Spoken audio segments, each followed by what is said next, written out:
What? She said you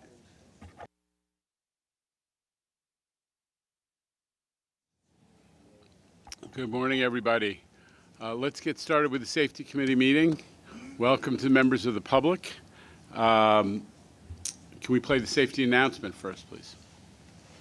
Your safety is of the foremost importance to the MTA. Therefore, we ask that you listen and adhere to the following instructions. If you witness an emergency, notify emergency personnel in the room and call 911 immediately.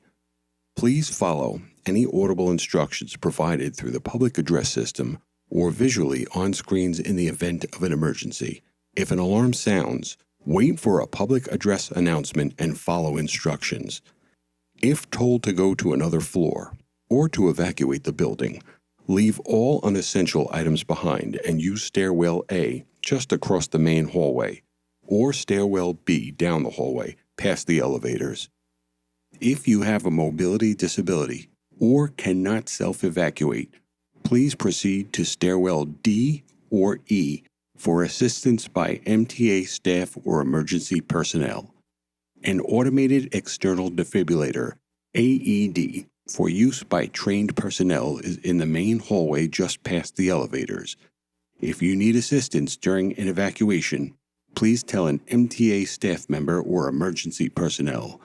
Thank you and have a safe day. Thank you. Before we hear from public comment, I just want to recognize a couple things. One is we're joined by Mr. Herbst and Mr. Gorodnik. I think their first rodeo with the board meeting, so welcome, as well as other board members, and also welcome back former chair and CEO Tom Prendergast, who's a longtime safety expert and is here talking about some of the work he's been doing with the MTA. So welcome to you as well.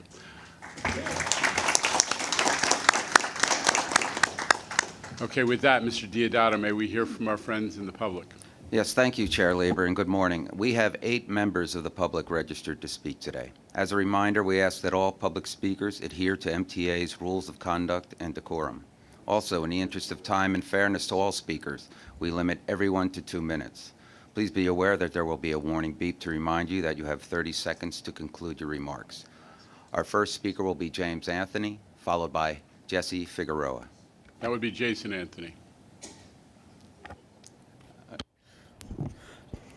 Good morning, General. Good morning, board members, and welcome back to our beloved Tom Prendergast.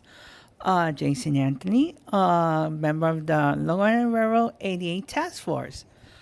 Let's start with a incident that yours truly witnessed right before he went to spring recess along the flushing line between Hunters Point Avenue and Court Square. It was a group of teenagers that were unfortunately subway surfing on top of the 7 train. We know that this is a long-time trend that's been going on that line, but we should prevent this from happening. And what is that we have to do? We have to put fencing along the Hunters Point portal and the R Street shop facility to prevent this from happening, because these teenagers are using this as a point of entry to get on top of the train to do their travesty. And the other point of entry, as we all know, is the Williamsburg Bridge. And this, folks, we have to get a partnership with Giannis Rodriguez from the DOT to put a complete fence along the Williamsburg Bridge. Because incidents like this, folks, is way too common. And this is the first time that I see teenagers subway surfing with my own eye. Please conclude your remarks. So I hope that we do something soon, and That's all I have to say for this month. Our next speaker is Jesse Figueroa, followed by Maddie Butchess Highland. Ready? Good. Oh, y'all ready? Good morning, everybody. Jesse Figueroa here. Happy Passover and Mazel Tov to you. I'm here to talk about what's going on. I'm a U.S. Army veteran. I am a member of the Long Island Railroad Accessibility Task Force. I'm just here to say thank you to the NYPD and MTA Police for combating on subway surfing and fare evasion. So the only thing I'm here to talk about is my home station on 4th Avenue in Brooklyn, 86th Street. I am asking that there'll be more safety put in place as the homelessness continues to go on, and I've seen couples camp out at the platform during the nighttime hours and other things that need to be improved on. Thanks.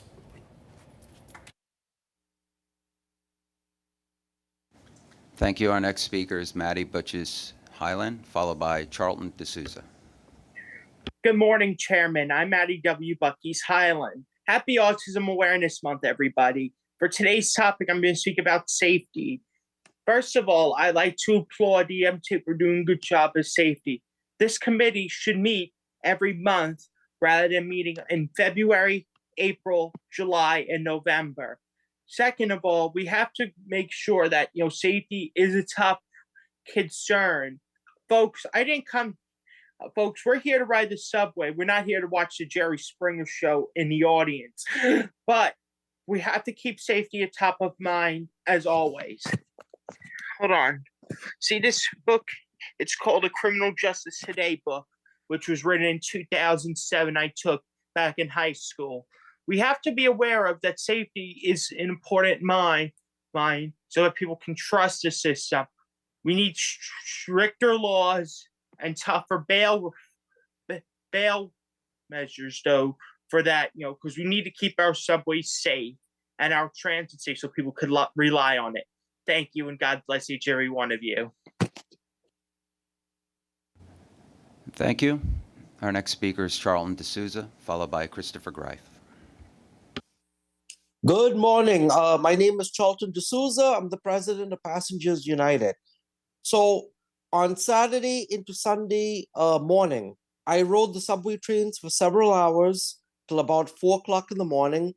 And what did I see at subway stations? I saw at the 50th Street subway station on the C train and E train, on the E lower level platform, I saw 7 individuals shooting up needles, using heroin right out in the open. Yep, that's what I saw. 7th Avenue, I saw the same thing. I was on subway cars where the police came in, and guess what? They did not wake people up, stretched out, lying across the benches. This is not acceptable for people who have to ride the subway. And we just had a big meeting with Chief Kemper about a month ago. Nothing has changed. It's gotten worse. How is that? So you guys keep telling the media the subways are safe. The subways are safe. They're not safe. You can compare your crime statistics all you want, but the conditions that people are seeing in subway stations are out of control. And I spoke to many police officers, and I asked them, how come nobody's engaging these individuals? One of the things that the police officers are scared is that they're going to get attacked or they're going to get pricked with a needle by these people. So you need teams of National Guard people, National Guard members, security, police, going down there, pulling these people out, even if they have the emergency responders have to have straitjackets on, send them down there and kick these people out. They do not belong at the edges of platforms. That is a danger. That is a safety hazard. Because when these people start using drugs, they start committing suicide and they get on the tracks, and that delays service. So how do you guys expect congestion pricing to succeed? And no one's going to ride the subway. This is not right to us, guys. This is really bad. You need to do your job. Conclude your remarks. Thank you. Our next speaker is Christopher Greif, followed by Alita Dupree. Good morning, everyone. Christopher D. Grive. Hope everyone's doing well. I want to thank the NYPD MTA Police because the last days I have seen is our officers been catching people sneaking in the subways, especially when my mother's trying to get on the train who does pay the fare. We want to thank them because we are getting rid of fare invasions. They need to remember that paying the fare is important to keep the trains running, the buses moving, and the railroads. One thing I hope we can work together is, since we have community councils at local precincts, we need to hope in the future that we can have precinct councils at transit precinct areas so we can work together to keep our subways safe, like to build elevators and ramps and a lot of things. But I do want to welcome our legendary, a lot of famous people are here today. I want to say thank you because we did start a lot of accessibility in the past and safety. And we want to continue doing that because you know what? The warm weathers are coming up. Beaches are coming up. We want to get on a train safe, which they are safe. We have cameras on the train, we see. Not all, but there are some. But it does help. If we see something, we're supposed to say something. We just need to work together with our officers, our elected officials, and our local community. Thank you. Thank you. Our next speaker is Alita Dupree, followed by Maury Bowden.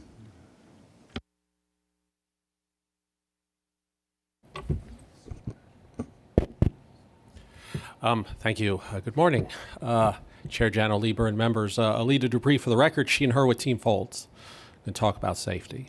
I looked over the reports, safety reports, they're looking good. I think we are working hard to build a safer system, and especially with employee injuries and a lot of other metrics, reducing slip and falls, things like that. But as I think about safety, this has been on my mind. I would like to see a culture of safety, in my estimation, that emphasizes inclusion most of all. Because there are cultures involved in safety-related communities.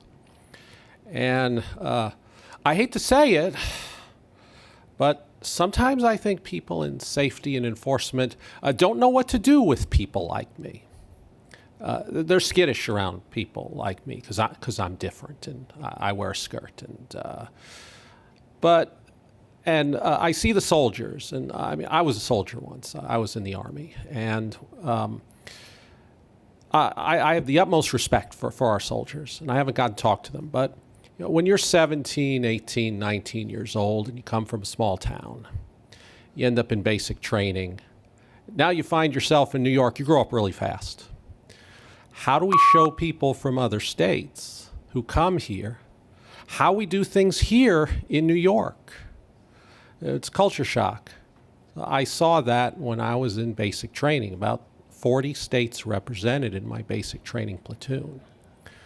So really what I would like to see from safety is a safety department that will know what to do with me by including me. Thank you.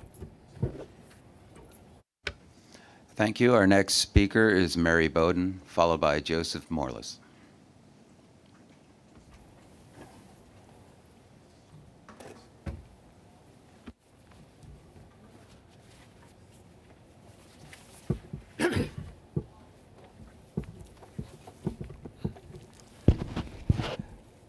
The Federal Highway Administration in December released the 2023 Manual Uniform Traffic Control Devices.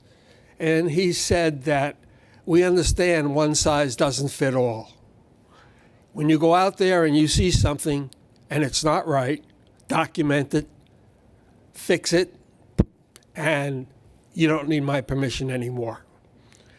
2 o'clock tomorrow afternoon, I'm going with the team from the Westchester County, I don't know, they're going to take me around to look at the roads and how to make them safer at less cost. People today don't pay attention. There's an assumption by the people who wrote that book that said, well, we'll make the line wider because they'll recognize that it's for emphasis. You all sat there at a traffic light when it turned green and nobody moved. Well, when they start to move and they look up, they're not going to notice the width of the line. So to use a line that's wider for emphasis doesn't work today. I don't know if any of you have a Princess phone at home with the push buttons or even a dial phone. They were very important at the time. But the rules changed. The world changed. The rules that were written 30 years ago, 20 years ago, don't work today. Unless you're prepared to change and do what's appropriate in today's world, time to retire and get out of here and let my grandchildren's generation take over. There's a few of us my age that are still out here working to get it right. It's not easy. Thank you for being here, for letting me be here. Thank you. That concludes our public speaking session for today.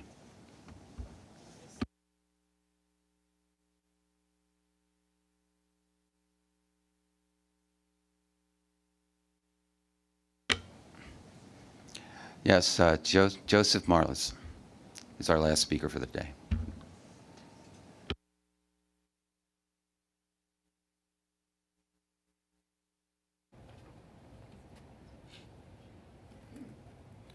All right, good morning, everyone. My name is Joseph Morales. I attend Bronx Engineering and Technology Academy in Marble Hill.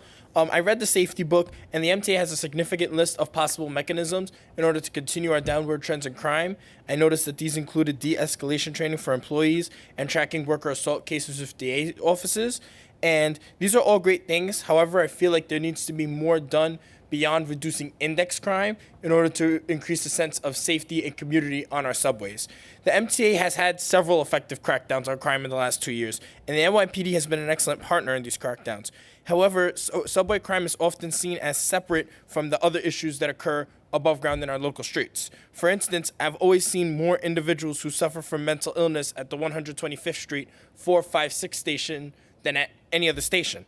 And one day, I had my student Metro card in my pocket, and I planned to swipe it in, but I saw one of these individuals just hovering over the turnstile, and as a result, I wasn't going to take out my wallet. I just tapped, paid $2.90 with Omni that day. And why does this happen at 125th and not other stations? At one point, I saw we had the monthly pulse survey here, and all East Harlem stations ranked the worst in practically all the safety metrics. Why in that neighborhood are there any organizations we could partner with to improve the conditions there, above ground, and hence below ground in our subway system?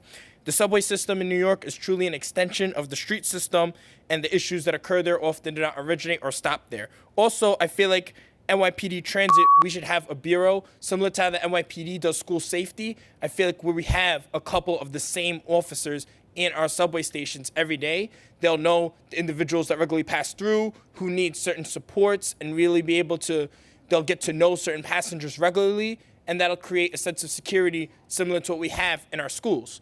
And a lot of parents, students, teachers use the subway to get to school every day. Therefore, our subway should be treated with the same sense of care and sensitivity. Thank you for your time. Thank you. That concludes our speakers for today. Thank you. And thank you to Mr. Morales, who I know is a high school student, but always brings a lot of insight to his comments from the podium. So thank you to all our public speakers. Approval of the minutes. We have the minutes from the February meeting were circulated. Any comments or corrections? None from Mr. Alper. I have a motion to approve. Second. Minutes are approved. Mr. Heyman, are there changes to the work plan? Yes, Chair. There's a change to the work plan. The CCTV program will be briefed at a later time this year. Okay. And when we have a report on safety and security metrics? Yes, thank you, Chair, and good morning. Key safety metrics start on page 9 of the committee book, and agency safety and security statistics can be found on pages 9 through 36. Statistics for the authority's safety metrics remain strong, highlighting the attention that each agency places on this topic. Generally, accident and injury rates for both employees and customers are trending down and remain low. Of note, the number of fires in the subway system had a marked reduction last year of 17%, highlighting the success of the Executive Committee on Track Fires, which includes, among other efforts, the aggressive track cleaning performed by the Maintenance Way cleaning teams. Regarding security, the MTA's focus remains unwavering. We saw a significant downtrend in major crimes beginning in March. April month to date, we're lower than 2019 in major crimes per rider. This downtrend speaks directly to the collaborative efforts with federal, state, and local partners. We're also encouraged by a long-term downtrend in crime. In 2023, we saw the average number of reported crimes drop below pre-pandemic levels, both on a pure count as well as a per-rider basis. Together with the MTA PD and our partners at NYPD, we are confident we will achieve a similar result this year. Now, unless there's any questions, I'd like to turn it over to I just want to underscore one thing, which is, and Chief Muller's here because obviously there are very positive MTA PD stats about commuter rail index crimes, but index crimes, and this is this morning's report, the weekly report, the index crimes on the subway are down. This past week we're down 33% from the prior week. Year to date we're down 6.5%. Recall that we had a tough January. The mayor and the NYPD brought a lot of additional personnel into the system, and now we're down for the year 6.5%. And importantly, we are down almost 11% versus pre-COVID, which is, I think, a meaningful benchmark. Now, that doesn't mean that our riders aren't encountering conditions that concern them, and we heard about some of those from the podium just now, but we have to keep pushing to make sure that this overall trend is maintained. And I thank the mayor and the NYPD as well as our own MTA PD for the work that's gone into those results. Back to you, Carl. Thank you. Is there any questions? I would like to turn it over to Ozzy, the VP of Safety of C&D, for their presentation. Great. Thank you, Chair, Acting Chief, board members, and good morning, everyone. I am pleased to present an overview of C&D's new safety management system. This new system is intended to standardize policies, procedures, and enhance our safety culture throughout the program. The safety management system aims to achieve a best-in-class safety program that enhances our current safety practices. The program focuses on the people who work at the sites and manages our programs. It emphasizes a clear understanding of everyone's roles and responsibilities for safety while ensuing a positive change in our safety culture. We are enhancing our program to identify and prevent risk associated with our work from the design phase throughout construction and maintenance. We are streamlining the process by setting a standard for all C&D contracts, creating an overarching program in which contractors and our staff can work efficiently. Our digital transformation involved using data to proactively monitor our safety progress on each contract to identify leading trends and support the mitigation of safety concerns. Enhancing the safety systems for multiple savings across the board, not only to reduce and minimize incidents occurrences, but also adding construction and development's faster, better, and under budget goals. Before I continue, I would like to introduce Tom Prendergast, former chairperson of MTA and part of the team that is helping C&D create this program, and to speak on the following slides.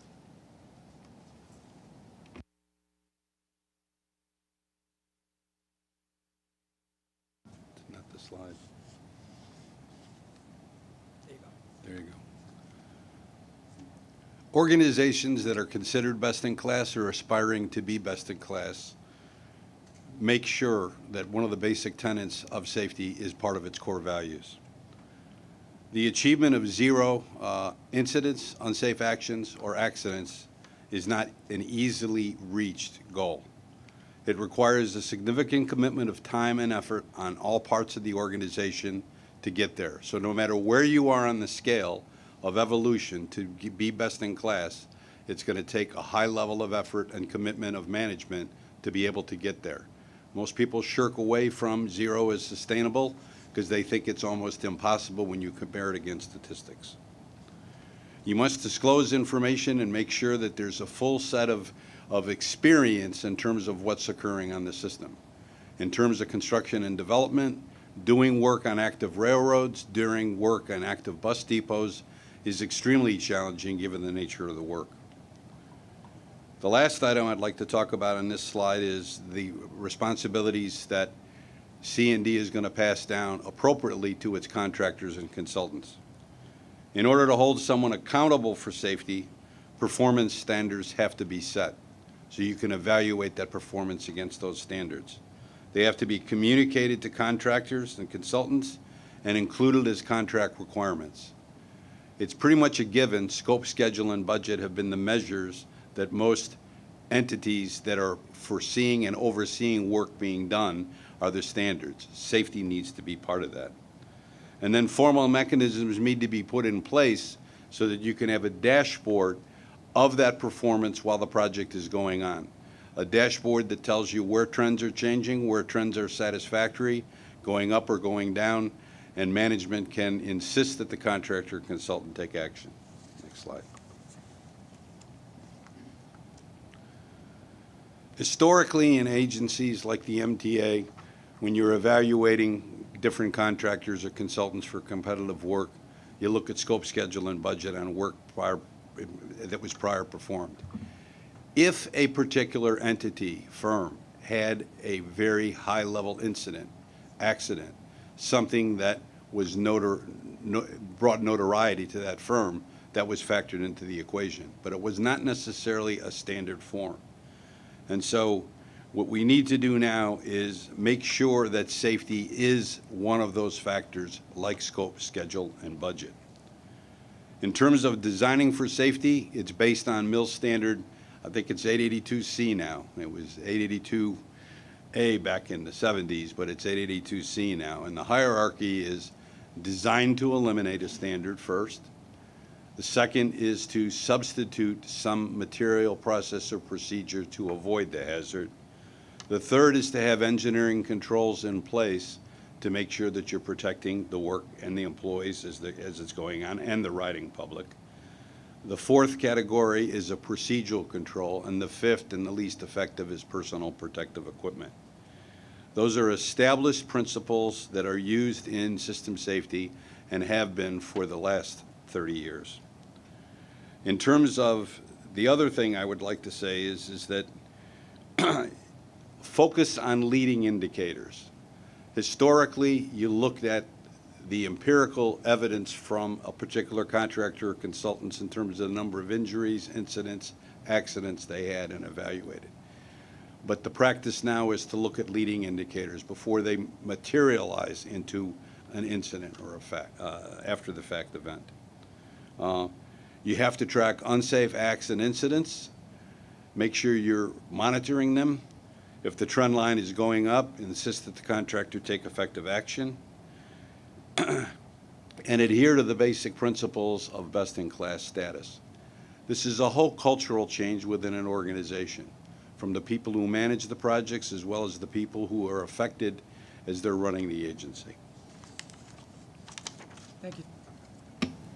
Thank you, Tom. To continue on this slide, we show our active construction volume. Given the current process of collecting data and capturing incidences once they have occurred, this process of managing lagging indicators is an incident-based approach. Although we are working with a high volume of active projects, we are trending with low incident rates. The total incident line includes first aids and general notifications that may not be construction related. This general total includes incidents that also resulted in lost time and recordable incidences, shown on the lower lines. Lost time is defined as a case resulting in days in which an employee would have worked but could not because of a work-related injury or illness. And a recordable incident is an incident that resulted in a fatality, injury, or illness. In 2023, we recorded only 3 serious injuries across our projects. Currently this year, we are trending 0 incident recordables.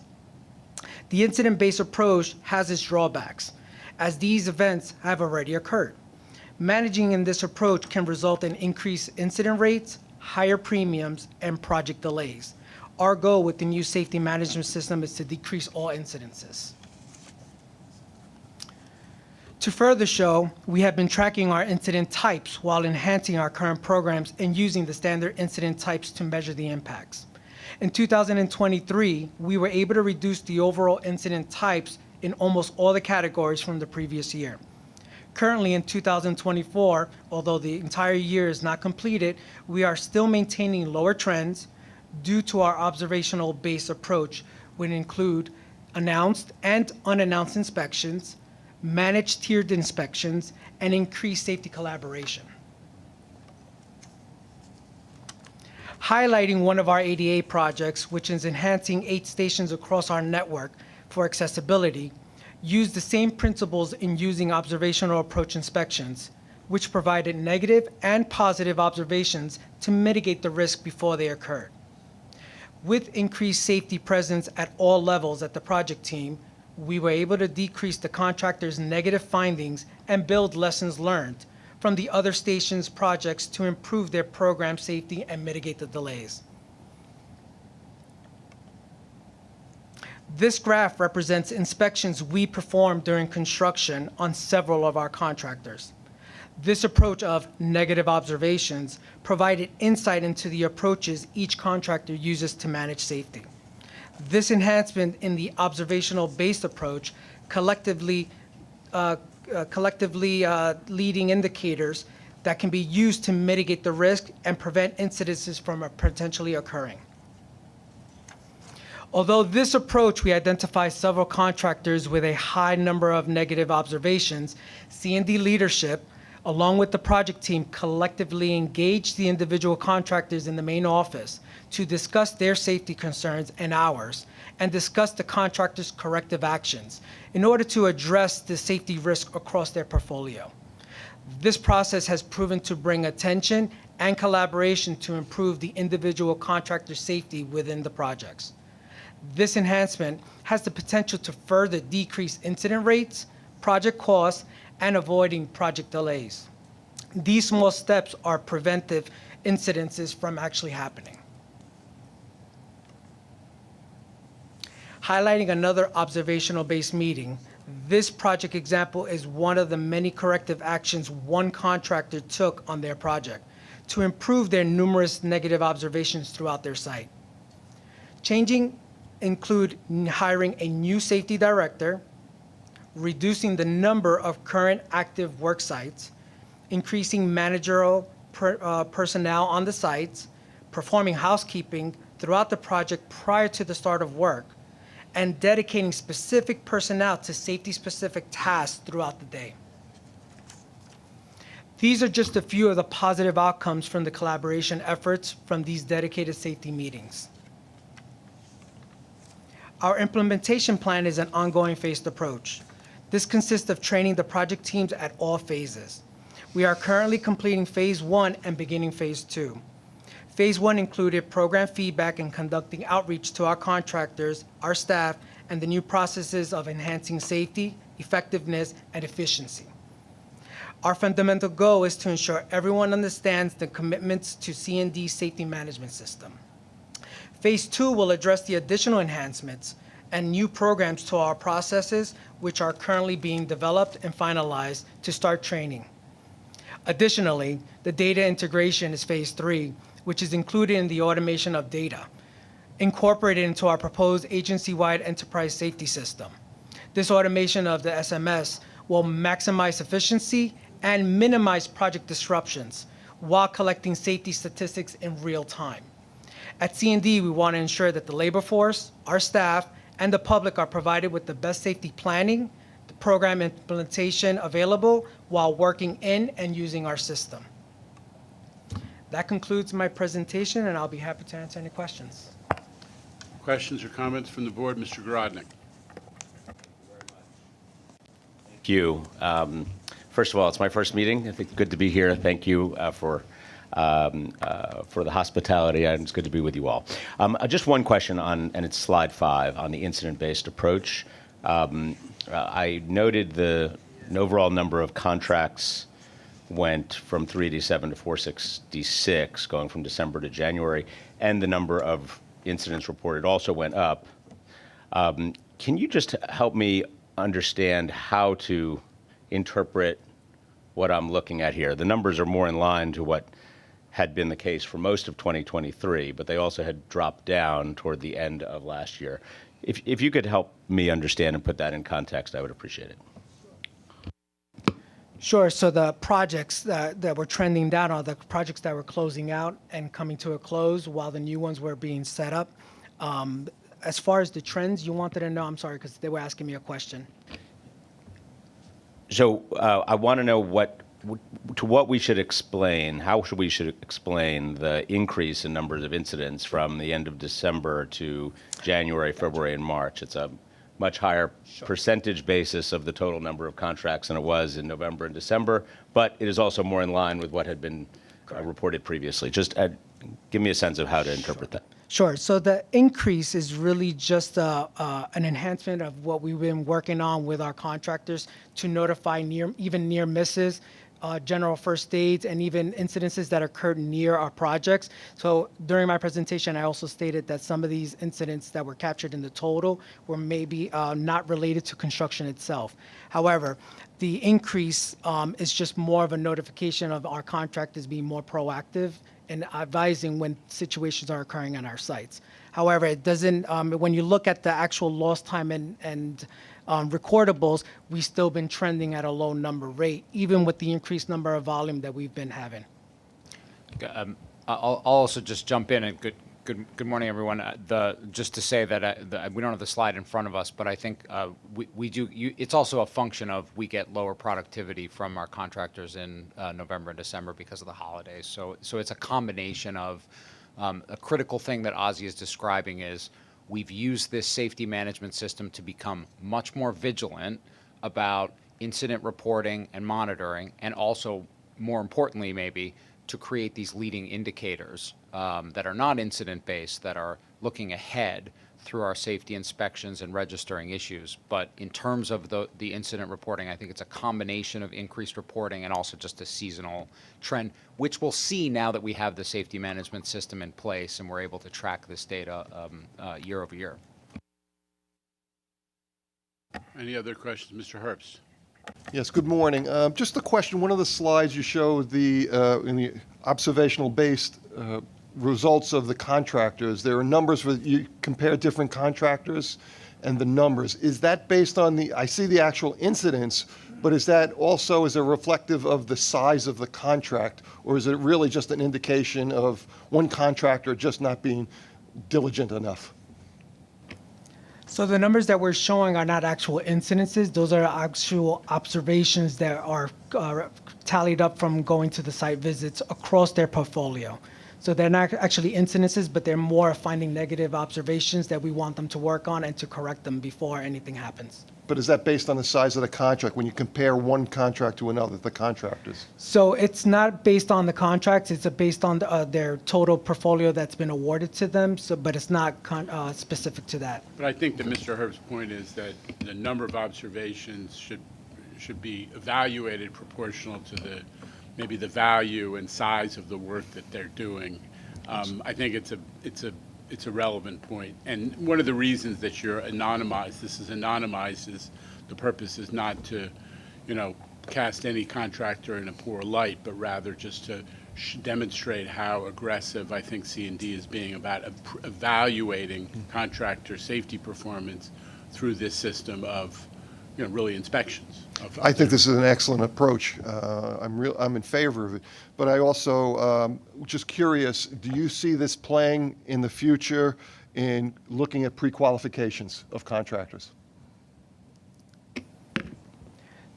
The pre-qualification is part of the SMS program that we are introducing to track every contractor at the individual contract level of their program, of their process of safety, and will also be used during the award process as part of the qualifications. Okay, thank you. Good discussion on key issues. Anybody else? Okay, we're eating into our railroad time, so I'm going to ask other comments or questions. Random thoughts, Mr. Albert. Under prevention metrics, leading indicators on page 17 of the safety book, I notice a huge discrepancy between the amount of the target goal for the amount of continuous welded rail to be installed and the amount that was actually installed. Is that due to a lack of personnel or GOs, or why would there be such a big discrepancy? We can get back to you on exactly the reason for it. Thank you. Anything else folks want to raise before we move to adjournment? Okay. With that, I'll take a motion to adjourn. Thank you, Ms. Soren. Thank you for the second, Ms. Herbst. We're in adjournment. Thanks.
What does a system operator do?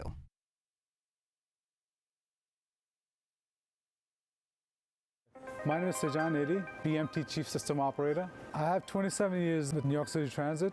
As a Chief System Operator, I'm in charge of the supplying of DC power, traction power. The system operator's responsibility is to oversee all the third rail power that we provide to run the trains in the New York City Transit system. The way that we power up the third rail is we get electricity from Con Edison. We'll go through our substation, which is converting the AC from Con Edison's high voltage into 650 volt DC, and then from there going into the third rail, which power the trains. A typical day for system operator involves general order. General order, or GO, it's a planned work outage. Normally they're working next to the third rail or nearby, so they want power off.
Good morning. I would like to convene the April 2024 Bridges and Tunnels Committee meeting. Ms. Pascone, are there any public speakers? Good morning. We have 8 members of the public registered to speak today. As a reminder, we ask that all public speakers adhere to the MTA's rules of conduct and decorum. I would also like to remind our public speakers that in the interest of time and fairness to all speakers, we limit everyone to 2 minutes. Please be aware of the clock in the front of the room and the warning light you will see reminding you that you have 30 seconds left to conclude your remarks. The first speaker will be Michael Cohen. Following will be Maddie Bukis-Hyland, followed by Jack Nierenberg.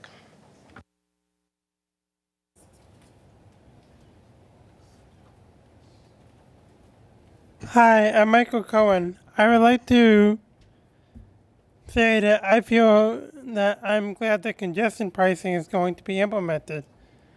But what I also ask is, what will be done to improve the bridges and tunnels to make them more accessible for pedestrians and bicyclists, and also to have decreased congestion in tunnels? Because even though we're reducing congestion on the streets, I think it's important to reduce congestion in tunnels and bridges as well, and to improve them so that they can be used for more than just vehicles, so that there can also be pedestrian access and all sorts of things like that on all the tunnels and bridges. And I noticed because a lot of them are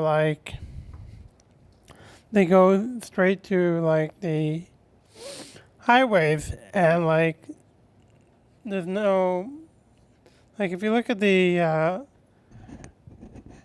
Brooklyn Queens Tunnel, there's no, the Queens Midtown Tunnel, there's no access for pedestrians. And I'm wondering, would it be possible to also include pedestrian access so that, I know that most of the ones that are maintained by the city include pedestrian and bicycle access, and I wonder why the same can't be done for the MTA's facilities, so that more people can use those facilities to get across the rivers and go to other places as well. And I'd like to see that done with some of the funds raised from congestion pricing, so that there can be more options.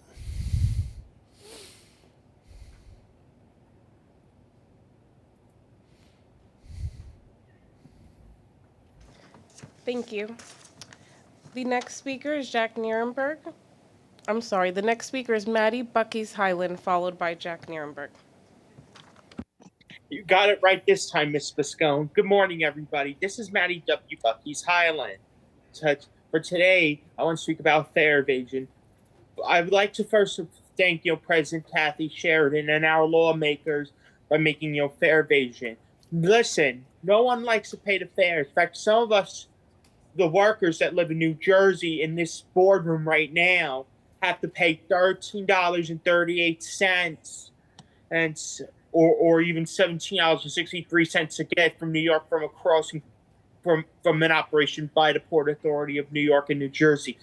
Speaking of, I would like to also thank the Director of Tunnels, Bridges, and Tunnels, Diane Eller, at the Port Authority for doing their part as well. And I would also like to thank our partners at the New York State Department of Transportation, as well as the New York State Bridge Authority, under its chair, Joan McDonald, and the New York State Thruway Authority, under its chair, Joanne Joni Mahoney. That's all I'll have to say. Last thing I want is to thank Jamie Barbas, for being a co-chair along with David Mack. I applaud you for your service, Ms. Barbas. Thank you very much, and God bless each and everybody. Ms. Pascone? Thank you. The next speaker is Jack Nierenberg, followed by Jason Anthony.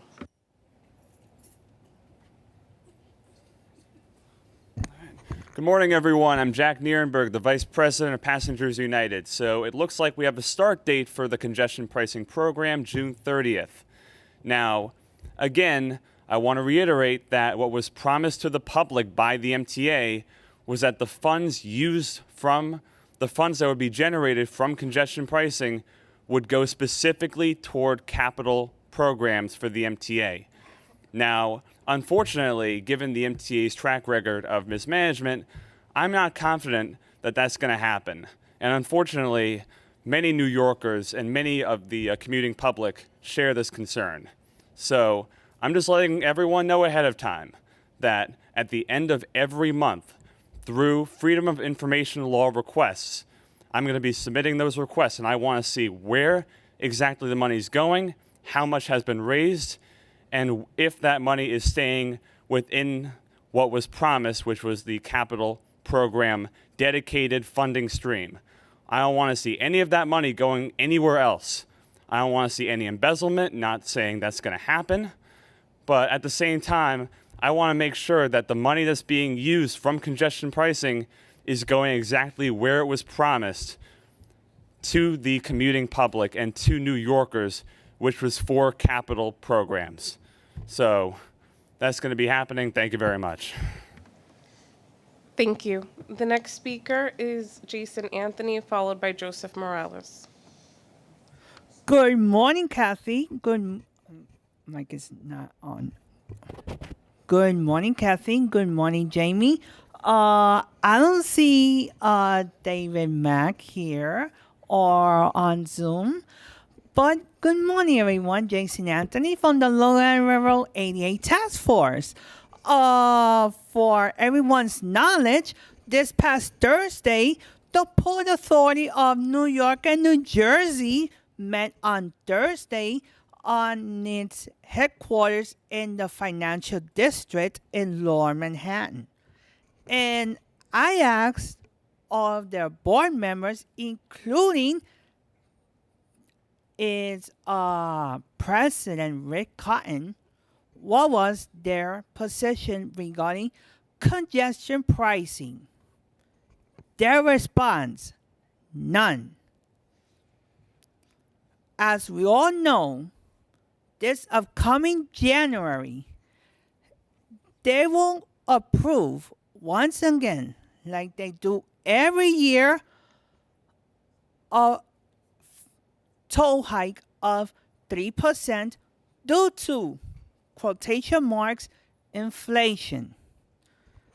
Since that congestion pricing will be implemented on June 30th, we told them as New Yorkers, we don't want another toll hike because this is totally unfair. And we did not receive any response for the Port Authority of New York and New Jersey. So, Kathy, you're doing a good job. Keep putting pressure on those toll evaders, because since that they're not paying their tolls, they should be fined or sending them to jail and sending their cars to the toll pound. So Please that's all I have conclude to your say for remarks. this month. Thank you. The next speaker is Joseph Morales, followed by Murray Bowden.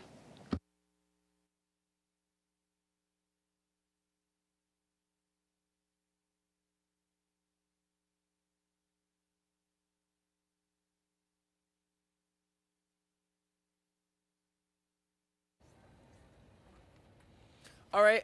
Good morning, everyone. My name is Joseph Morales. I'm from Bronx Engineering and Technology Academy. I must say, I saw the procurement for this month. I'm really glad that the MTA is finding ways to save on EasyPass transponders by transitioning to sticker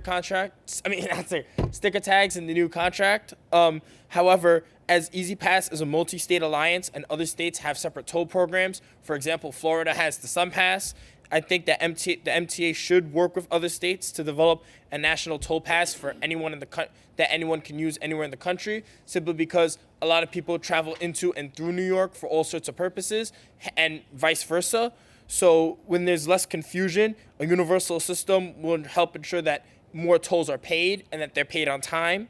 And as the MTA, like a few other speakers today have mentioned, is really focusing efforts on reducing toll evasion, I feel like that would be a great step in the right direction. Also, the MTA should look to increase EasyPass use. We all know that is a more efficient and affordable system, and yet tens of thousands of motorists, I saw the statistics, still pay by mail daily. And if you look at between January the rate increased from between 30,000 and 50,000 motorists a day between February 22 and February 2023, before surging to levels of mostly between 65K and 70K between June of last year and February of this year. Lastly, I noticed there was a significant drop in collisions at the Throgs Neck Bridge, even as major reconstruction continues. And several more projects are planned and underway at almost all bridges and tunnels facilities as per the MTA capital plan. Hence, the MTA, because I noticed there was some fluctuation in our collision statistics, should continue reviewing construction and traffic plans to ensure that motorists can operate safely on all our bridges, especially with congestion pricing on the way as well. Traffic at some of our facilities may change. Thank you for your time this month. Thank you. The next speaker is Mary Bowden, followed by Alita Dupree.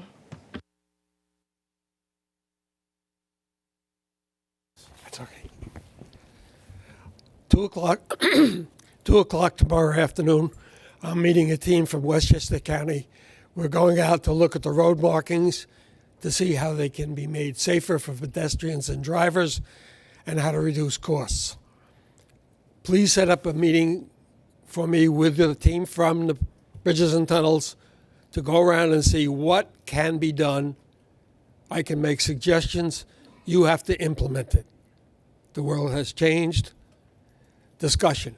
I'm here because nothing works like discussing in person. I could never do this on Zoom. What I learned this morning is incredible to my future and my health. And I want to thank those people who spoke to me this morning and helped. So please set up a meeting. Nothing works like in person. I can only make suggestions. You choose what works and you implement it. Thank you. Thank you. The next speaker is Alita Dupree, followed by Jesse Figueroa.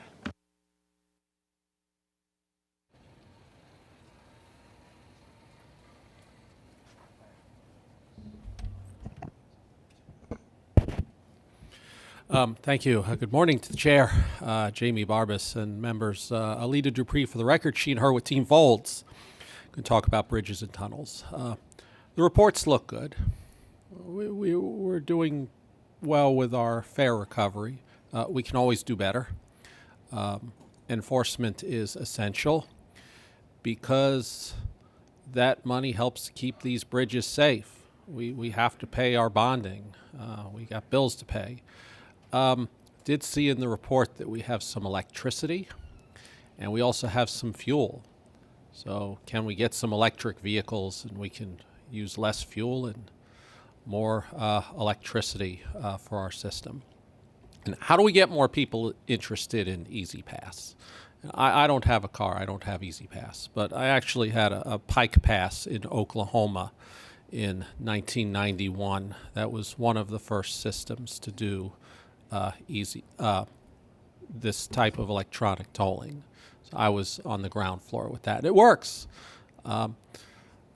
Electronic tolling is working. And I haven't gotten to do any bridges and tunnels on this day yet. Maybe later in the week I'll do some and take a bus across. But toll plazas are definitely safer when you drive under the transponders. And you no longer have the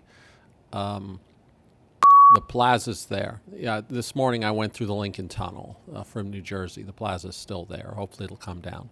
So having the open space there is making it safer and easier to get through.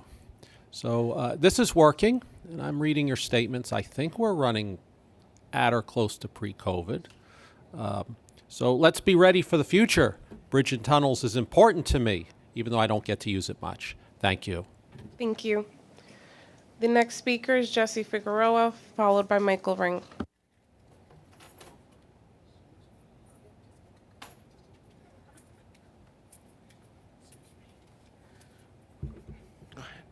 Good morning, everybody.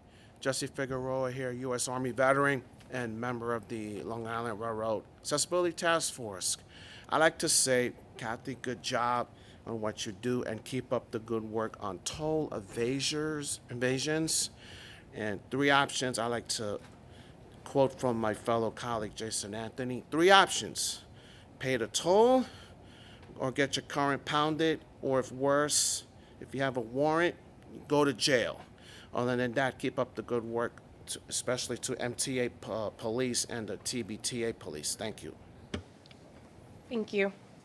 The next and final speaker is Michael Ring. Good morning. My name is Michael Ring, and a verbal description of my appearance would show that I'm a 60-year-old white guy wearing a hideous T-shirt that says I ran the Brooklyn Half Marathon yesterday, and that's going to be relevant in a second. I really want to say to you guys, shame on you for floating the idea of collecting money during the New York City Marathon from the participants. It would $750,000 is $15 a participant. You can't possibly be losing that much money on race day. People may not drive over the bridge that day, but they're driving another day, and the millions of dollars of tourism money that comes into the city is a big deal. You should be going in the other direction. In September, I ran the marathon in Berlin, and everyone who ran the marathon rode the subways and buses for free that weekend. They gave us a pass. You can do better. You don't have to have Kathy Hochul, who probably doesn't know how to use a MetroCard, tell you guys how to be better. Thank you. Thank you. Madam Chair, that concludes the public comment. Thank you, Rose. Due to the fact that we don't have a quorum this morning, we will defer the approval of the minutes of the March 2024 B&T Committee meeting. President Sheridan, are there any changes to the work plan? Good morning, Chair Barbas. There are no changes to the work plan. I'd like to note that the fourth quarter 2023 diversity report for bridges and tunnels is included in this month's committee materials. I've been advised there will be an MTA-wide diversity report provided at the Diversity Committee later today. Thank you. President Sheridan, will you start off with some remarks, please? Sure.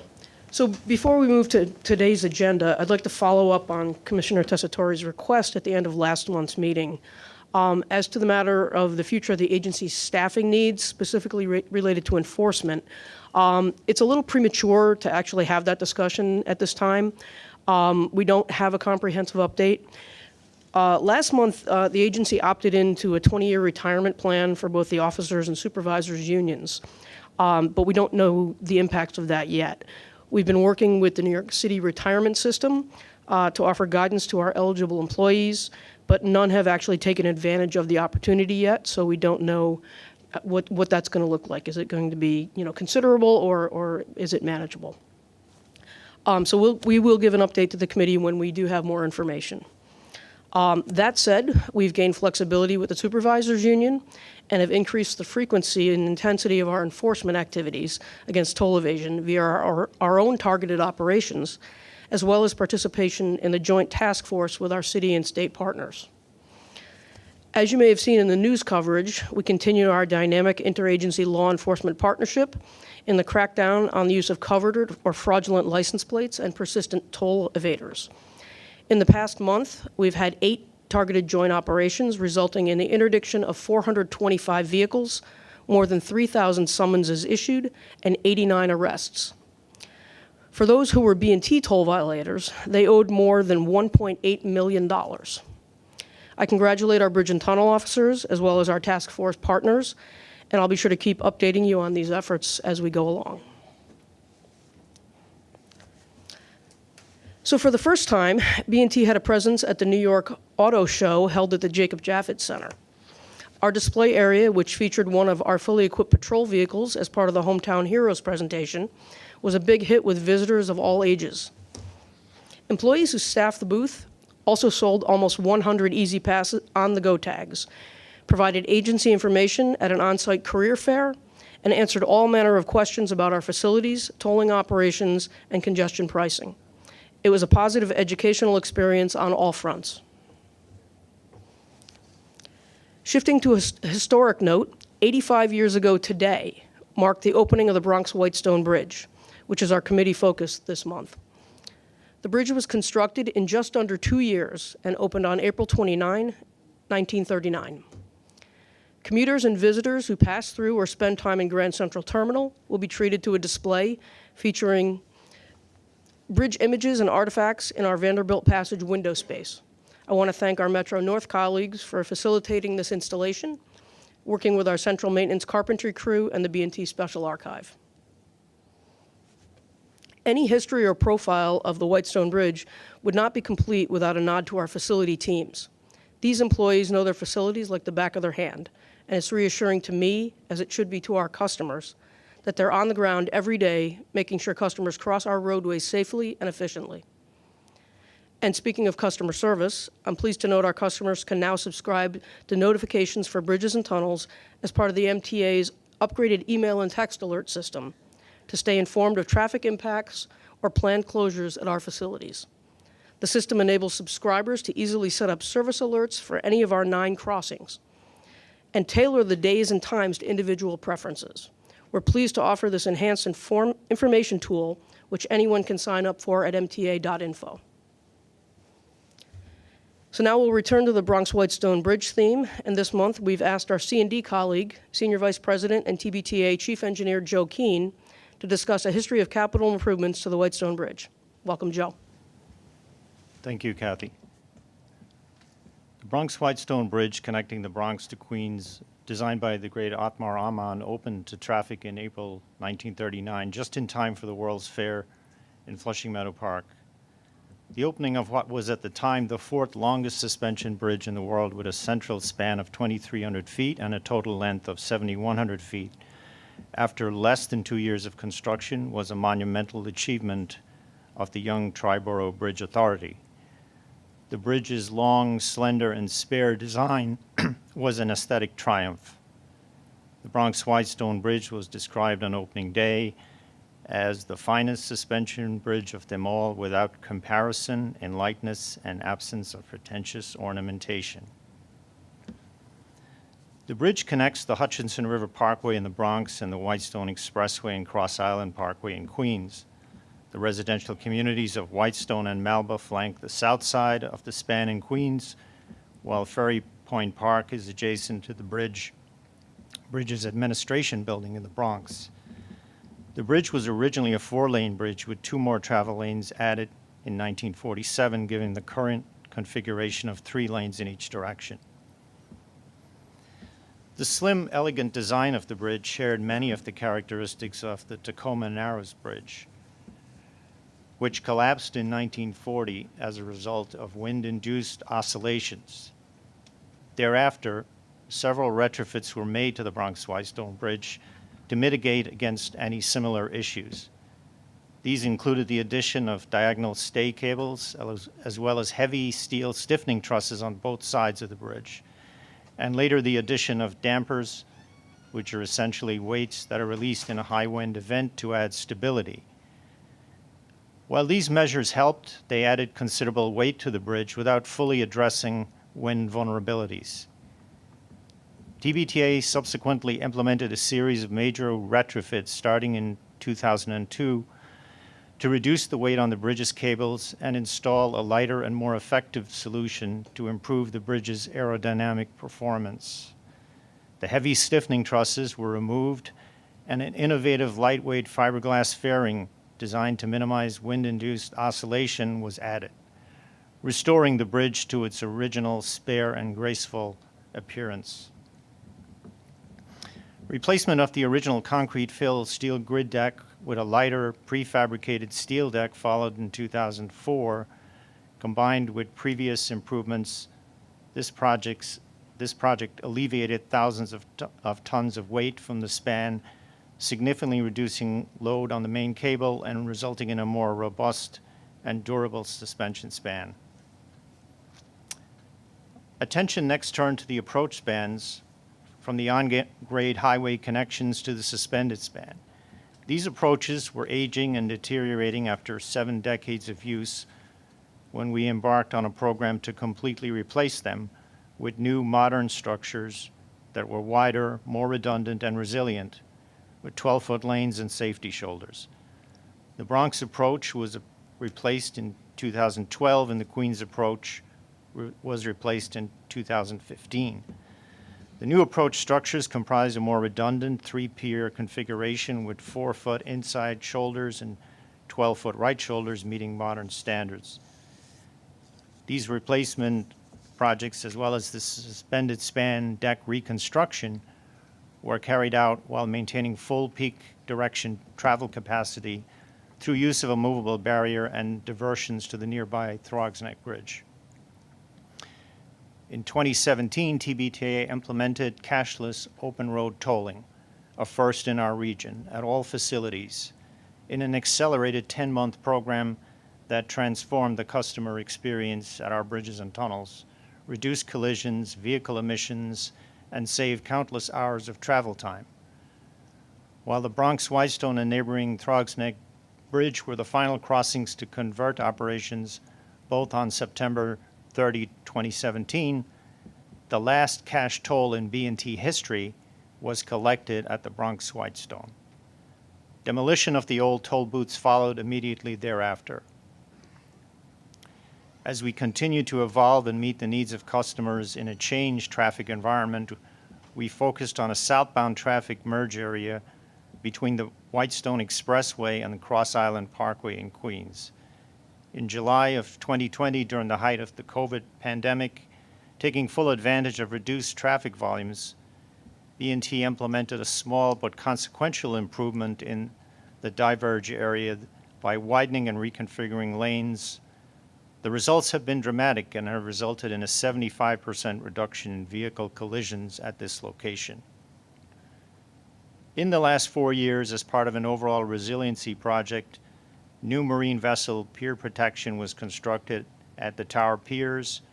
This project also added supplementary fire standpipes that can be supplied with water via FDNY fireboats. The most significant current project at the bridge is a resiliency project that adds redundant power feeds from Queens and automatic switching of electrical power, allowing full interborough electrical redundancy. The work also entails installation of flood protection and improvements that will enhance overall facility resiliency and state of good repair. This project is planned for completion in 2016. The Bronx-Whitestone Bridge has undergone quite a transformation over the past 85 years, adapting to the ever-changing needs of the region. In the past 32 years, the MTA has invested over $1 billion at the Bronx-Whitestone Bridge, and we continue to plan for future investments to ensure it remains the vital and essential link it has always been.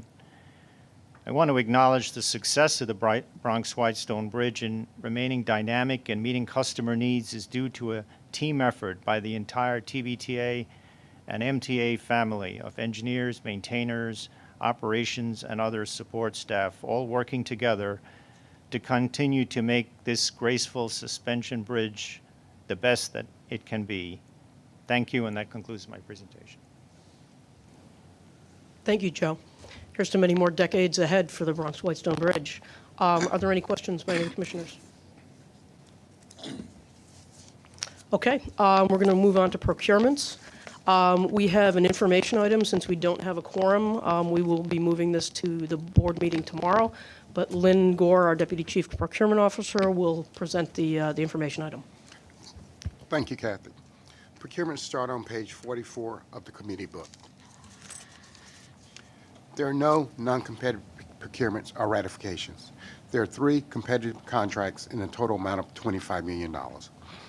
MTA Bridges and Tunnels requests board approval to award 3 competitively solicited miscellaneous estimated quantity procurement contracts to Transcore LP, Neology Inc., and Star Systems America, LLC, to provide electronic transponders and related equipment and services for the EasyPass electronic toll collection system in the aggregated not-to-exceed amount of $25 million over a period of 5 years. Unless there are questions, these procurements are described and detailed in enclosed staff summary. I submit these procurement actions to the committee for approval. Thank you. Thanks, Lynn. Any questions on the procurements? Okay, so as I said, those will go to the board tomorrow. So before we conclude, I'd like to say a few words about our longtime colleague, Lynn Gore. He's retiring after an impressive 38 years of service to the MTA and B&T.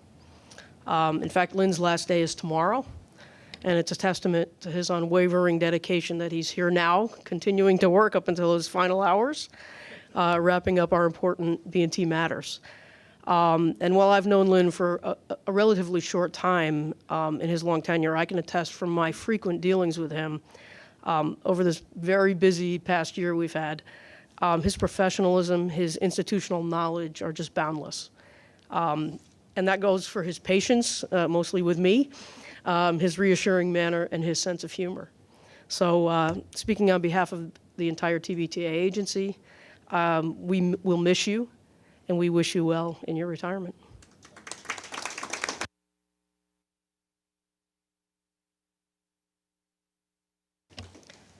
So if there are no further questions, this concludes B&T's committee report. This concludes the meeting. Thank you.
Hi, my name is Ryan Motley.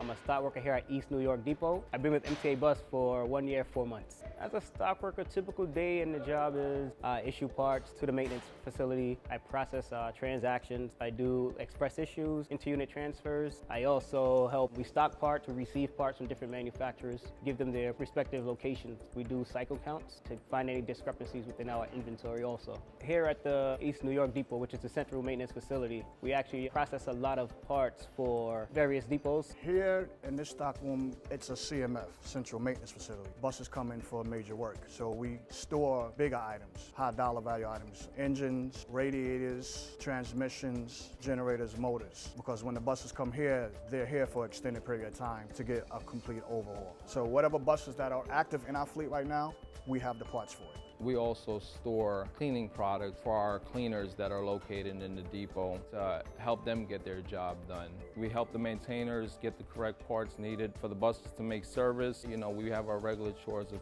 making sure that the stockroom is clean, no tripping hazards on the floor. That's one of our daily chores as stock workers to ensure the safety of the operation in the stockroom itself. In order to be a good stock worker, one of the best qualities you need to have, the top ones are good retention, safety, responsibility.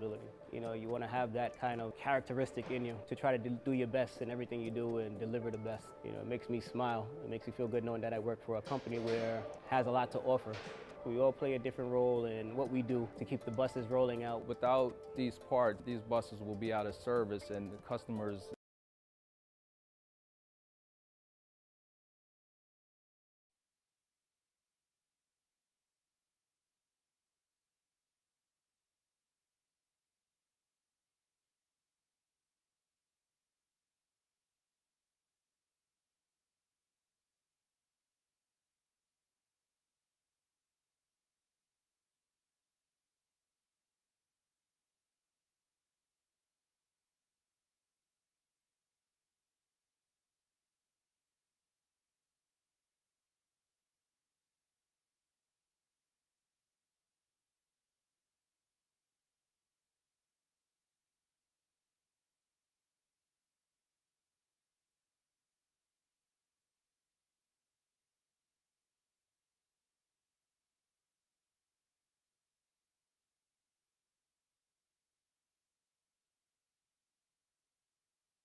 Good morning, everybody. Welcome to the joint Metro North Long Island Committee's meeting. We would like to start off by hearing this morning's speakers. Andy? Good morning, Chair. This morning we have 13 speakers, both online and in person. We'd like to remind everyone that speakers are limited to 2 minutes in a matter of fairness. Our first speaker will be Murray Bowden, followed by Adam Winenstein.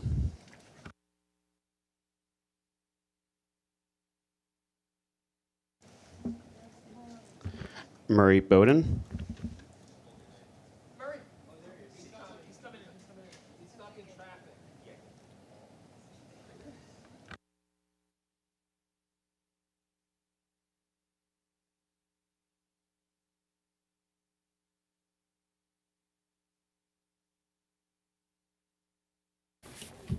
We got here fast.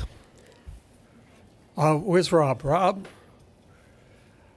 I'm meeting with Westchester County tomorrow afternoon at 2 o'clock, and we're driving around to see the road markings. Please set up a meeting for me with your team. I'll come out to East Hampton. There are 6 railroad crossings. They all sound as a horn. I think that with discussion in person with your team, I'm willing to drive out there. We can figure out a different, your team may be able to figure out a different way to warn people so that people know which crossing, because right now, when a horn sounds, nobody knows which of the 6 crossings it is. So I'd like to meet with their team. I'm meeting with Westchester. It's worth driving out there. Jano's right. Nothing works like being there in person. Thank you. Our next speaker is Adam Winenstein, followed by Christopher Greif.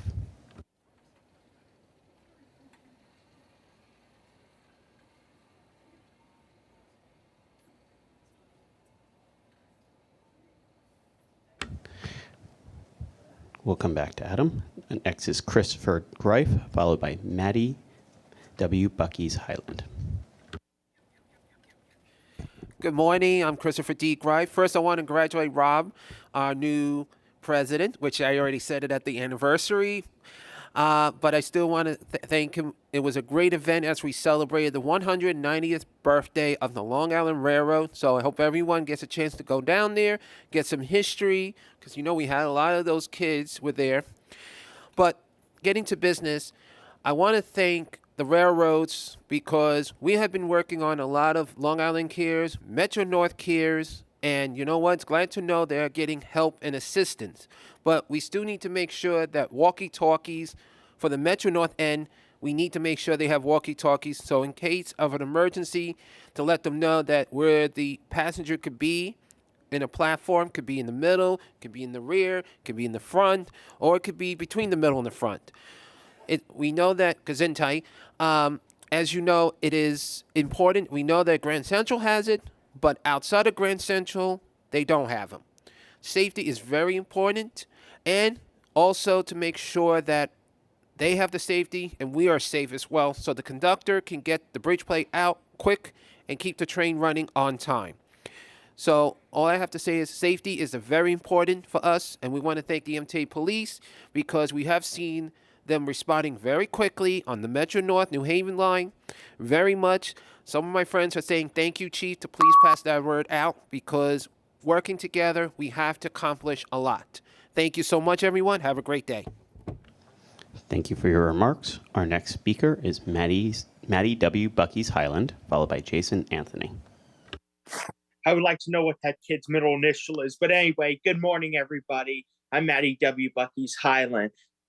First of all, I'd like to congratulate Rob Freed of becoming a permanent MTA Long Island Railroad president. Rob is going to do a great job. Second, happy Autism Awareness Month, folks. As you can see on my shirt, we have something called reduced fare, so the seniors, the disabled, the poor, for that.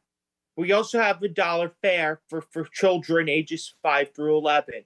Children who are 12 and older who have autism should be automatically eligible for reduced fare, not applying for like a reduced fare Metro card and send it to Brooklyn at a processing facility um, so facility. We have to realize though that that accessibility is a right, not a privilege. So we should consider for anyone 12 and older who should be eligible for an automatic reduced fare at that rate. I thank you very much, and God bless each and every one of you. Thank you, Mr. Butter. Thank you for your remarks. Our next speaker is Jason Anthony, followed by Joseph Morales. Good morning, Committee Rail meeting. Good morning, President Rob, President Kathy, and the rest of the Committee Rail meeting. Jason Anthony here once again this month. A couple of things that I want to mention. I was on the 190th anniversary of the Long Island Railroad. A lot of things that I learned that I didn't knew about the Long Island Railroad. As a matter of fact, it has been 9 years since I moved from the Florida Panhandle to live into New York City. It has been 9 years that I've been using the transit system in general. That includes both commuter rails. I have learned a lot. But throughout those 9 years, I've been bonding a lot with the MTA in general. This month, I want to thank Kathy, especially Rob. I want to thank Chief Mueller. Especially, I want to give kudos to Officer Parks, who is at Penn Station, who is doing a magnificent job over there. I want to give a shout out to the Long Island Cares over there in Jamaica, especially to Sean, who is doing a magnificent job. But we need more presence, especially that I was aware that there's going to be a huge protest at Penn Station.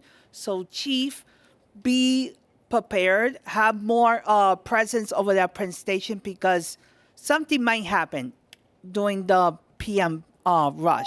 So, guys, keep doing the great work. So, that's all I have to say for this month. I'll see you next month. Our next speaker is Joseph Kelly, followed by Charlton D'Souza.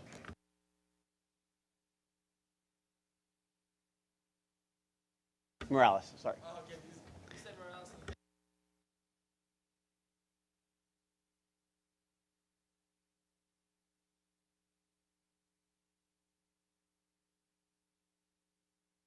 Morning, everyone. My name is Joseph Morales. I would like to begin by saying that I noticed in this month's statistics that for the Metro North West of Hudson lines, service delivered and on-time performance rates are generally lower than the rest of the lines, and there's some particularly sharp drop-offs in certain months.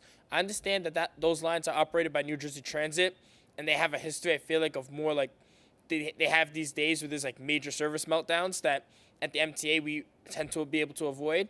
I definitely think we should work with them to develop some sort of solution, since they are offering an MTA service. And in Rockland and Orange County, their big frustration with congestion pricing is that they don't have a reliable mass transit way to get into the city. So by improving their Metro North service, we could definitely help compensate for that as much as we can. Also, I'd like to talk about the Grand Central signage project. I feel like it's very important because Grand Central is large, especially with Grand Central Madison opening just a year ago. It can be tough to navigate for New Yorkers and tourists alike. So definitely happy about that, but I feel like the MTA should also develop wayfinding plans for all large complexes such as Penn Station and Atlantic Terminal, because especially at Penn, when Penn Station access opens, and we're going to have thousands of new passengers there. The MTA should also continue posting artwork from youth like they've done at the Poughkeepsie Station. I noticed that in the book for this month. This gives people happiness when they're commuting, and it gives them pride in their home stations. A lot of times, especially with hybrid work, people aren't necessarily looking forward to going into the city. Some are, some aren't.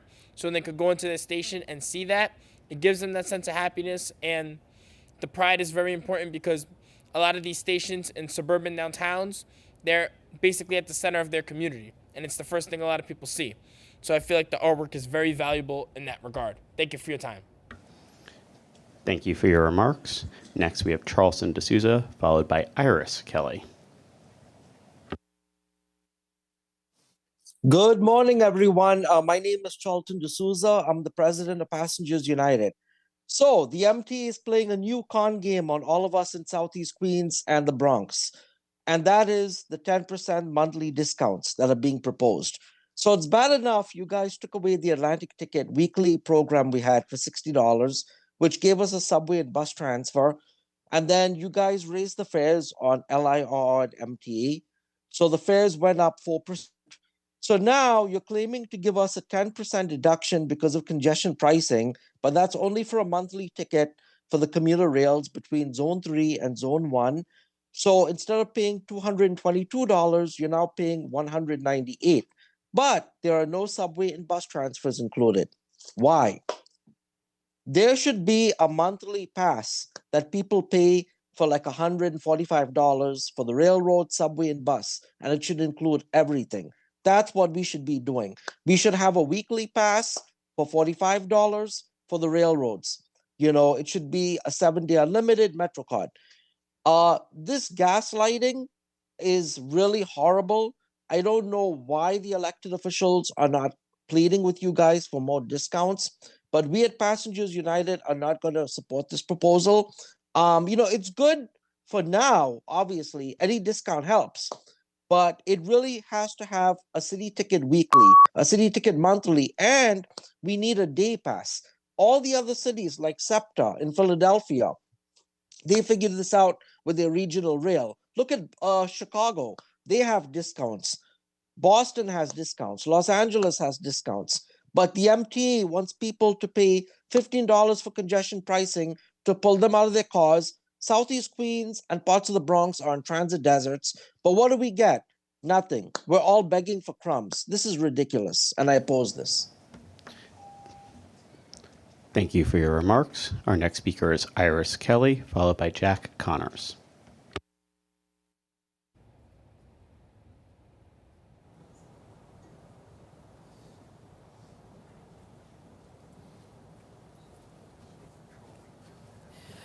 Yes, there's problems with the railroad in terms of timing and for just being able to get home. On the other night, I get around midnight, and they said there's a train at 12:04 to get to connect into Brooklyn. I get up and over, and I'm almost three-quarters way down, and then see the train pulling away. That meant a 40-minute wait for the next train out. That train that comes in 40 minutes later comes in 20 after, and then has to stay 20 minutes just to get out of Jamaica going to Brooklyn. That is terrible. That should be our time for us. Our connection from Manhattan to Brooklyn, we always had between 2 and 3. There's no reason why you can't make from 2 over the track 12 and 12. That is a disgrace. It made it harder for me getting home that night, and I missed my sister ride, and I had to go extra time for them to get me home. Getting home after 2 o'clock in the morning was a disgrace. Try to think about what you're doing to people. I mean, people need to make connections. If you make a connection, it's a huge wait time for everything else, and get home real late. That is not good for anybody. Try to think about what you're doing to people with this connection time. You should compromise Brooklyn people because we had the longest way walk over from track 2 to track 12. That is a disgrace, and think about it, what you're doing. Thank you. Thank you for your remarks. Our next speaker is Jack Connors, followed by Andy Pollock. Good morning. I'm Jack Connors, Research and Communications Associate at the Permanent Citizens Advisory Committee to the MTA, PCAC. First, happy 190th birthday to the LIRR. This legislative session, PCAC advocated for a slew of fare discounts for riders on the LIRR and Metro North. Riders around the system, but particularly on the commuter railroads, shared in the most recent Customers Count survey that creative fare discounts and deals rank at the top of the list of improvements that would get them to ride transit more. While we're disappointed that our proposals, creating a weekly city ticket with transfers to subways and buses, expanding fares to the commuter railroads within New York City, and extending the seniors, disabled, and Medicare discount to the AM peak did not end up in the enacted state budget this year, we're thrilled that you'll be taking action on 10% discounts for monthly tickets for the LIRR and Metro North within New York City in advance of congestion pricing. It's what the OBTA was created for as part of the original 2019 legislation. We're not giving up on the other discounts, which will increase equitable and affordable access to transit for more New Yorkers, and look forward to working with the MTA, the city, and elected leaders across both to make them a reality for riders. The sad irony is that rider reps won't be able to vote on the discounts today. Hopefully, one day that will change too.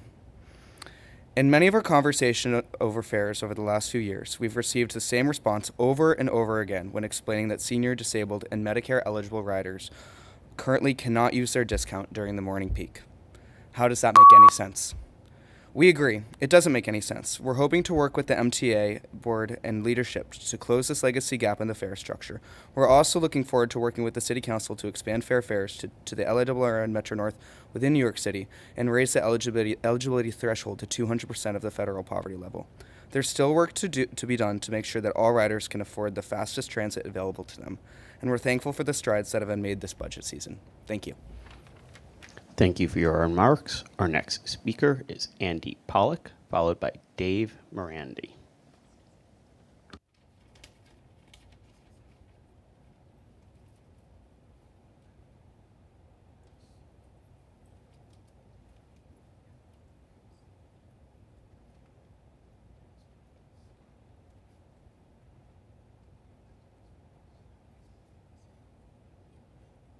Hello, can anybody hear me?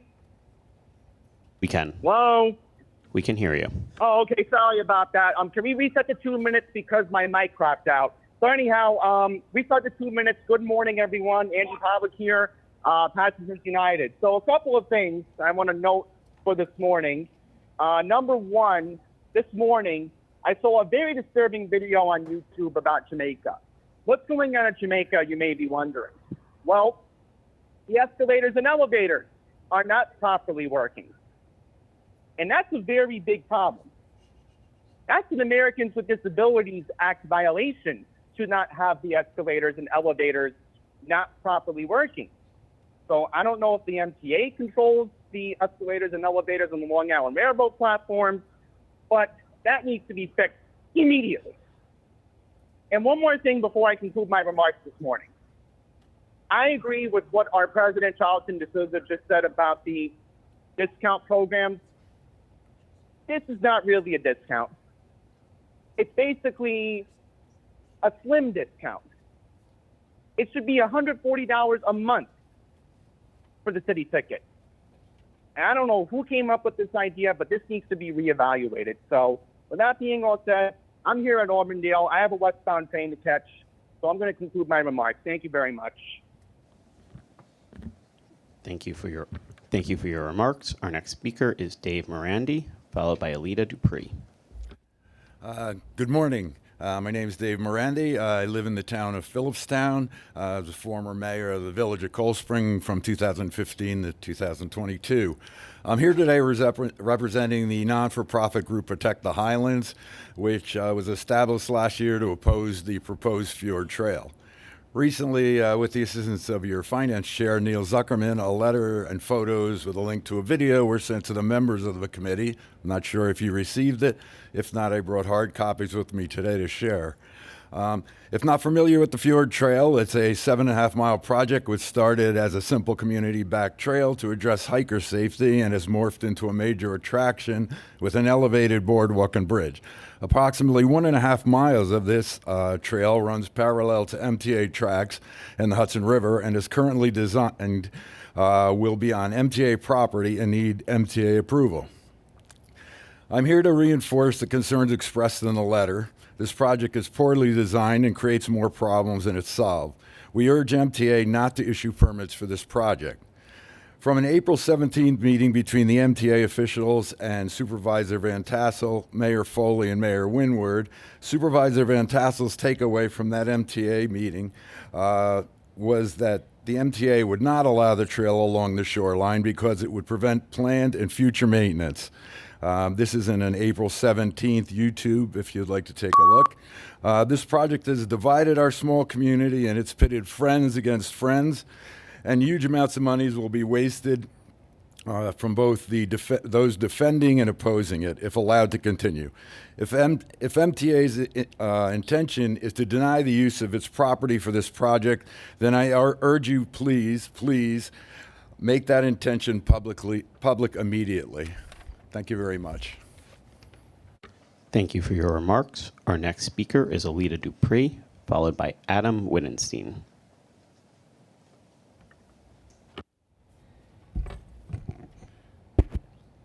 Thank you. Good morning to the chair, Sam and Blanca. Alita Dupree, for the record, she and her with Team Folds can talk about railroad today. I did read over the metrics. They're looking good. I think we're tracking about 75% now on maybe 80% on our ridership compared to pre-COVID, so that's good. We want to get more people on the train. I got to add to that a couple of times last week on both railroads. And it looks like our safety is doing okay, and I used escalators and elevators. Didn't run across any inoperative equipment, so that's helping me to navigate the system, especially in Grand Central Madison, doing those big escalators, and I'm afraid of escalators, and I did fine. One reason I go to Grand Central Madison is one is to do the big escalators, and also it's our house. It's the MTA house, Grand Central Madison, so I want to be a part of that. But I think about Eclipse Day. What brings me back? The day before Eclipse Day, I was walking toward Grand Central Terminal, and the clock was about to strike 9:29, and I took a picture of it. Reminded of Jeff Lynne's Last Train to London, mention of 9:29. I came back the next day to take the picture of the clock inside the main concourse. And but in thinking of that, I did get to go to Stamford because I have to have some Metro North, and I did have a couple of Metro Norths, and also some Jamaica and Flushing and Woodside. But this is not just about the means to the end, but enjoying the journey. And so I just said this as I was going through the tunnel, Park Avenue tunnel, into the light. I got right down the line. Thank you. Thank you for your remarks. Our next speaker is Adam Wittenstein, followed by Jesse Figueroa.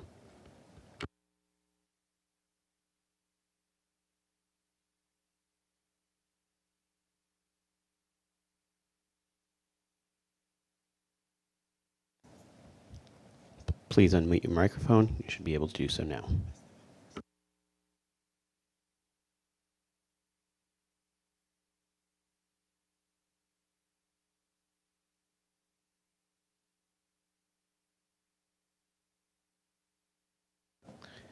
Current speaker is having technical difficulties. We'll go to Jesse Figueroa and return to him now.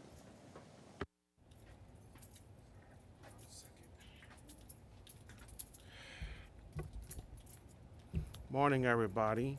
Jesse Figueroa here, U.S. Army veteran and member of the Long Island Railroad's Accessibility Task Force. I'm here to say that keep up the good work, and especially to the MTA police to crack down on fare evaders on the railroads. And congratulations to Rob as president of the Long Island Railroad. I was happy to be at the 190th anniversary of the Long Island Railroad. I'm very pleased. And other than that, accessibility is our highest priority, as well as safety. Thank you and God bless. Thank you for your remarks. Our next speaker will be Michael Cohen, followed by Andy Quito.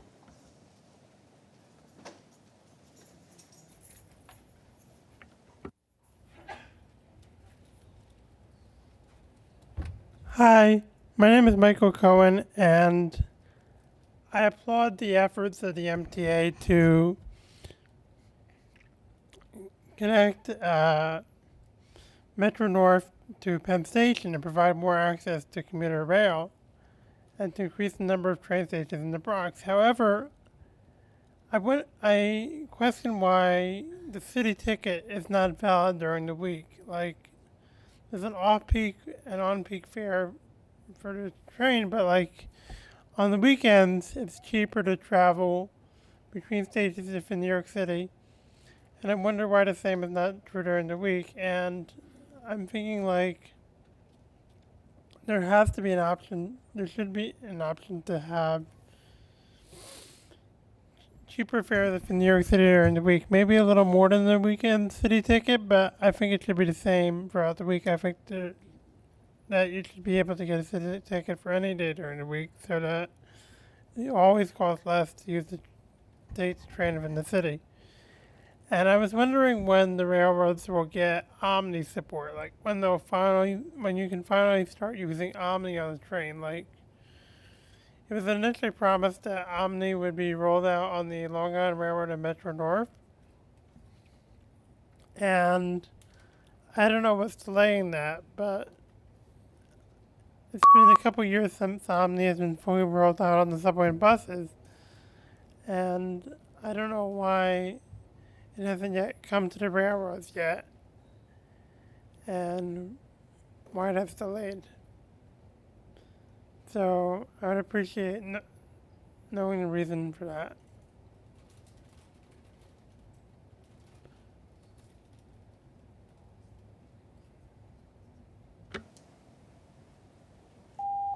Thank you for your remarks. Our next speaker is Andy Quito, followed by Jack Nuremberg. Hey, good morning, guys. Thank you for putting me ahead of so yeah, you guys pushed me around again all the way to the back of the line. But yeah, let's get onto the Long Island Railroad. Why are the escalators and elevators are broken at that station? But this is just absolutely despicable for a main station like Jamaica. Escalators and elevators broken everywhere, and we got homeless just hanging around. A lot of them are mentally ill. Why you guys don't partner yourself with the Port Authority to get them out and get everything fixed up? It's just completely unacceptable. And there's a lot of creepy people that hang around there, including Pine Power Ally, John Mitch, hanging around there, creeping out just like they did yesterday. Got to go to 129 Lincoln Avenue. You got to go and get this. It's just very, very unacceptable. Very, very creepy. These guys just hanging around too much. So yeah, lastly, we gotta get to the 10% discount. It's just another con way to screw us over. It should be $145 a monthly city ticket. And why are you charging peak city ticket for? It should be $5, just like the predecessor, the Atlantic ticket. You guys are just absolute mess. You guys are corrupt. You guys don't care about the riders, and you guys are destroying the car culture with this congestion pricing. I'm against it. I'm against all these discounts. Reevaluate it and make it better. Thank you for your time. Get John Mitchell arrested. Free Palestine and Trump 2024. Thank you for your remarks. Our next speaker is Jack Nuremberg, followed by Adam Wittenstein. Good morning, everyone. I'm Jack Nierenberg. I'm the Vice President of Passengers United. First, I do want to say a very happy birthday to the Long Island Railroad, 190. And also congratulations to President Rob Free. And unfortunately, the Long Island Railroad and Long Island Railroad commuters and also Metro North commuters deserve a lot better than the 10% discount that is being voted on tomorrow for the monthly city tickets. Now, it's barely an incentive for all these people, and it only makes a trivial difference for all these transit riders, and commuters are still worse off than they were at the beginning of 2023. So we've been pleading over and over again for a weekly city ticket and also a monthly city ticket, which has a free subway and bus transfer included. And we've been hearing more of those calls echoed by other people. Unfortunately, it's really a shame that we weren't seeing those same calls being made when the Atlantic ticket last year, when it was being eliminated, which also had that free subway and bus transfer. So that should be a priority for the Long Island Railroad and Metro North and the MTA in general, getting that reinstated for a city ticket. And the Long Island Railroad, I want to make one thing clear. The Long Island Railroad is not in any way a luxury service, despite claims by some who don't take the trains that it is a luxury service. It's a necessity for so many people, especially those who are in disenfranchised communities. It's a connector for many of those communities as well. And if the Long Island Railroad and the Metro North and the MTA really wants to institutionalize equity and put equity at the forefront of their efforts, restoring the benefits of Atlantic Ticket, the free subway and bus transfer would be a priority. Thank you very much.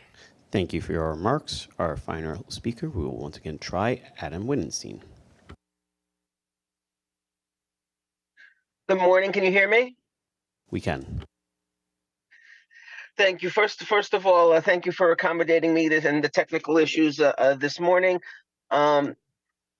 Ironically, one of the things I wanted to talk about today was the lack of communication and being able to contact the MTA. Today, I am glad that you absolutely came through accommodating me in this meeting. But whether it be the feedback page, the train time app, it's very rare to get any response, and any response is very like a form letter, usually not related to the inquiry. The other thing I wanted to talk about is the LIR keeps making statements about using customer feedback and data regarding train adjustments.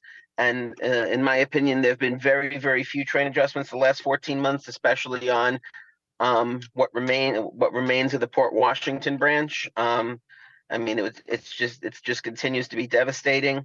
The lack of trains during key times, no trains between 5:10 and 5:50 out of Penn in the evening. No trains to Woodside or Penn between 7:36 and 8:16 in the morning. And the one train that was added 2 weeks ago,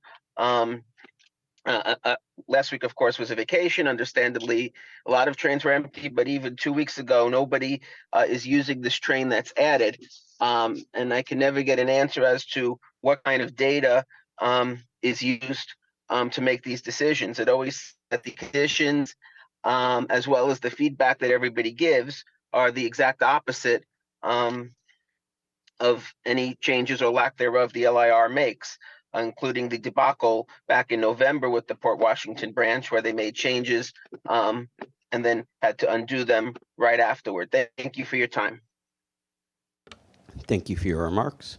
Madam Chair, that concludes our public comments. Thank you, Andy, and thank you to this morning's speakers. My name is Blanca Lopez, co-chair, and this month Metro North Rail has the lead. I would also, before we begin, I would like to give a warm welcome to our two new committee members, Dan Garodnick as well as Mark Herbst. I know my co-chair, Sammy Chu, had officially welcomed you last month, but I didn't get a chance to, so I'm going to repeat it now. Moving on to administrative items. The approval of the minutes for last month's March 25th meeting. All of you have had a chance to review them. Are there any corrections or omissions? If not, I move to approve the meeting minutes. Second? Thank you, Sammy. All in favor? The meeting minutes are approved. Moving on to the work plans. Kathy, Rob, are there any changes to your respective work plans? There are no changes to the Metro North work plan. And no changes along Island Railroad. Thank you very much. We move on to hear the president's reports. Kathy will go first. Okay, thank you. Before I get started, I too would like to congratulate Rob on his permanent appointment as president of the Long Island Railroad. I really am thrilled for him and thrilled to be able to continue to work with him in delivering regional rail service to all of our customers. So congratulations to Rob. On the topic of ridership, our ridership continues strong. On April 9th, we set a post-COVID ridership record of 228,390. On that day, for the first time, Metro North and Long Island Railroad, upstairs and downstairs in Grand Central, combined to serve over 250,000 customers in a single day. In March of 2023, Metro North's ridership was 53 million, which represents an increase of 9.3% from last March, representing 75% of March 2019 ridership. And now that baseball season has resumed, our overall ridership figures are being boosted by Yankee homestands, as thousands of fans know that Metro North is the best way to get to the Bronx to go to the game. Both railroads have a work plan item this month on ridership for 2023. Ben Cornelius will be presenting that information for Metro North, and Yanis Takos for Long Island later on in the agenda today. Another boost to Metro North's discretionary ridership is travel to the world-class dining destinations that we have in Metro North territory. and we are proud to continue our partnership with Hudson Valley Restaurant Week. There are many, many restaurants in our region that are easy walking distance from Metro North stations, and from April 8th through April 21st, diners were able to order from special Restaurant Week menus that highlighted all the Hudson Valley has to offer. Hudson Valley Restaurant Week kicked off a few weeks back with a press event at Goosefeather Restaurant in Tarrytown, where I joined Westchester County Executive George Latimer and other restaurant enthusiasts in reaffirming the Hudson Valley's reputation as a culinary destination. Last week, on Tuesday the 23rd, we hosted our first Connect With Us session of 2024 at Fordham.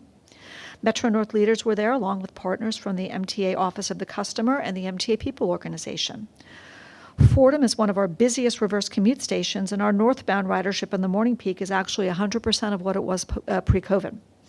At Tuesday's session, we were able to engage with customers regarding our service. We also had information regarding job opportunities at Metro North, and we talked to several people who are interested in career opportunities with us. Last week's celebration of Earth Day provided us with a significant opportunity to reiterate our dedication to environmental stewardship. In pursuit of this objective, MTA has embarked on the creation of a new climate resiliency roadmap. This comprehensive strategy will necessitate a $6 billion investment over the next decade to fortify our infrastructure against the challenges posed by climate change. I was happy to join Chairman Lieber, MTA C&D President Jamie Torres Springer, and other local officials at an event at our Mott Haven facility in the Bronx, highlighting the particular vulnerability of that low-lying location, where all three of our east of Hudson lines converge, as well as the importance of future investments to fortify our system. I'd also note that we were thrilled to receive $20 million in the recent state budget for an initial investment in Hudson Line resiliency. I want to point out, though, that Metro North is not waiting to take action to improve the ability of our system to withstand the effects of climate change. Last month, we highlighted work to elevate tracks near Garrison on the Hudson Line. This month, we want to show another example of our proactive approach. Here's the Harlem Line signal box elevation at milepost 25.7. That signal box is located within the grade crossing starting at Cleveland Street and Lakeview Avenue.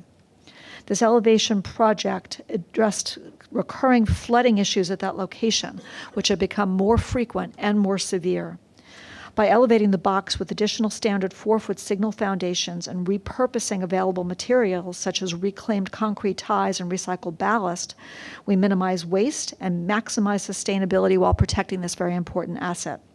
This commitment and projects like this underscore our dedication to fostering a more resilient transportation network. MTA C&D is currently in the midst of a large-scale replacement project for the Park Avenue Viaduct. We've briefed the committee on this before. This structure dates back to the late 1800s and carries approximately 750 trains and thousands of customers to and from Grand Central every weekday. Phase 1 of the construction spans from 115th to 123rd Street. Substantial progress has already been achieved, including replacement of 2,200 feet of steel third rail with new aluminum third rail and relocation of signal power feeder and communication cables to support Track 3 and Track 1 bridge replacements. One of two gantry systems, which are specialized overhead structures used for lifting and positioning heavy materials during construction, have been erected. The first weekend bridge replacement outage will commence in the coming weeks, and we have developed a special schedule in conjunction with our colleagues at C&D to support this critical state of good repair project.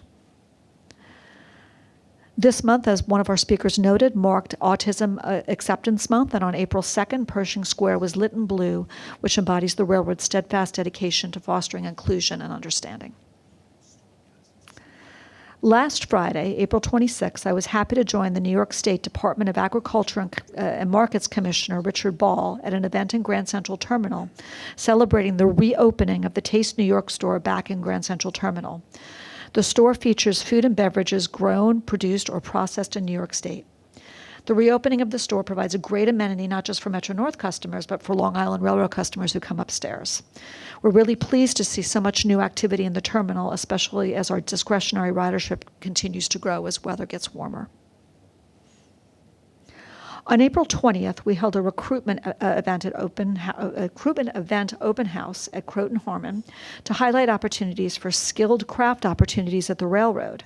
The event was an amazing success. We had anticipated that approximately 300 people would be there, but we actually welcomed 585 potential job applicants to this event, which was just a phenomenal turnout. I want to thank our talent acquisition team from the People Department as well as the Metro North departmental staff that worked so hard to make this event a success. And finally, we got a bit of good news last week. We got the great news that John Klazowski of our Maintenance of Way Department has been recognized by the publication Progressive Railroading as an industry rising star. Yay, Johnny. He's one of only 25 rising railroad employees across the nation to receive this prestigious recognition. He's been a rising star at the railroad since he began as a track worker in the M&W department.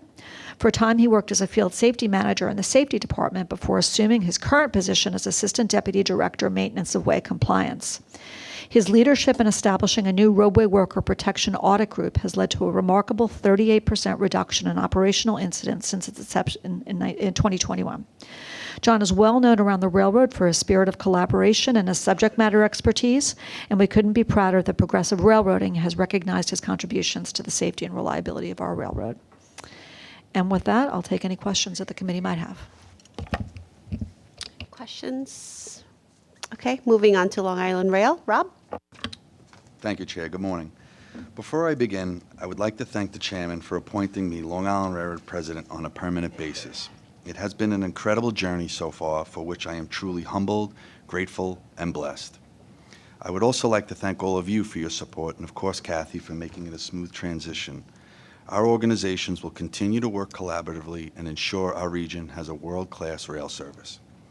And to our customers, my commitment and dedication to providing a safe, reliable, accessible, and customer-oriented transportation service will not waver. Now to business. Looking at performance and ridership, March total on-time performance, we achieved the 95.95% mark, which was our third best in recorded history. And on to ridership, March 2024 ridership increased 17.2% over March of last year and 18% year-to-date as compared to last year. And non-commutation ridership once again surpassed the same month in 2019, this time by 13.9%. This marks 7 months in a row that we surpassed 2019 ridership and non-commutation. We also achieved the second highest total past pandemic COVID weekday ridership on April 9th, where we accommodated 251,964 customers. It's nice to see all this ridership increasing. And Long Island Railroad customers continue to take advantage of Grand Central Madison service. We are regularly seeing a 60-40 split between Penn Station and Grand Central Madison. It's literally happening several times a week. I believe it was 2 weeks ago, 4 of the 5 days were a 60-40 split, and on the 5th day was a 61-39 split. So customers are definitely gravitating towards Grand Central. And in March, Grand Central Madison ridership reached over 1.5 million customers for the month. That's the highest mark since the opening of Grand Central Madison, and this is all based on loadway data. We also hit an AM peak ridership record to Grand Central Madison with 25,800 customers on March 19th. People are really realizing the benefits of Grand Central Madison. The summer travel season is quickly approaching, and that means our summer timetables will be introduced in time for Memorial Day weekend. The May 20th timetable change will feature our extra service to the East End, but this year we are extending the 5:13 p.m. train from Penn Station to Montauk on summer Thursdays. This is in addition to what normally takes place on summer Fridays. So what we've seen, comparing to historical ridership trends, is that customers now, what used to happen in the past, customers would go out on a Friday and come back on a Sunday. What we're seeing now is customers going out on a Thursday or even a Wednesday and coming back on a Monday and Tuesday. So this schedule adjustment will help accommodate those shifts in ridership. We have also added a new Port Washington branch train to the daily schedule on April 15th. This new train from Great Neck to Grand Central is meant to help alleviate loading on an existing Port Washington train to Penn Station. Both trains will depart at 7:53 from their initial terminals. As always, we'll be watching and analyzing the results on these and all other trains, making adjustments when necessary and feasible. Our efforts to build a better railroad continue as we recently completed 7 grade crossing rehabilitations between Ronkonkoma and Greenport, and 4 others between the Montauk and Port Jefferson branches. I wanted to highlight this effort in particular the work east of Ronkonkoma, as it also illustrates our efforts to run an efficient railroad. Though this work was originally planned for 6 crossings, we actually completed 7 crossings. The work would have historically taken place off hours, adding additional costs, so we performed the work on weekdays. And the work was completed 3 weeks earlier than planned, which enabled us to return the track to passenger service, lessening the impact to our customers. That is being an efficient railroad. Congratulations and thank you to our engineering team. We are also in the middle of a 4-weekend project to waterproof and repair 11 leaky joints along the Valley Stream Viaduct. This work coincides with many other activities taking place at Valley Stream, and we are confident our customers will notice the positive change once the work is complete. On Sunday, April 21st, our Corporate Safety Department hosted Operation Eastbound and Down, an emergency preparedness drill in coordination with Stony Brook Southampton Hospital, East End Emergency Response Organizations, and East Hampton Town. The exercise took place on and about our right-of-way in Amagansett and simulated a train versus vehicle strike. Excuse me. The exercise is designed to test the emergency planning and response of the various local first responder teams, hospital, and state and county OEMs. Thank you to our safety team and to everyone who took part in this highly successful drill. As you heard from many of our people in attendance, happy birthday, Long Island Railroad. On April 24th, 1834, the Long Island Railroad was chartered, making us the oldest railroad in the country operating under its original name. I was going to give a little history lesson, but in the interest of time, I'll spare you. You can say a lot has changed since our founding, and to honor our birthday, we hosted a celebration last Wednesday at Grand Central Madison. That day, we were joined by labor leaders, customers, former employees, board members Mark Herbst, Andrew Abel, and Randy Glucksman. And of course, Kathy joined us as well. We heard from preeminent Long Island Railroad historian Steve Quigley and former employee Dave Morrison. Historical photos were displayed, and we debuted our special anniversary historical artifact showcase of the Long Island Railroad. Our incredible 190th anniversary video premiered, and if you haven't done so already, we encourage you to come to Grand Central Madison and see these spectacular displays of our history. It was an incredible celebration, and I want to thank everyone who made the day possible, especially the Long Island Railroad 190th Anniversary Committee, led by Yanis Takos, who's in the building today. Here's to another 190 years and beyond. Grand Central Madison has certainly been quite busy lately, and not just in terms of ridership. April is World Autism Month, and to help bring attention to this very worthy cause, Grand Central Madison is being lit up in blue all month long. On April 2nd, Chairman Jano Lieber held an event announcing that the MTA has released an RFP seeking a developer to bring retail and dining to Grand Central Madison. And on April 10th, MTA Arts and Design held an event celebrating the April 24th release of its new book entitled Contemporary Art Underground, written by Arts and Design's own Sandra Bloodworth and Cheryl Hageman. Both were great events and well attended, which allowed us to showcase the magnificent Grand Central Madison. As you know, I'm extremely proud and appreciative of our employees, but it's always nice when others recognize what I witness every day. So on April 13th, our own community relations specialist, Chrisanne Fabio, was recognized by Nassau County and by the Trainville Hobby Depot for her involvement with the community and her tireless work with the TRACS program. Chrisanne has been an outstanding advocate for children's safety for a number of years. Congratulations, Chrisanne. And this month, Grand Central Madison usher Pete Sciolino and training specialist Charter Caladine were honored as ABC7 MTA Heroes of the Week. Chances are you've heard Pete's fantastic station announcements, and Charter does a wonderful job training our transportation department employees. She was also recognized by the MTA during Women's History Month for her mentoring spirit. Thanks for making us proud, Charter, Pete, and Chrisanne, and keep up the incredible work. That concludes my report for this month, and I'll answer any questions you may have. Thank you so much. Any questions for Rob? Okay. Oh, yes, Sammy. I don't have any questions. I just did want to, formally welcome Rob to the Dropping Me Act and coming to the full presidency. And I'm sorry I missed the celebration. I was away, but I also wanted to just make note of the 60-40, split between Grand Central Madison and Penn Station, and speaks to you, Kathy, as well, that, that's where the numbers were originally projected, and they're really starting to settle in. So although everyone, thought everyone was crazy when it was happening, it shows that, the modeling and the predictions were well, and it's really good to see everything, falling into groove, and it will be really nice to, get something other than a cold ham sandwich too very shortly. So looking forward to that. Just to add to that, Sammy, if you look at the ridership data, Penn Station has remained relatively flat or increased slightly since the opening of Grand Central Madison. But ridership is increasing to Grand Central Madison itself. People are choosing to go to Grand Central Madison, and that's where we're seeing the peak ridership increases. So it's incredible to see. I mean, if you go there in the morning, that station is bustling with people, so it's great.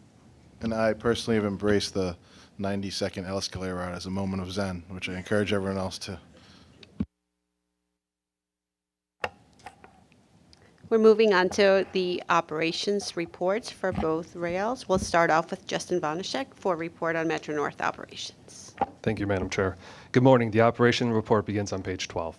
I am pleased to report that our service delivered rate for March reached 99.9% for the second month in a row.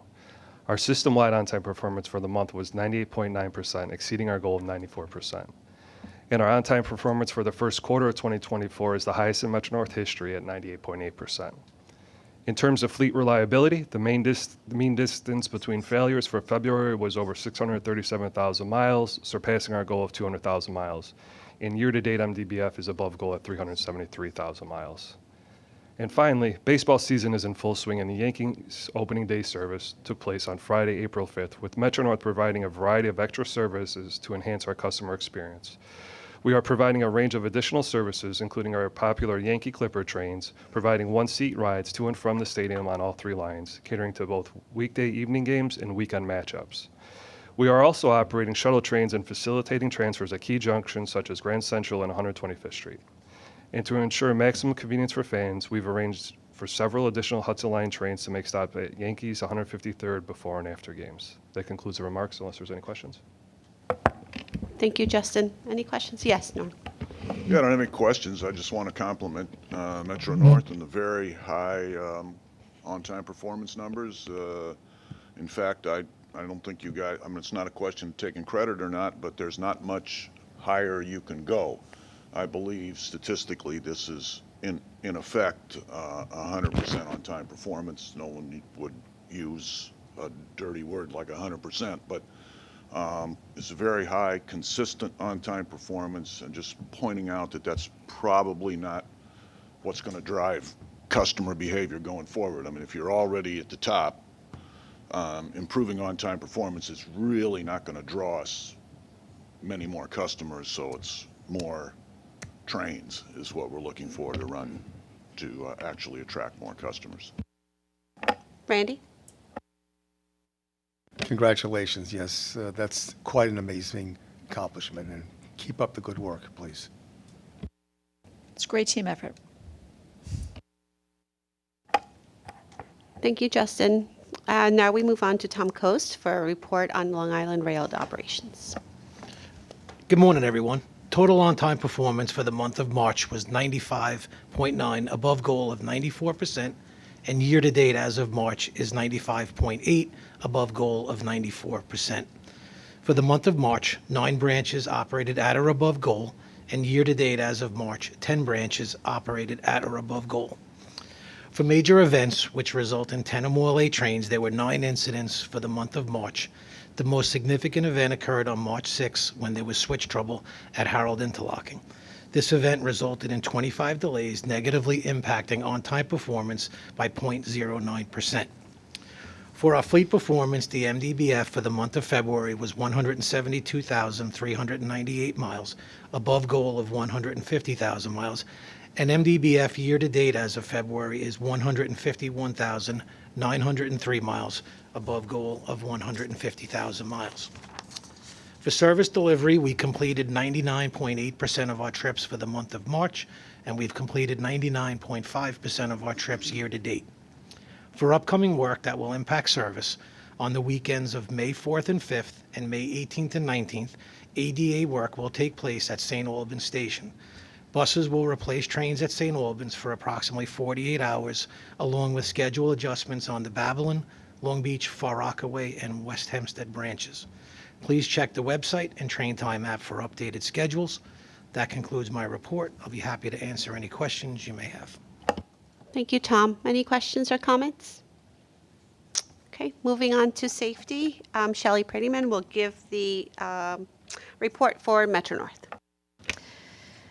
Thank you and good morning. Metro North Safety Report is on page 16 of the Performance Metrics book, and I'm pleased to report that Metro North's customer and employee injury rates have continued to show improvement over the prior reporting period.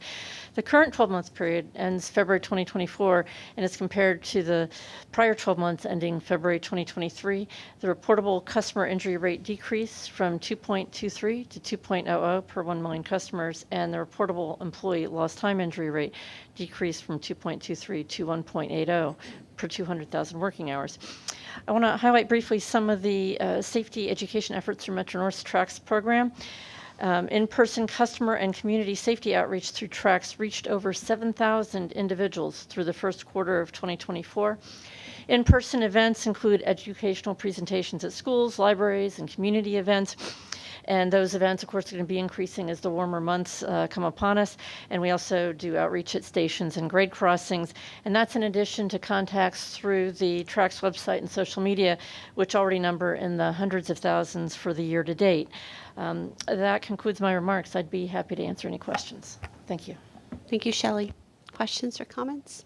If not, moving on to Lori Ebbighausen's report. I apologize, Lori. No, very well done, very well done. Good morning, everyone. So our safety report starts on page 30. Our reportable customer injury rate was 2.38 per 1 million customers, and our employee reportable lost time injury rate was 4.38 per 200,000 hours worked. In addition to highlighting the drill, and I do want to acknowledge and especially express appreciation to the MTA Police and Chief Muller, that TRACS program does not happen without the 2 dedicated officers from the MTA Police Force. And I'm also pleased to highlight as well that we're getting 4 dedicated officers for our right-of-way task force. So that support was expanded, and we're truly grateful for that. I also wanted to highlight that on April 10th, in addition to hosting our quarterly, and Metro North and Long Island Railroad meet quarterly with the Federal Railroad Administration Safety Management Team Region 1, we were pleased to host Carl Alexi, who's the Federal Railroad Administration Associate Administrator for Railroad Safety and Chief Safety Officer, who toured our Incident Command Center as well as viewed our Jamaica Central Control Operating Theater. So we were happy to host him on April 10th. I'm happy to answer any questions. Thank you, Lori. Moving on to the MTA Police report. Chief Mueller. Good morning. For the month of March 2024, we had 31 major crimes in the categories. We had 1 grand larceny auto, 1 burglary, 4 robberies, 8 grand larcenies, and 17 felony assaults. Of the felony assaults, 8 of those were perpetrated upon police officers and 4 upon MTA staff. So 12 out of the 17 felony assaults were against MTA workers. And as a result of the really great work that our men and women of the MTAP are doing, we're continuing to summons and arrest and making sure we're enforcing fare evasion. And this is an expected consequence of that felony assaults on police officers will be up. But they continue to do tremendous work regardless, and we're seeing some really great increases in quality of life. Thank you. Any questions or comments for the Chief's report? If not, thank you. Moving on to agency information items. Kathy, can you take us through items for Metro North? Sure. As I mentioned in my remarks, there's a work plan item for both railroads for the annual ridership report. So Ben Cornelius is going to deliver that first for Metro North, and then he's going to hand it over to Giannis to deliver for Long Island Railroad. Thank you, and good morning. Metro North's 2023 ridership was 23.4% higher than it was in 2022. In terms of people, that means we carried 13.3 million more riders last year than we did in the previous year, reaching nearly 70% of our pre-COVID ridership level. In a sign of workers returning to the office, Metro North's commutation ridership was 24% higher than it was in 2022, and non-commutation ridership was 23% higher. In the last 4 months of the year, our non-commutation ridership was actually higher than it was pre-COVID, a signal that a growing number of riders are purchasing traditional non-commutation fare media such as 10-trip tickets. Metro North's service levels in 2023 were increased incrementally and surgically to anticipate and meet returning and rising demand. We initiated such service improvements as the restoration of half-hourly service between Grand Central and Croton Harmon on the lower Hudson Line on both weekends and weekdays. We analyzed and adjusted the schedules of Upper Harlem Line trains serving Southeast Station to eliminate some station congestion and to reduce train delays. We're happy to say it was the first full year of the New Haven Line Super Express trains between Grand Central and New Haven, which make the trip in as little as an hour and 39 minutes. It was also the first year of increased service on the Waterbury branch after we partnered with Connecticut DOT to make significant infrastructure improvements on that line. We increased the number of trains from 15 to 22 on the branch, and with the increased frequencies, the Waterbury branch is now carrying almost 10% more passengers than it carried pre-COVID. We also restored the popular fall foliage leaf peeper trains on the Hudson Line, which on a typical beautiful fall day transport thousands of day trippers from New York City and Lower Westchester to the towns and parks along the Upper Hudson Line, such as Cold Spring, Beacon, and Poughkeepsie, and to the popular trails at Breakneck Ridge. Metro North's ridership growth was driven both by increased return-to-work policies and by attractive new fare offerings, such as the Peak City ticket, as well as by the new connections between Metro North and the Long Island Railroad with the opening of Grand Central Madison. We also see ridership growth for New York Yankees and New York Football Club events at Yankee Stadium, as well as for the concerts there too. Metro North's safety, frequency, and reliability play a significant role in our attractiveness to the region's residents. We operated at nearly 97.5% on-time performance throughout 2023, which provides our constituents with the confidence that we'll get them where they want to go when they want to get there. And we expect that all of these factors will continue to drive further growth in 2024. Thank you, and I'll be happy to take any questions. Thank you. Questions, comments? Okay. If not, we can move on to Long Island's report. Good morning, and thank you for the opportunity to present the Long Island Railroad 2023 ridership overview. The Long Island Railroad finished the year with increased ridership, continuing the upward trend after the end of the pandemic. Ridership was over 65 million customers, going up 24% above 2022. When compared to 2019, total ridership was almost 72% of our pre-pandemic ridership. Commutation ridership reached 26 million customers, an increase of 22% over last year. The gradual return to work in the office and improved on-time performance helped this growth, although it remains 51% of our pre-pandemic commutation ridership. On the other hand, non-commutation has been scoring significant gains, indicating high demand for Long Island Railroad off-peak travel. Non-commutation ridership went almost 26% above 2022, with 40 million customers, nearly matching the 2019 ridership at 98%, which actually was exceeded in the last 4 months of 2023 and continued in 24 for 7 consecutive months. History was made in 23 with the opening of Grand Central Madison on February 27th, offering 41% increased service and new travel opportunities for all customers. All service segments increased, with AM peak and reverse commute service going up significantly. In total, weekday and weekend service increased with 275 additional trains. Service improvements contributed to the ridership growth as well. On-time performance has been increasing steadily, exceeding 95% in several months, and more recently had the best February in 12 years with 96.3%. Schedules were continually monitored and adjustments were made to match changing patterns and reflect customer comments. The report outlines the detailed changes. These improvements also drove customer satisfaction up to 70% in the fall of 23 from 68% in the spring. Looking ahead, the future seems bright, and the Long Island Railroad is expected to increase as the on-time performance and customer satisfaction improve. Commutation ridership will grow as the return to the office rate increases and fare offerings such as the Peak City ticket and the additional discount on monthly tickets continue.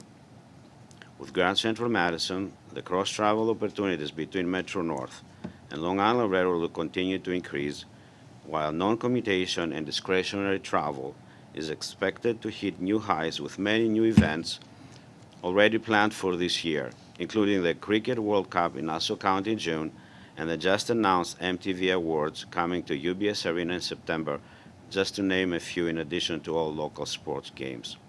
And of course, Long Island will continue to be a major attraction, boosting summer ridership, visiting North and South Shore, popular destinations from the Rockaways to Montauk.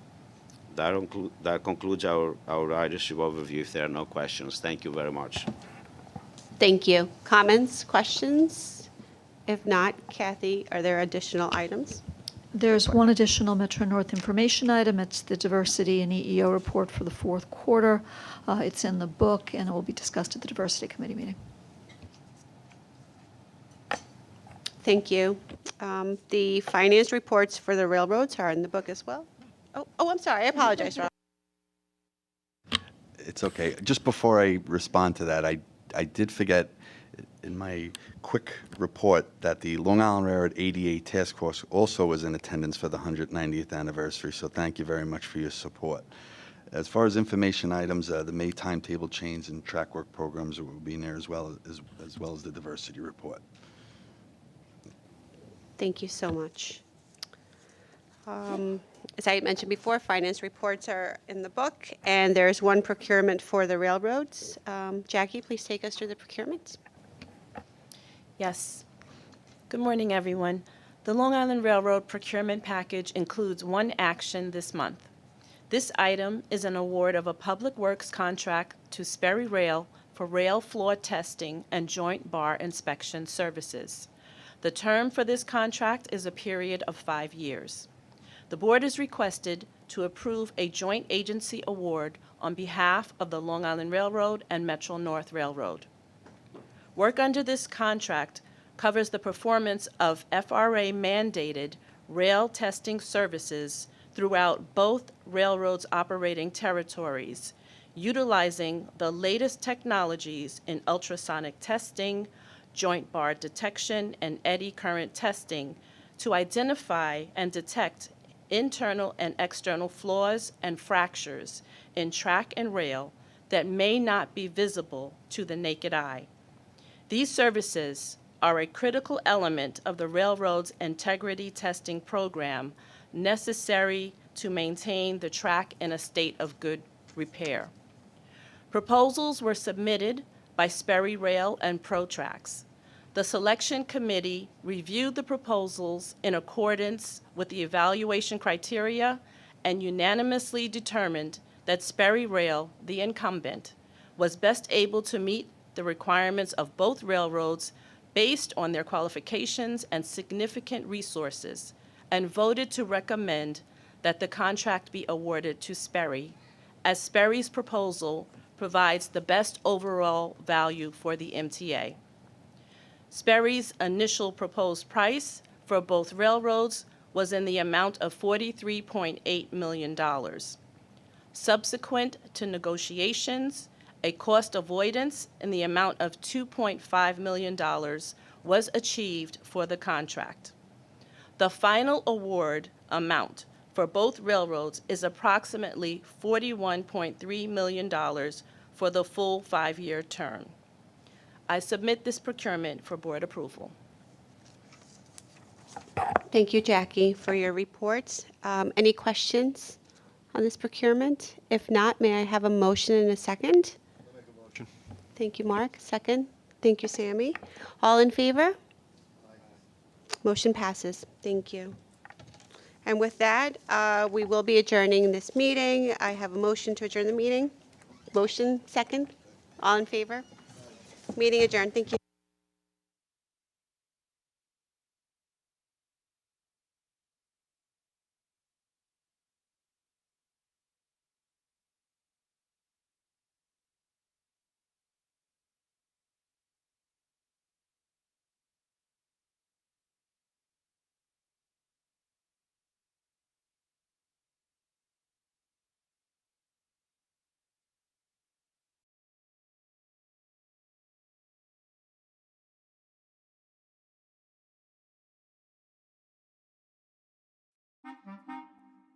Sometimes the public may call us train drivers. Honestly, it doesn't bother me because I know they don't know. My name is Keisha Cole. I'm a train operator, and I've been with MTA for 6 years. I work on the 7 line. It's approximately 21 stops from Main Street to 34th Street, and it takes about 36 minutes from end to end. My name is Jim Van Name. I'm a train operator for New York City Transit.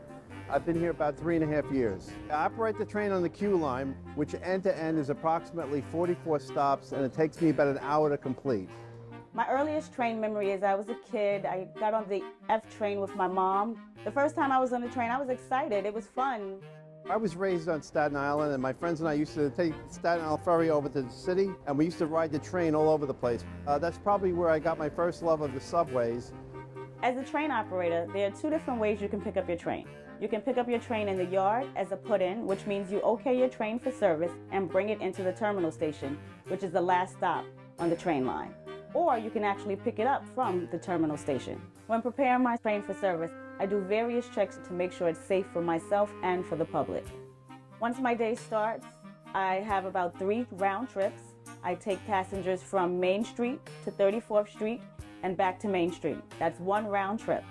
I start over at the yard, and then I have to do what we call a put-in. I have to prep the train for service, and then they send me out over to Stillwell Terminal, and then I go into service. I do my 2 trips up to 96th Street and back, and that pretty much completes my day. It usually takes anywhere from 8 to 8.5 hours. At the end of the day, the 2 ways of finishing the job is to just walk off the train at the terminal station at the last stop and just sign out and go home, or to do a layup, take the train from the terminal station back to the yard, lay it up, put it away for the evening, and go home from there.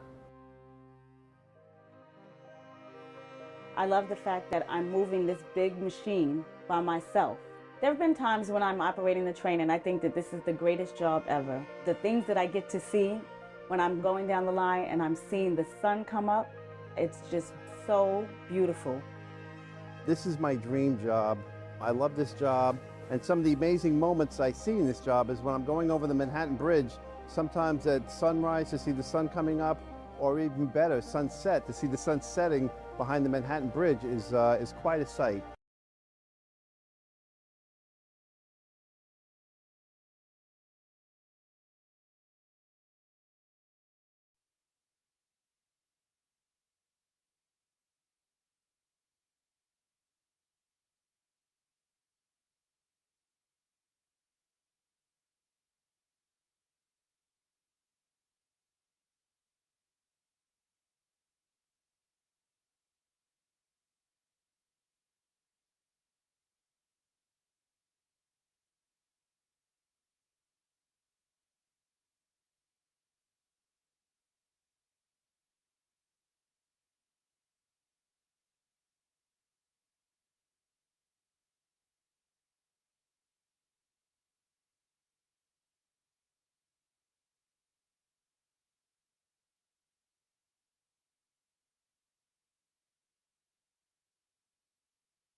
Everyone. I'd like to call to order the New York City Transit Committee meeting, and we'll get started with safety announcements. Your safety is of the foremost importance to the MTA. Therefore, we ask that you listen and adhere to the following instructions. If you witness an emergency, notify emergency personnel in the room and call 911 immediately. Please follow any audible instructions provided through the public address system or visually on screens in the event of an emergency. If an alarm sounds, wait for a public address announcement and follow instructions. If told to go to another floor or to evacuate the building, leave all unessential items behind and use stairwell A just across the main hallway or stairwell B down the hallway past the elevators. If you have a mobility disability or cannot self-evacuate, please proceed to stairwell D or E for assistance by MTA staff or emergency personnel. An automated external defibrillator, AED, for use by trained personnel is in the main hallway just past the elevators. If you need assistance during an evacuation, please tell an MTA staff member or emergency personnel. Thank you and have a safe day. Okay, thank you, everybody. We're next going to move to our public speakers. Good morning. We have 15 members of the public registered to speak today. As a reminder, we ask that all public speakers adhere to the MTA's rules of conduct and decorum. I'd also like to remind our public speakers that in the interest of time and fairness to all speakers, we limit everyone to 2 minutes. Please be aware there will be a warning beep to remind you when you have 30 seconds left to conclude your remarks. Today, the first speaker will be Marie Bowden, followed by Tasha Larabors.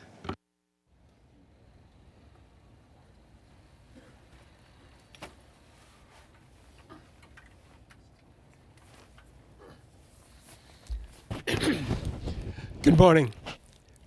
Tomorrow at 2 o'clock, I'll be going on a road trip with the team from the Westchester County Department looking at road lines and how to make the markings on a road more obvious to distracted and aggressive drivers. What would that, Rich, I would like to have you set up a meeting with me and a team from your department to discuss updating the markings on the road. I would expect that those markings that we're using now were designed 50 years ago, and they are not appropriate for today's world. I would expect that a reconfigured road plan would save maybe 5% of the time that your buses go.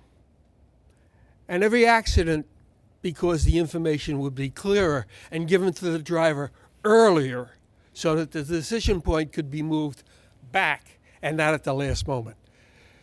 Every time there's an accident prevented or doesn't have to happen, it increases the speed of your buses.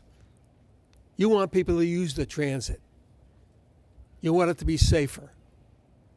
It's time you updated lines that were designed 50 years ago. You don't use a Princess phone today. You use a smartphone, right?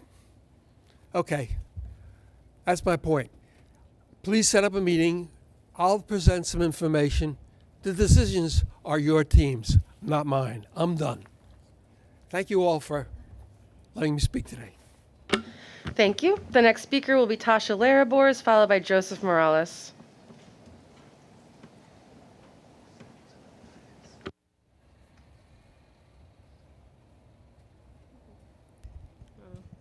Good morning. My name's Tasha Larabors. I work for a Center for Independence of the Disabled, New York, and I'm an accessorized user. Would like to talk again about the importance of assessment centers. I have, heard a lot of issues from consumers about their issues during assessment centers, especially those with the invisible disabilities. And it's not, like, once again, they do not have a problem. The problem is not going up and down the stairs or holding the pole.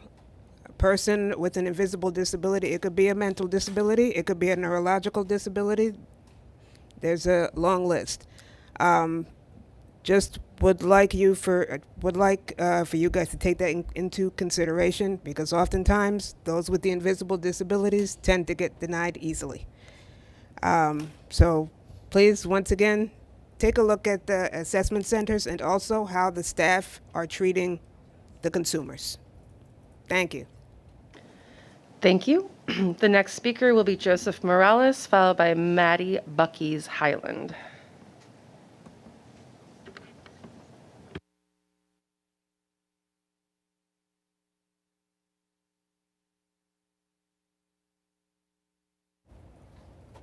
All right. Good morning, everyone. My name is Joseph Morales. A few things I want to talk about today. Number one, I'm really happy that the MTA is reemphasizing the role of group station managers and trying to make them more visible in the stations. However, I feel like it should be a little more often than twice a month, and perhaps at more of the stations if possible, just so that more passengers can interact with them. And since many currently feel unsafe in the system, we want passengers to be able to see their group station manager and know that there's truly is somebody looking out for their subway station, which is the case. For paratransit, I noticed that broker service generally had substantially lower on-time performance rates and higher no-show rates than the primary service. And since access to ride is the only way to get around for many, it's important that we realize why the broker service is less reliable and be able to hold brokers accountable and determine plans to improve service to help these riders get where they need to go. Also, I read on the Queens Bus Network redesign, and the report for a public hearing says that the MTA's proposal improves interborough connections to the Brooklyn, Manhattan, and the Bronx. And while this is the case, especially I feel like we added a few Brooklyn and Manhattan stuff, I feel like there wasn't so many Bronx stuff added. I really like the proposal for the Q50 extension to LaGuardia. I feel like that will be very valuable, but at the same time, there's no connection between the South Bronx and Western Queens, despite there being a high population density on both sides of the bridge. And in addition, the Q40, there was a lot of people requested for the Q44 to be extended to Bronx Science. I understand why we may not want to pursue that, but because of the length of that route already. But I do really recommend that we try and find another way, whether it's an express bus route or maybe, like I mentioned at the last committee meetings I attended, a Q44 that ran between the school and maybe like Flushing Main Street or Jewel Avenue. That way we really serve that population, because that's a really popular destination between Bronx, Queens travelers. Thank you for your time. Thank you. The next speaker will be Maddie Bucky's Highland, followed by Yuki Endo. Good morning, folks. This Maddie W. Bucky's Highland. For today, I want to talk about reduced fares. First of all, it's Autism Awareness Month, as you could see on my shirt. And second of all, we have to be aware of reduced fares. If you were listening to the last committee on the Long Island Railroad Metro North, I spoke about how there's a $1 fare for children ages 5 to 11. But when they turn 12, and if you don't have, they have to pay the full fare. So, for example, we would consider your conscious to have reduced fare for people with autism, even children under the age of 18. Children under 5 can ride for free, I think. I could be wrong. Having this is critical since, look, we face a very high unemployment rate and must rely on public transit to get to point A to point B. And even for taking us to New Jersey, Connecticut, Long Island, or Westchester. But the last topic I'm going to talk about is safety. You know, while I do applaud we're making some progress, we need to have stricter penalties in place. We come to ride the subways and buses, not to see the audience of Jerry Springer show. Now, I'm not here to see the Jerry Springer show and have these fights. I came to ride the subway. Anyway, that's all I'll have to say for this month. Thank you, and God bless each and every one of you. Thank you. Thank you. Our next speaker will be Yuki Endo, followed by Jean Ryan.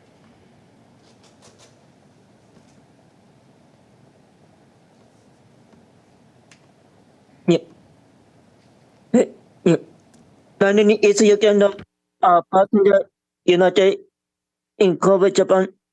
But I'm speaking because of the New York City bus passenger regarding the bus redesign. And in addition to express buses, access line for the new buses are to 11 months. And I was excited to say that safety platform barriers from the YouTube. RPC Kawasaki Heavy Industry in behalf of the MTA for building the new R211 cars. As part of the congregation passing, I suggest all express buses should run oblique or both direction, work with the B line buses to decrease BX and 4C to $7 to notch the MTA express bus fare. For the bus redesign, B57 bus need to be extended to northern Q29, Q66 need to leave alone, Q44 also extended to Fordham and Bronx Science.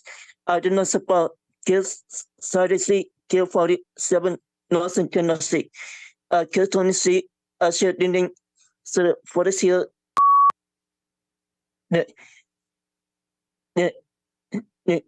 And A bus just to save gateway center to fund Nila Avenue Street Station support B71 bus comeback. Also, the New York City sightseeing buses in Manhattan, including the expensive line New York City on location tour, should be considered part of the commuter buses exit from the congestion pricing. Thank you. Thank you. The next speaker will be Jean Ryan, followed by Jesse Figuera.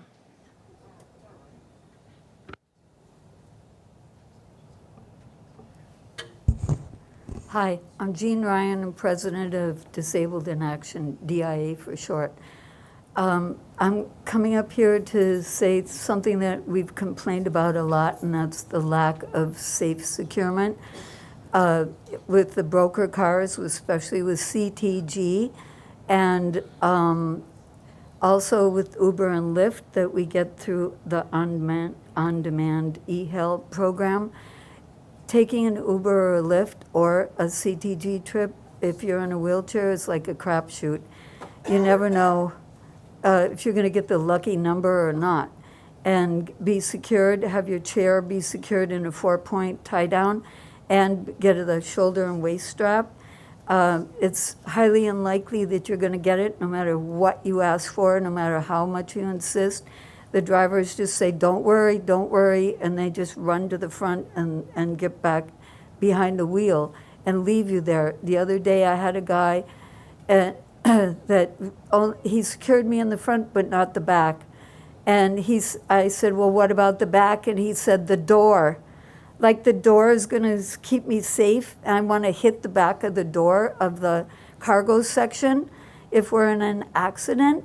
No, and then it's just super frustrating and it's dangerous. And the MTA has to get involved in this because we can't do it ourselves and we keep complaining it's not safe. Please get involved and do something. Don't just throw it on the TLC because obviously they're not doing anything about it. And their classes are ineffective in teaching drivers because the drivers don't do it that much, and also because the drivers tell each other, oh, you don't really need to do it. So please get involved. Thank you. Thank you. The next speaker is Jesse Figueroa, followed by David Kupferberg.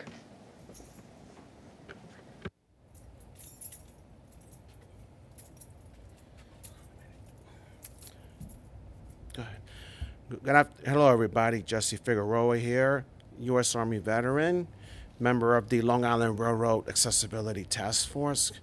Happy Passover and Mazel Tov. Reason I'm here, one thing, happy birthday, Richard. Second, accessibility is our highest priority. Number 3, I appreciate the efforts of the NYPD to continue to do what they do on a daily basis. And last but not least, My home station, 86th Street, 4th Avenue in Bay Ridge, Brooklyn. I am asking for improvements on safety. And during the nighttime hours, there's some homeless couples camping out on the platform facing the north, like in the front end, but facing north. I'm just asking that it's a concern for our customers and other things. Other than that, thank you. Thank you. Our next speaker today is David Kupferberg, followed by Monique Johnson. My name is David Kupferberg, Vice President of Bus Advocacy, Passengers United. As said at a previous meeting, I believe that to determine the success or failure of any bus network redesign is local riders and how they are treated.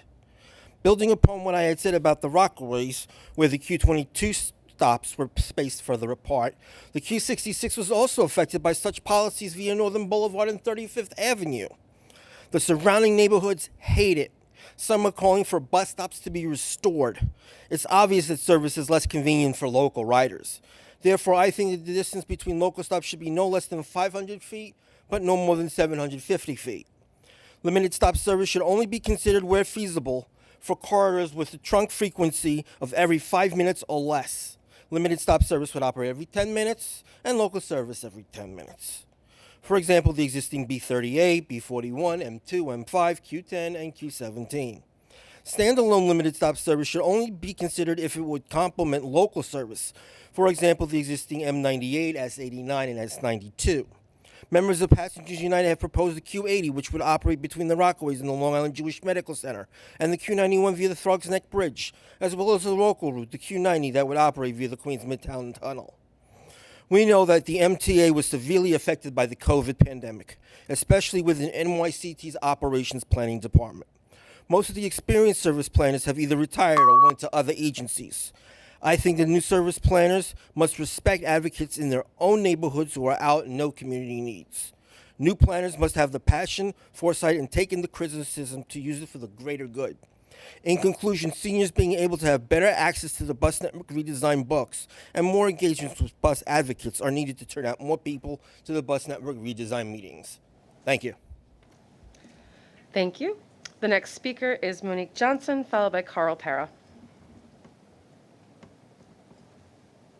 Good morning. Good morning. I'm here to talk about the bus service downtown Brooklyn. They're not pulling up to the curves. Not over there on J Street, not over there by Atlantic.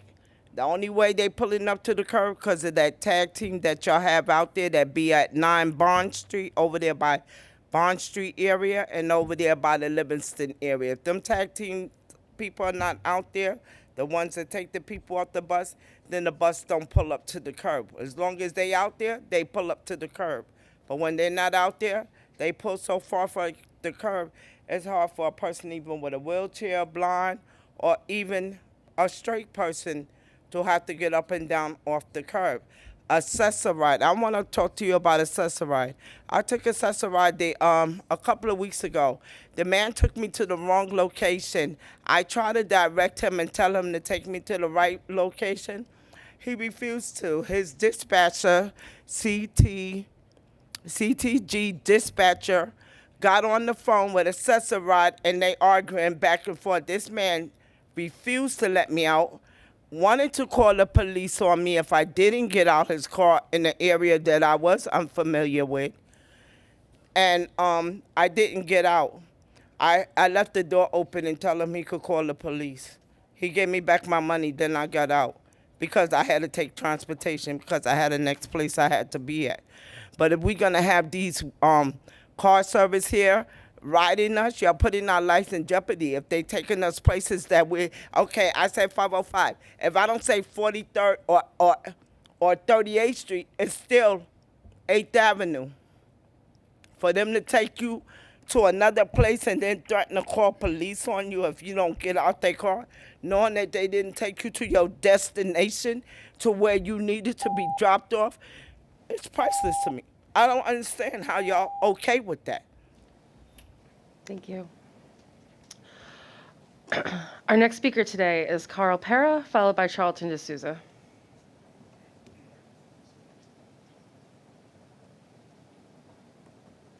Good morning, everyone. This is Carl Pereira. I'm treasurer of Passengers United, and I'm here today to speak about the Queens Bus redesign plan.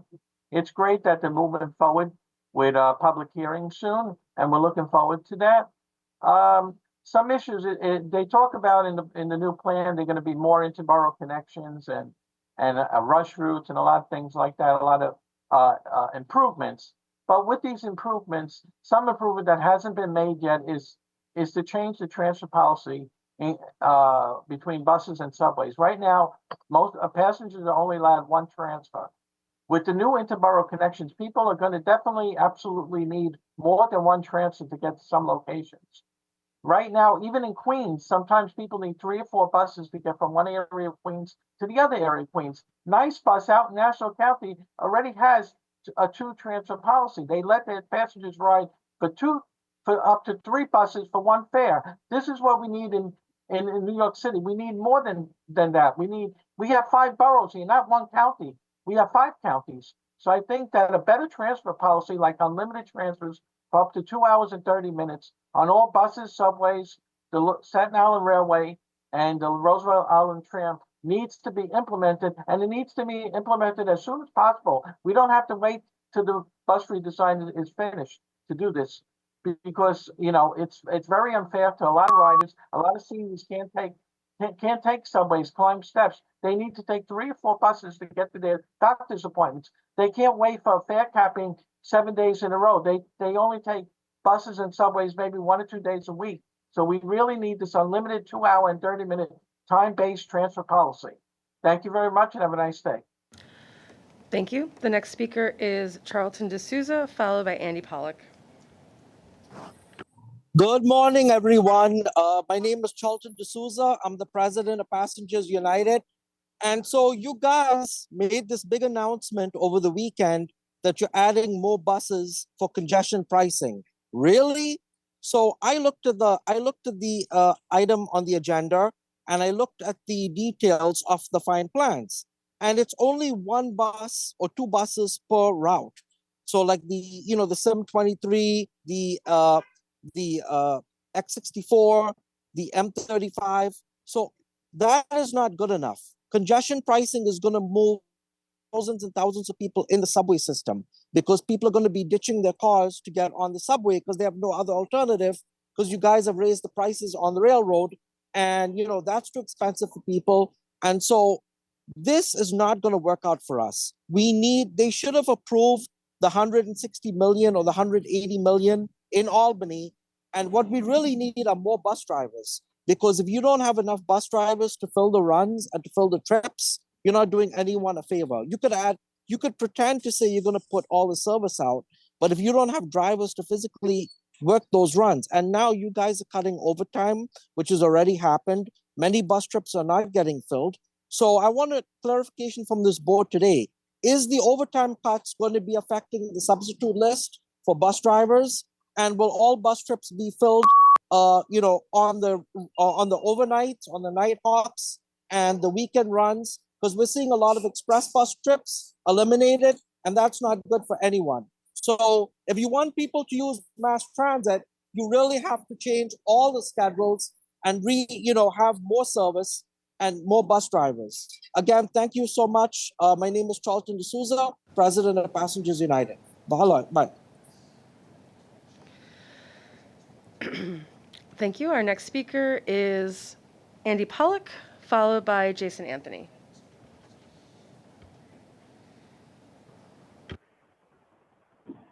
Thank you, Kate.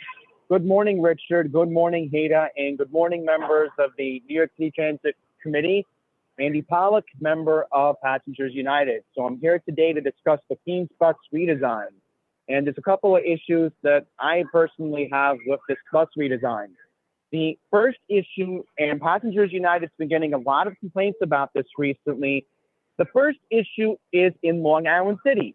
You're proposing to eliminate the direct bus route from Roosevelt Island that goes directly to the Queens Plaza, EM, and R train station. That is completely unacceptable. A lot of the people on Roosevelt Island have been reaching out to us personally, and they feel that this is not necessary as part of the Queens Bus redesign. And in Whitestone, you're proposing to eliminate the Q34. You know, the Q34 should not be cut under any circumstances. And on the Q31 eastbound, why are you guys proposing to eliminate the bus stop at 32nd Avenue and 202nd Street where Korean Community Church service is?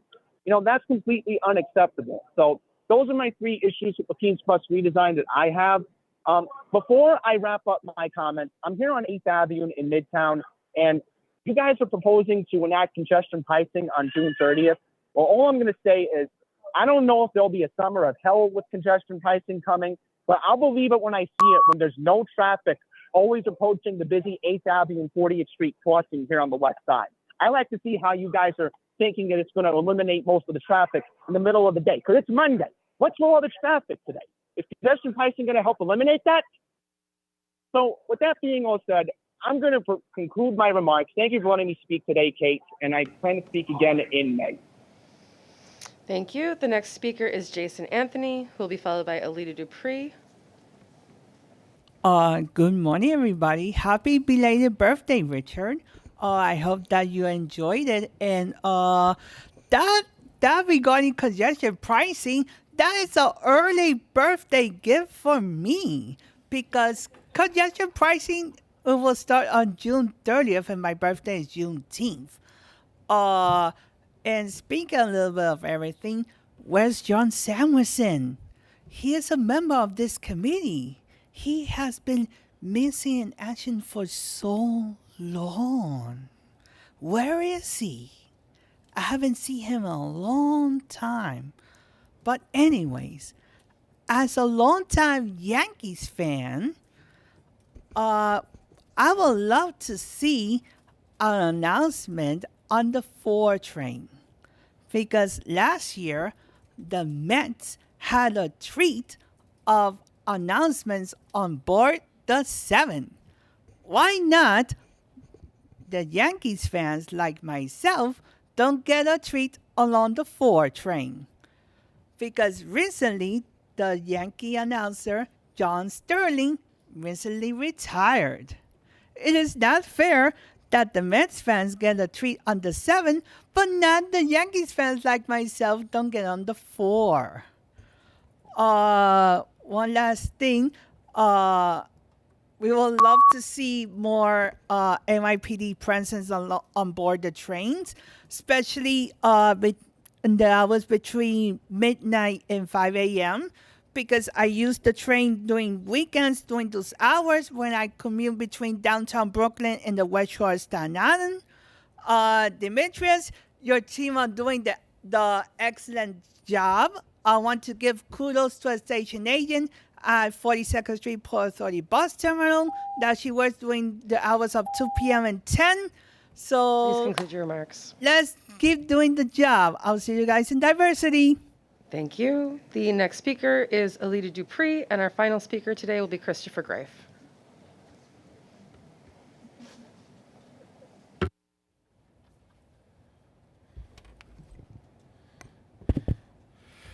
Thank you. Good morning to the chair, Alita Dupree, for the record. She and her with Team Folds.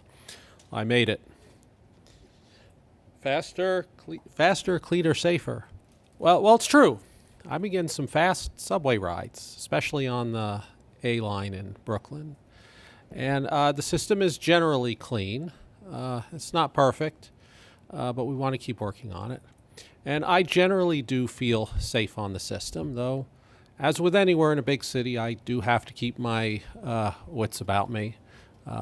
I'm a Desert Storm veteran, so I know what it's like to be vigilant. And I did read through these reports. We're doing some good things and want to get our fare revenue up. We're close to budget, but a little behind, but not by much. And haven't run across any inoperative elevators all over the system. I haven't used any, but shows that we're working on our elevators. I was riding buses, too. I mean, I love riding the subway, but I rode buses with B and Q prefixes. And I did it because I wanted to go to some Zoom meetings while riding the bus. And buses do take a long time in the boroughs, but I got to thinking, the subway is really fast. So this is all the more reason to get these accessible stations built so we can have full participation, so more people can use the subway and get to places quicker, and that takes pressure off of the buses, especially because we need to have wheelchair positions, which is all the more reason to get congestion pricing turned on at the end of June. But to me, the subway is not just about getting somewhere, not just the means to the end, but to enjoy the journey, to be reminded of the words of Jerry Rafferty, and to enjoy the system that is legendary and stately. Thank you. Thank you. The next speaker will be Christopher Grive, and the last speaker will be Michael Ring.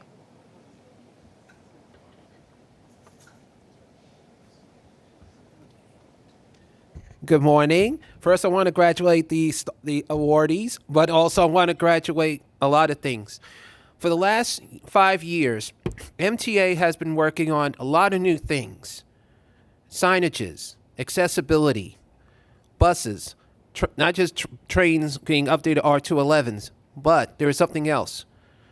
We ask questions, we ask about things, but the one question that needs to be always been asked is, how can we help about congestion pricing of agencies, different agencies outside of MTA?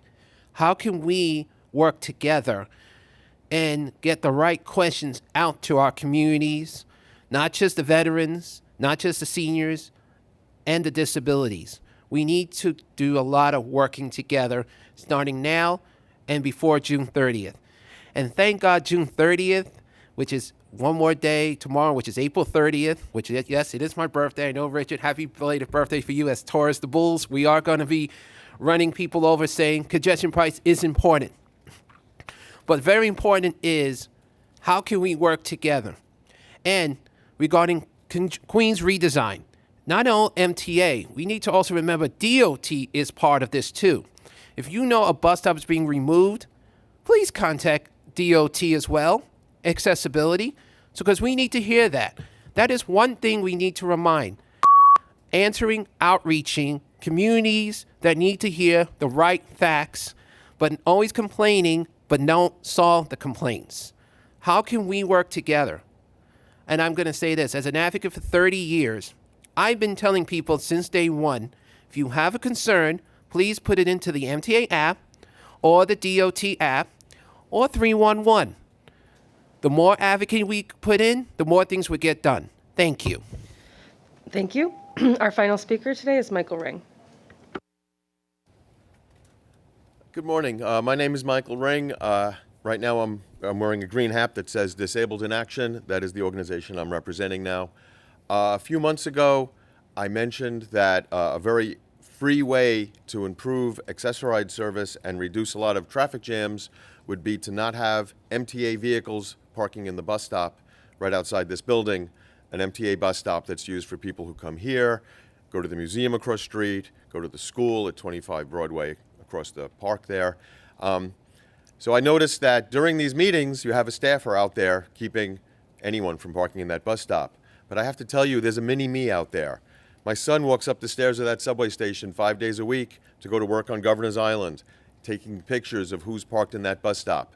And when you don't have meetings, you're letting your own vehicles that aren't having anything to do with the accessoride vehicles park in that bus stop. And right now, there's 2 accessoride vehicles parked there that aren't dropping anyone off.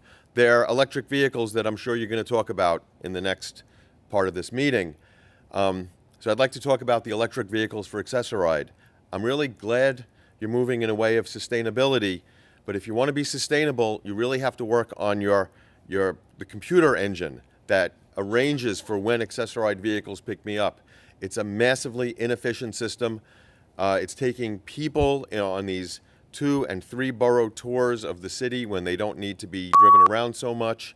Empty vehicles are driving very far to pick people up, when there's much better systems for the nearest vehicle to pick up the next passenger. It doesn't have to be a manifest that's written out the night before where people just sit in a van all day. So we can do better. Thank you very much. Thank you. Chair, this concludes the public comment session. Thank you to all of our speakers. We appreciate your advocacy and your time. Now want to make a motion to approve the minutes from the March 2024 meeting. Second. And with that, it is the meeting minutes. Second. Oh, do you have a comment? Sorry Yes, about that. no problem. On page 49, under President's Report, it should say President Davies' remarks about Transit Employee Appreciation Day, not Appreciate Day. Okay. We get the conjugations right. Second, with that amendment? Approved. Next, we'll move on to the work plan. Are there any changes to the work plan? Thank you, Chair. Yes, the final review of the 2023 operating results will take place in May instead of this month. Also, we included 2 staff summaries in the committee book for the chair and the board's approval, a request for public hearing for the Queens Bus redesign as required by board policy, and express bus additions for the summer of 2024. That's it. Okay, thank you, Rich, and we'll move on to the president's report. Great. Thank you, Chair, and thank you for chairing today, Mayor. We appreciate you stepping in for Haida. So, in April, we had some interesting things, not necessarily that were discussed at the podium. My birthday, not so much, but seismic and celestial challenges here at New York City Transit.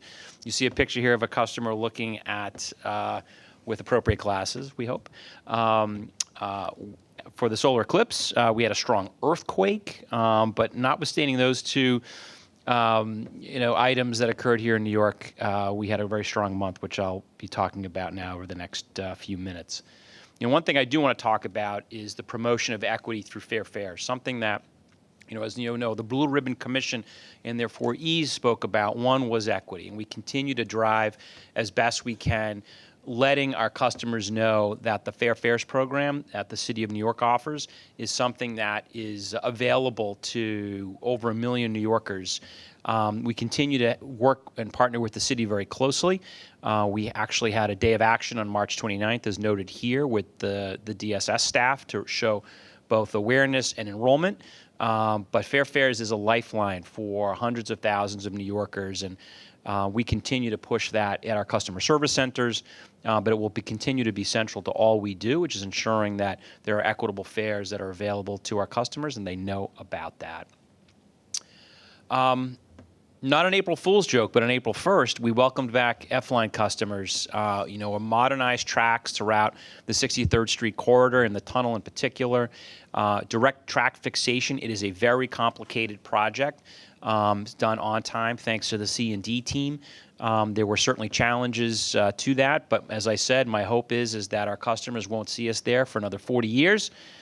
So probably a new president and some other new folks will be doing direct track fixation then. But again, thanks to our customers for their patience and to the C&D team for getting that project done on time and on budget.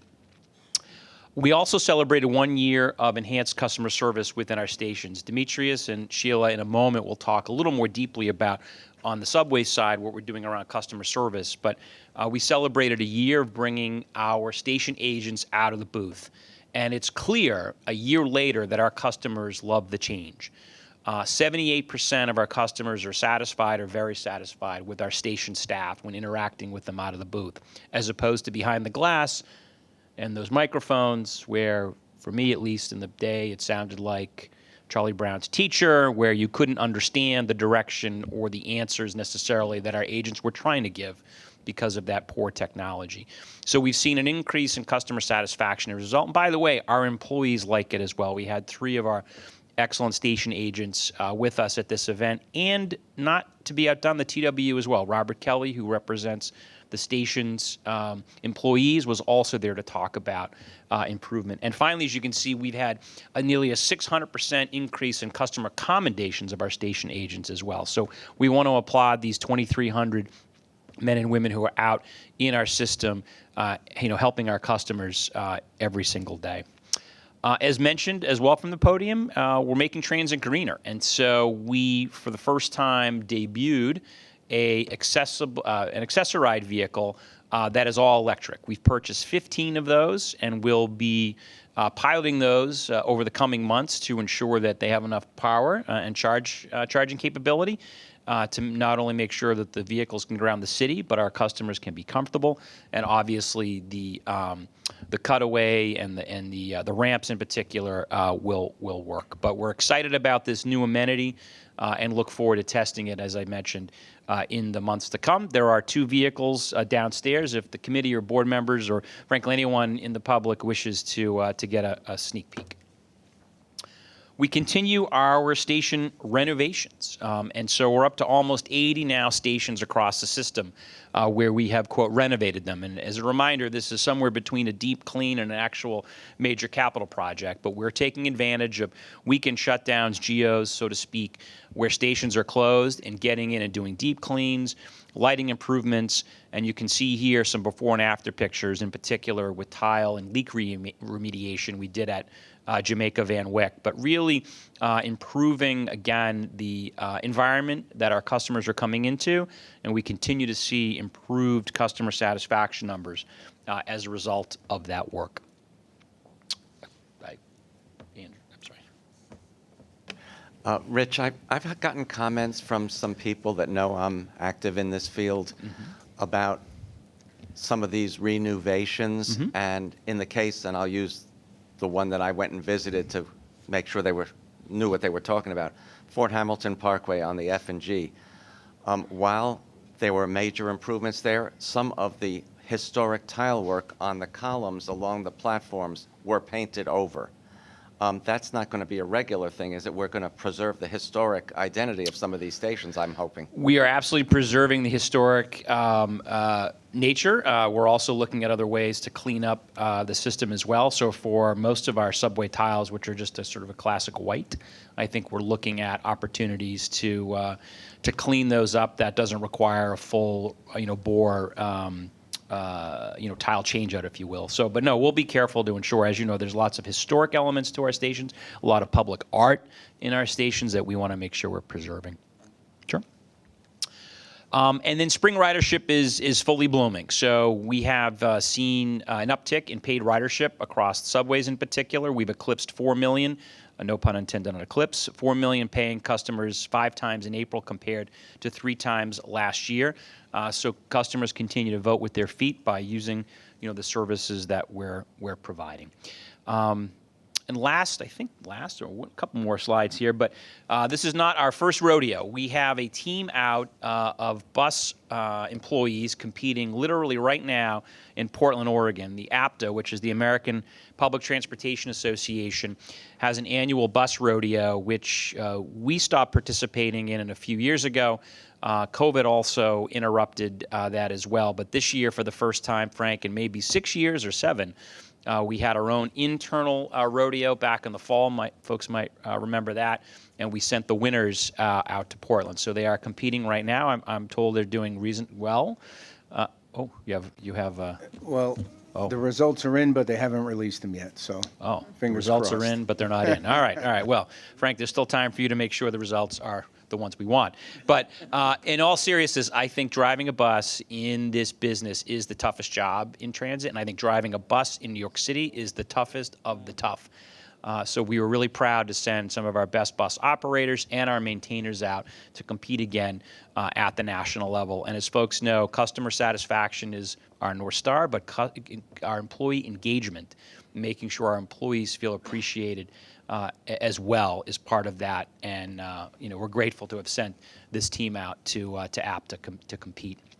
Moving the needle on transit safety, Chief Grandstaff is here. He'll be speaking to this momentarily, but I wanted to reiterate, I'm sure, what he's going to say, which is subway crime is down. Year to date, crime is down 5.4% compared to last year. I think he's going to have an update momentarily, which is even better than that, as is the 28-day rolling average. The Chief Kemper and his team continue to expand their presence in the system, which we are grateful for. It is paying dividends, given our difficult January we had. We're accelerating camera deployment on trains and stations, as folks know. We're closing in to about 30% now, close to, of all of our trains in the system have at least 2 cameras on them.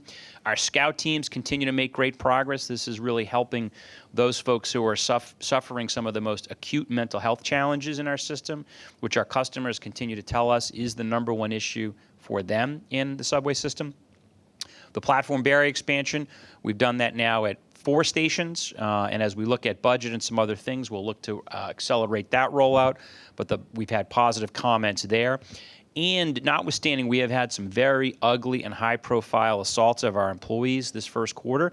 Assaults are actually down from last year, about 36%, and harassments are down 28%. One of those is too many. You've heard me say that often. We're going to continue to work with NYPD to, catch anyone who does any harm to our people, or certainly harass our folks. But the good news is, overall, our employee safety is also improved in the first quarter. A couple of personnel announcements I want to make. First, Chris Pangilinan has done, we think, such a good job, or I think, at Paratransit. I've asked him to become our new Chief of Operations Planning. As you all know, Judy McLean retired last fall, and we've had a vacancy there. So Chris has agreed. He actually started here 10 years ago in that very department, so he is familiar with that. And Rachel Cohen, hiding behind her 2 kids, learning roadway worker protection and track safety, has agreed to become our acting chief of paratransit. So, again, kudos to this team. I want to thank Sarah Weiss, who's been, please, yeah. Sarah Weiss, who's been our acting OP chief. And then finally, too, Carl Hammond, you probably noticed, has snuck up to the desk here with us. With Pat Warren's retirement, Carl is ably acting as our acting chief of safety, though I hope to have a new appointment there in the coming weeks as well. So, as we have folks retire and leave us, we continue to build a very, very strong team at New York City Transit, of whom I am very proud of. I think that is it, Madam Chair. Okay, thank you very much. Are there any questions? And congratulations to all of the promotees. Now we'll turn to SVP of Subways, Demetrius Critchlow, and Stations Environment and Operations VP, Sheila Hudson, to present the customer service update. Thank you, Madam Chair. So reflecting back on the past few years working with Rich, this amazing Subways team, we've really made some transformational changes to what we do on many fronts. One of them that I'm very proud of is what the team has done on the customer service side. These efforts are in part due to the work of Jim Compton in the gallery and Sheila Hudson at my left. As a flashback to what was, ridership was low. We had come out of the pandemic as an organization that was devoid of resources, short employees on multiple fronts across divisions, but notably on the customer service side and on our cleaning side. We had contractors cleaning our trains, working with our employees, and we had agents that were confined to a booth. So this presented a unique opportunity for us to revitalize what we do. Now, here in New York, things are always different, right? Revitalizing an organization or reinventing the image of an organization that's a century-old transportation system is one thing. Doing that in New York, where everybody has an opinion, whether they take public transportation or not, is troublesome, even exponentially. So it's been tough, like trying to make sure that we do the right thing by our customers, but we think that we have hit a really great stride here. So to set things out, we've transitioned from contractors back to our own forces, taking the best practices that we infusing that into our new teams. That's been a key to our model for success. We've hired approximately 700 cleaners, several hundred agents, but it's not really just about hiring people, filling spots. It's what you give those folks, and that's what Sheila's going to share today. What tools have we given them? What skills have we given them to be able to do the job better, to be able to service our customers better? So those are the core ingredients of our success. And without further ado, I will turn it over to Sheila Hudson, the Vice President and Chief Officer of Station Environment and Operations. Thank you. Sorry. Thank you, Demetrius. Good morning, everyone. Today, I'm here to discuss the Subway's customer service updates. I will start with how we began and move forward to where we are today. Our first pivotal moment was the introduction of the Group Station Managers Program, which began in September 2018. In 2019, our next step moving the needle was the new fare payment system called One Metro New York, otherwise known as Omni, was introduced into the system. In September 2022, we introduced another component of customer service that enhanced our customer cleaning efforts by implementing the 3 pillars of Station Cleaning Transformation Plan. In December 2022, working with our TWU Local 100 partners, a landmark agreement which achieved outlining station agents' new role and responsibilities of performing customer service outside of the booth. In February 2023, we opened the first 6 customer service centers throughout the 5 boroughs. In March 2023, our station agents transitioned into their new role of providing optimal customer service outside of the booth. In November 2023, we introduced our first Omni CVMs at 6 pilot stations within the system. And I'm happy to announce as of last week on April 22nd of 2024, we expanded the capabilities of our customer service centers by processing and issuing permanent reduced fare Metro cards to our senior citizen customers. Our Group Station Managers Program. Our Group Station Managers Program was introduced with a goal to be a one-stop shop for our customers. There are currently 19 GSM zones, where each GSM serves as a single point of contact for complaints, commendations, recommendations, maintaining clean stations, maintenance improvements, partnering with our New York City Transit divisions, such as the MTA agencies and external partners, such as the Bowery Residency Committee, Homeless Outreach, and the neighborhood coordinating officers from NYPD, with the goal of improving overall customer experience.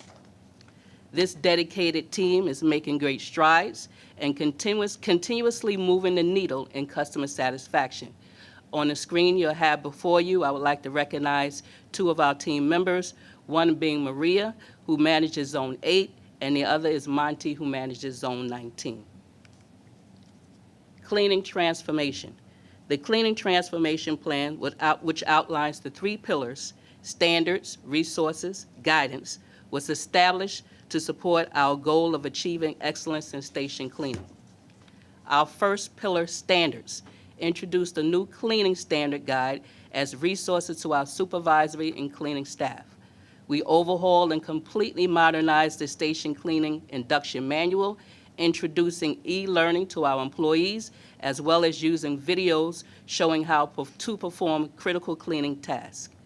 Our second pillar, resources, we increased our resources headcount with 290 station cleaners with a goal to decrease the average number of stations each cleaner is responsible for performing. We established and deployed 4 district height intensity tactical teams, otherwise known as HIT, to deep clean our stations from top to bottom. We partnered with the station facilities team and supported over 70 renovations by deep cleaning and installing new signage. We procured and deployed over 80 new scrubber machines with a goal of maintaining our tile stations in between mobile wash cycles. And our final and third pillar, guidance. Using customer feedback through customer count surveys and social media, we created defined cleaning schedules. We prioritized the frequency on the lowest rated stations as well as customer volumes. Cleaning lab, our cleaning lab, which develops new solutions. We implemented a cleaning lab where a dedicated team works to test and introduce new equipment and chemicals to gain efficiencies in keeping our stations clean. The team is also developing and reinforcing cleaning processes and implementing new training classes once we introduce new products into the system. As you can see, we have cleaning personnel testing new items that were introduced into the system. Our goal is to clean smarter, not harder. Customer service training. The key success for employee development is training. We have invested more resources in training than ever before. To date, over 2,300 station agents have received customer service training to ensure that they are equipped to provide optimal customer service outside of the booth. Historically, we conducted a 1 day of customer service refresher training class. We have now advanced to a 5-day intensive training program that focuses on technology, such as using the iPhone to communicate with our non-speaking English customers, providing real-time accessibility updates, and using Slack to provide alternate travel directions during service disruptions. Safety and situational awareness by seeing something, saying something. Customer service role play to master de-escalation techniques, accessibility procedures, and the new fair media equipment functions and options that we currently have in this system. Our customer service centers.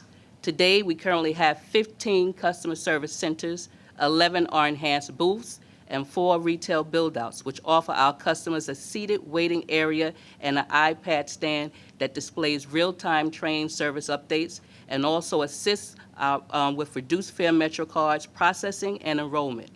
Coming soon, we will be converting both the Roosevelt Avenue and the Parkchester Avenue station to retail build-outs.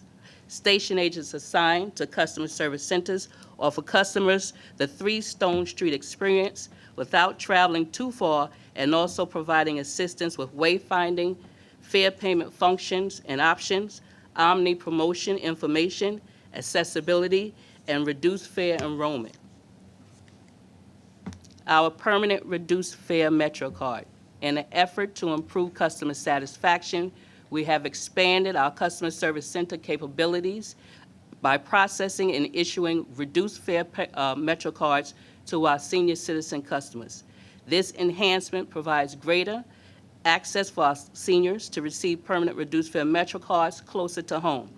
It eliminates the paper application process, which is a cost-saving factor for our seniors, as we provide headshots and issuance of permanent reduced fare Metro cards on the spot. The process ultimately gets us closer to our goal of permanent reduced fare Metro card users converting to Omni. Our GSM office hours. This is the final component of customer service, is being visible and engaging. In order to show our customers that their feedback and opinions matter, we are implementing the GSM office hours program in late May. Each GSM will hold office hours twice per month at select stations and within their respective zones. Hours of engagement will be conducted during the AM and PM peak hours from 7 a.m. to 10 a.m. and from 4 p.m. to 7 p.m.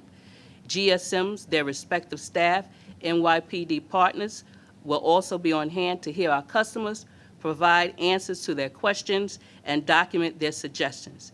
GSM office hours will be announced via digital screens and via marketing posters days leading to the scheduled engagement. GSMs will take documented feedback and initiate actions on feasible quick wins within their goal by improving customer satisfaction. I would like to also highlight Mr. Vladimir, who handles Zone 10, and he is pictured in one of the marketing materials that will be coming to you soon. And finally, customer satisfaction. Over the course of the last year as a team, we have collectively moved the needle by increasing customer satisfaction by providing optimal customer service. We've reopened 122 public restrooms at 64 stations, expanded our customer service center capabilities, standardized our cleaning practices, implemented a cleaning lab, and added additional resources and equipment to ensure we have cleaner stations for our customers. We will keep moving the needle forward in customer satisfaction by providing also a one-on-one experience with the introduction of the GSM office hours coming soon. Thank you very much, Demetrius and Sheila. I especially like the cleaning lab. I want to try some of those products at home. And next, we're going to move to the crime report and Chief Grandstaff. Good morning, Madam Chairwoman, President Davey, and members of the board. My name is Deputy Chief Norman Grandstaff. I'm one of the executive officers of the NYPD's Transit Bureau. Unfortunately, Chief Kemper couldn't be with us today. He's out of town, but he sends his regards, and he asked me to brief you today.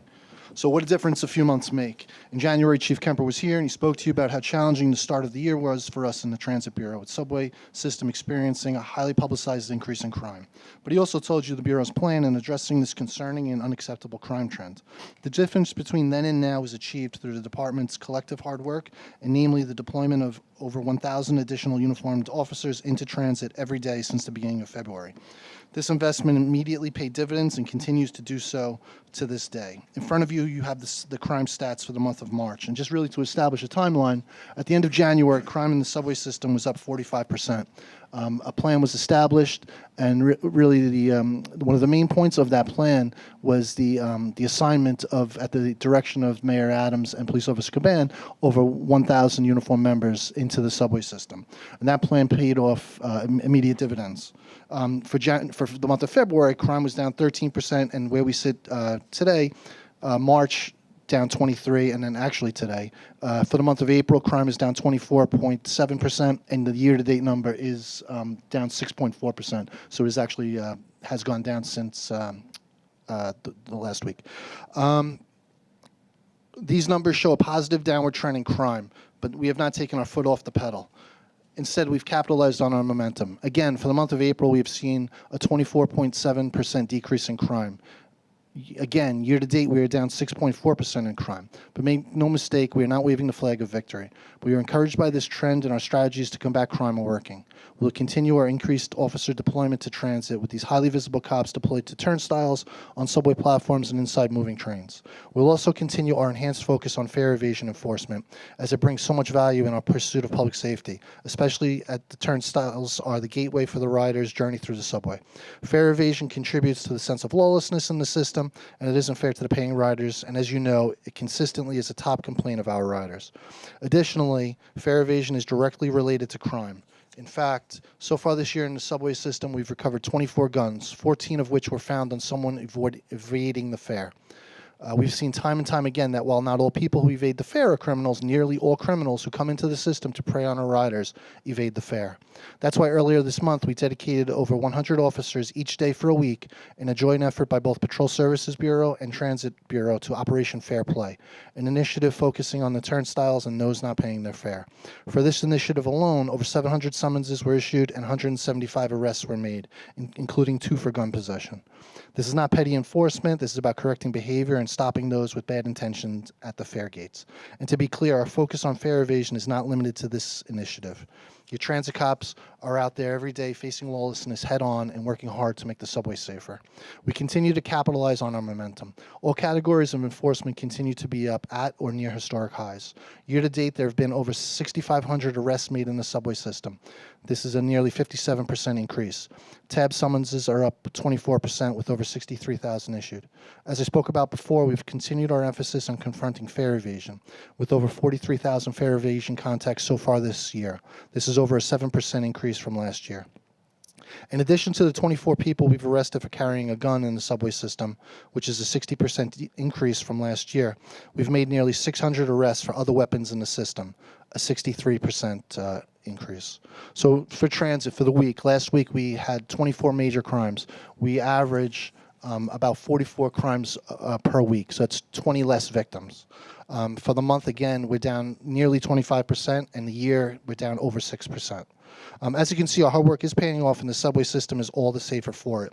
But there's still work to do, and our job is never done. We'll continue to face lawlessness head-on until every person who depends on the system not only knows that they're statistically safe, but they feel safe as well.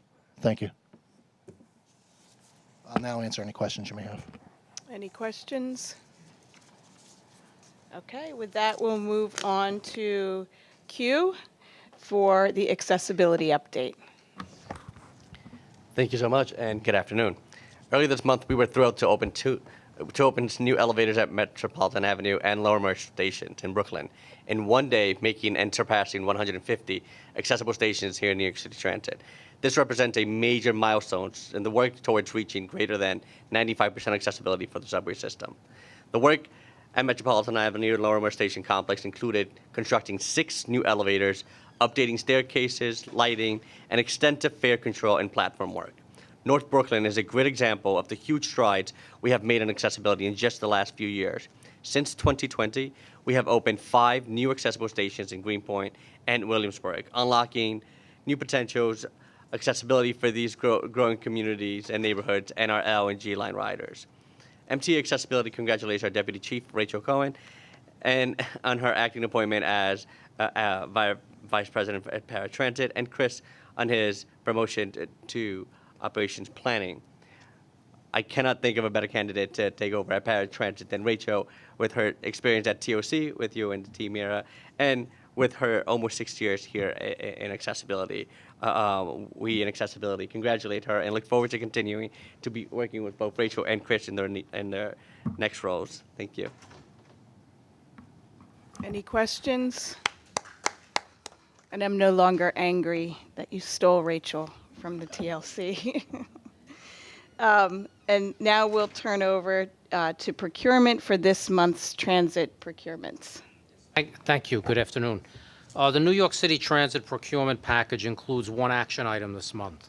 This item is to request board's ratification of an immediate operating need, which resulted in the award of contracts to Hayden AI and Sion USA for automated bus lane enforcement, ABLE.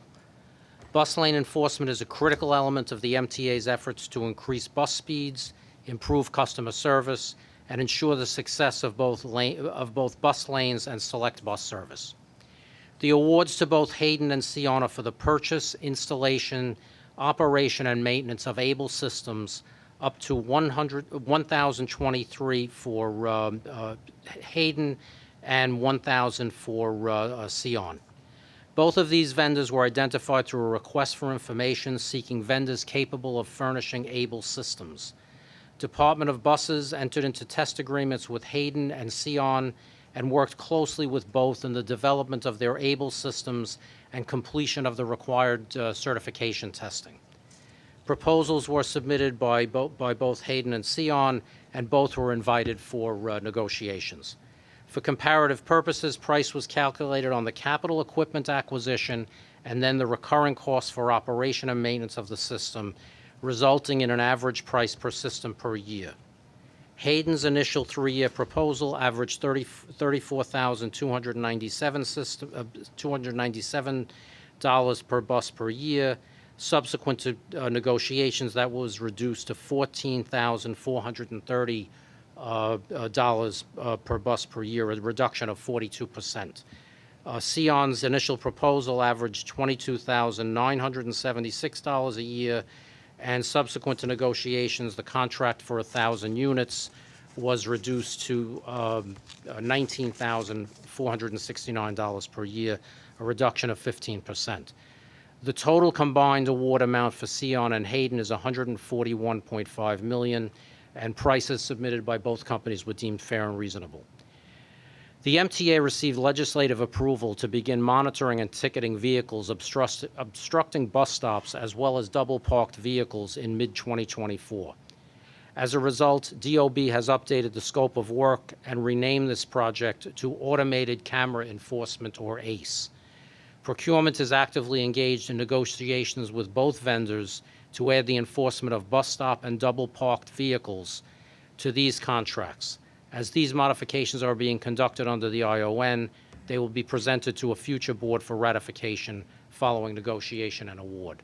I submit this ratification for board approval.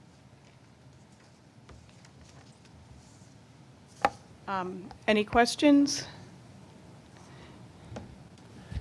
Yes, can you, do you know how large a geographic area the ACE system will be covering? Frank, could I defer to you on that?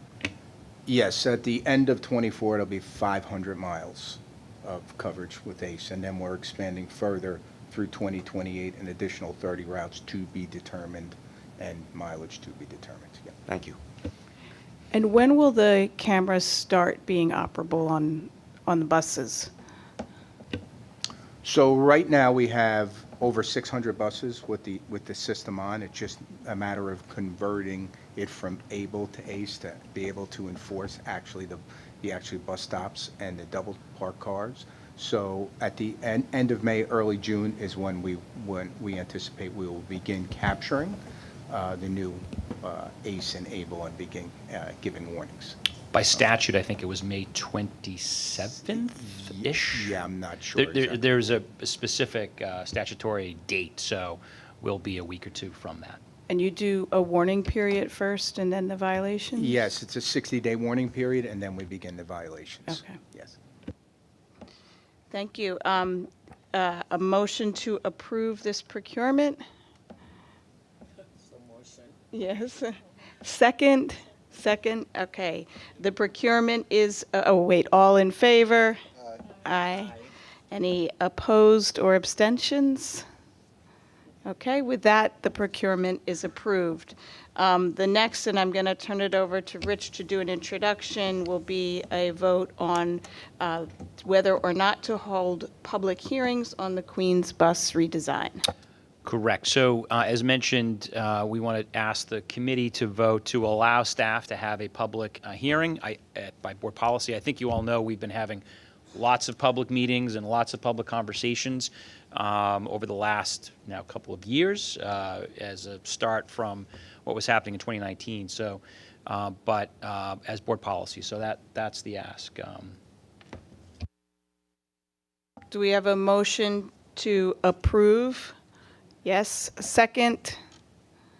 All in favor? Aye. Any abstentions or oppositions? And with that, the motion to hold public hearings on the Queens bus redesign is approved. Great. And then lastly, just want as an information item for the committee regarding additional express bus service to commence in June of 2024. This item will add trips to express bus routes with the highest ridership per bus during any single hour of an average weekday. Trips would be added on the BM2, BM5, the SIM 1C, the SIM 4C, the SIM 23, and the SIM 24. As we prepare for the commencement of congestion pricing, the new service will give commuters on higher ridership express bus corridors in Brooklyn and Staten Island additional trips to get to and from Manhattan. And we hope to see a rise in ridership. The additional funding is about $880,000 from the out-of-borough transportation account. And I would just say for us, this is belt and suspenders. You've often heard us say that we have capacity on both the subway system and the bus system, largely because of COVID. But this is an opportunity for us to continue to improve express bus service in these corridors. And, as we will, as congestion pricing is implemented and continues in New York for as long as it will continue, we'll continue to monitor ridership to see if there are other adjustments. But that was an information item. We're happy to take questions, Chair, if there are any questions. Okay. Next, we can go straight to the Transit All-Stars. Excellent. We can. And so last but certainly not least, we want to acknowledge our Transit All-Stars who are making a difference in improving our service and our customers' satisfaction. So the folks patiently waiting in the back who actually run the service. I don't know, we're probably having a bad day today because you're all here, sadly. But there are a few folks. First, we want to recognize 4 from the Department of Buses from our College Point Depot. College Point transports customers to their destination with 158 local and 169 express buses. So first, we have cleaner John Beauregard. John, please. Thank you. John, hard to believe he has got a 42-year career at New York City Transit. Obviously, child labor laws were violated, sir, when you started, but keeping our buses and facilities clean. He's known to his coworkers as the head sanitational engineer. Thank you, John, for your work. Next, we have chassis maintainer Ken Webb. Ken, please. Thank you. Who is being honored for his success as a mechanic who's transformed his skills and abilities with each new generation of buses. You've seen several generations. We're going to be giving you a few more, by the way. He's also known to his peers at College Point as the preacher for always being willing to guide them in the right direction. Thank you, Ken. Chassis maintainer Robert McDonough. Sir. An experienced mechanic, also has transformed his skills and abilities as bus technology has changed over the decades. How long do you have with us? 50 years. Amazing. Thank you so much for your service. I appreciate it. Rowan Porter. Where's Rowan? Rowan, sir, is a chassis maintainer as well. Has 48, so he's the rookie. Only 48 years experience at New York City Transit. He's often referred to as the all-yard man. by his colleagues for his expertise and his variety of knowledge. But just so thank you as well. Then we have Senna Phillips. She's a transportation planner. Where are you? There you are. Who's directing those buses that John, Ken, Robert, and Rowan maintain for us. But she's being recognized for her success as one of our most highly visible and impactful customer-facing projects, the Brooklyn bus redesign. We often talk about Queens, but we all know Brooklyn is not too far behind. Besides this, she has made significant impact in several important bus initiatives and contributing to improving our bus speeds and our service reliabilities. She loves buses, and we really appreciate all that you do. Thank you, Senna. Dwayne Thorne. Where's Dwayne? Dwayne, thank you. Is a conductor who's being recognized as a transit all-star for his outstanding customer care. He stopped a potential train surfing incident aboard a northbound J train. He joined us in 2017 and has proven himself to be a key contributor to our service delivery team every day. Thank you. Appreciate what you did. Elisa Hamilton, there you are. Group Station Superintendent is being celebrated for her courage and fast action to keep those around her safe during a serious incident that happened on A train at Hoyt-Schermerhorn on March 14th. She immediately alerted NYPD officers at the station and notified our OCC. Her prompt action was instrumental in facilitating a rapid police response, which ultimately led to the apprehension of a perpetrator. Thank you. I appreciate that. Where's Matt Koth? Where's Matt? There he is in the back. Staff analyst. He's being honored today for his success in developing the Winter Weather Event Project, which apparently has prevented us from having any winter weather events the last 2 years, basically. Congratulations. Which will improve tracking the Division of Station's snow response activities using our new EAM application. This work is critical to providing resource management, cost control, but more importantly, to keep our stations safe. Matt, thank you for that. Appreciate it. Next up is Sampson. Sampson, where are you? There you are. Director of Paratransit's Eligibility Determination Unit. He manages the team that processes over 4,000 AAR applications and 33,000 customer calls and almost 300 AAR Metro card requests each month.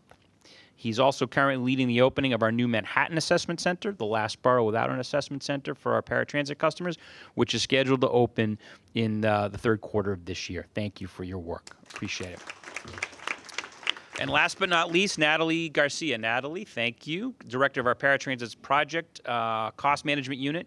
She contributed extensively to helping our Omni pilot for 84 paratransit customers. Chair, you asked about that, but that is underway, which we're excited about.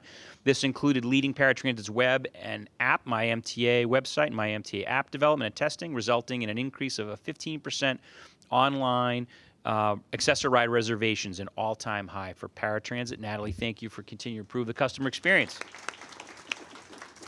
And Chair, that is all we have.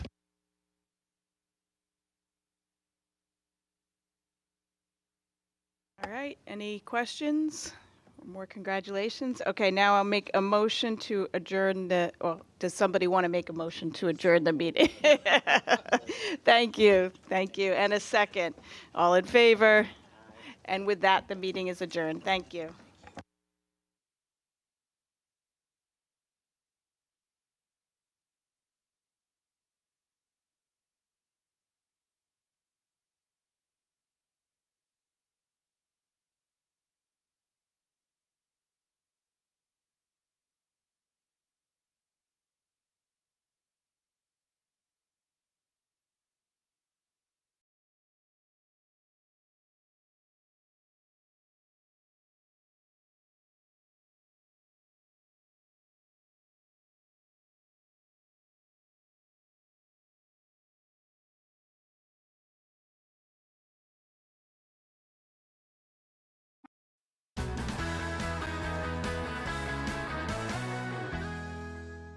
What does an electronic equipment maintainer do?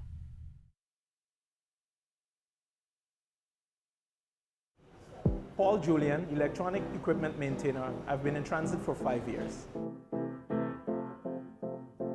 I work in the department of RSS, Radio and Security Systems. Our responsibility is to ensure that the radio system is functioning very efficiently, for that provides communication to the trains. It also provides crucial and important communication for the police in the system, the EMS in the system, and the fire department in the transit system. Also, the surveillance system must be maintained. Therefore, we can have proper security and proper recording of activities in the subway system. The intrusion alarm system must also be maintained. These security systems are responsible for preventing and, if it happens, to alert any breach, whether it's the breach of a door that has sensitive equipment beyond it, or whether someone enters the tunnel beyond the platform without permission. A key motivator in what we do is to know how important communication, surveillance, and security is to New York City Transit and New York City as a whole. That gives you a sense of duty and pride in doing what we do.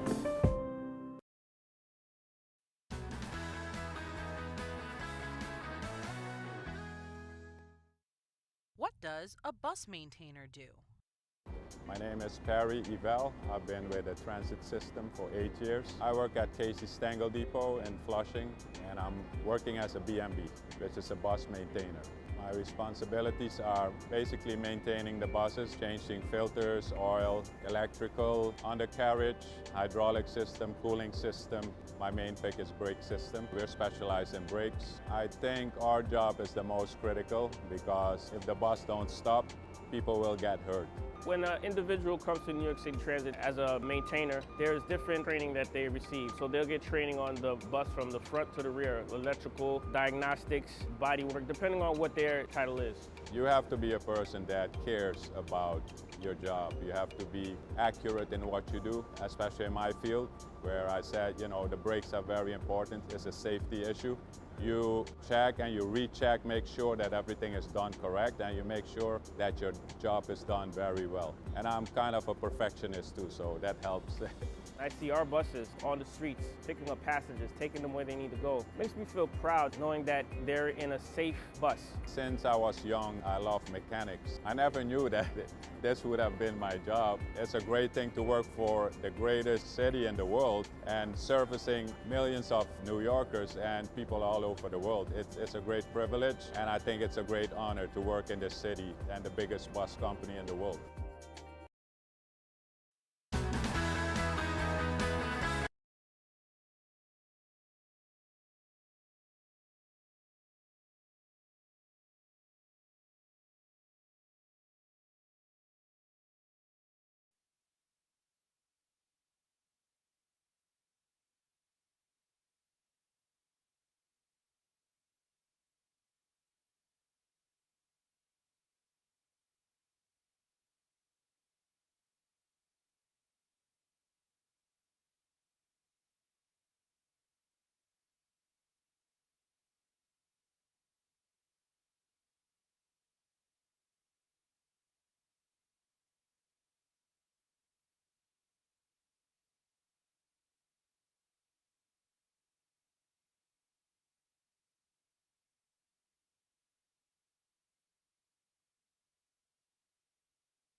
Good afternoon, everybody.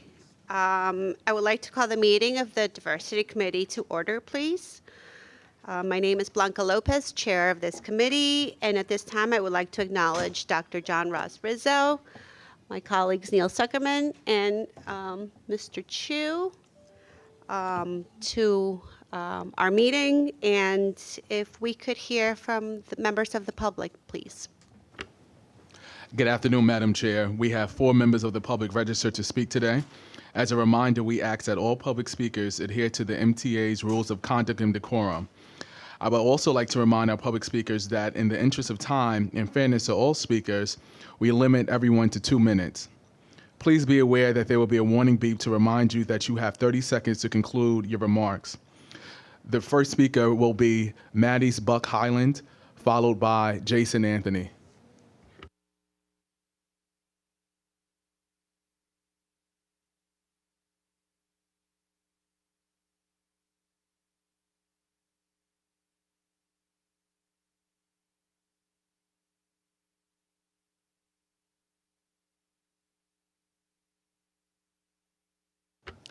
Maddie Bucky's Highland, who is on Zoom.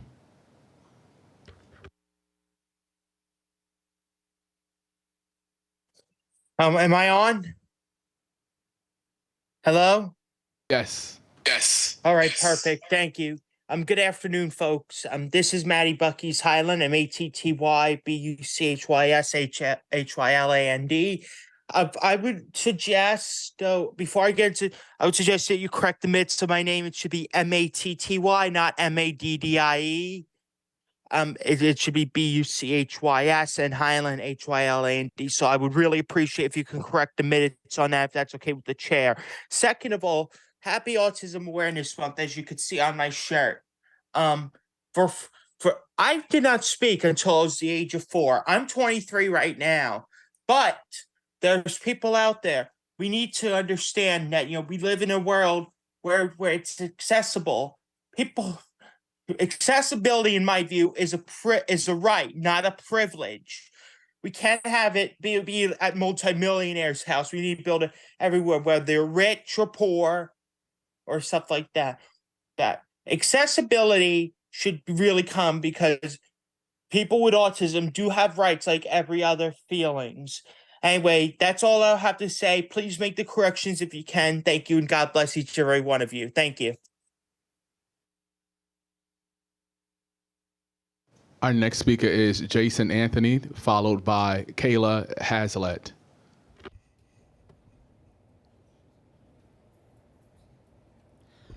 Good afternoon, Blanca. This is my 9th year being back in the Big Apple.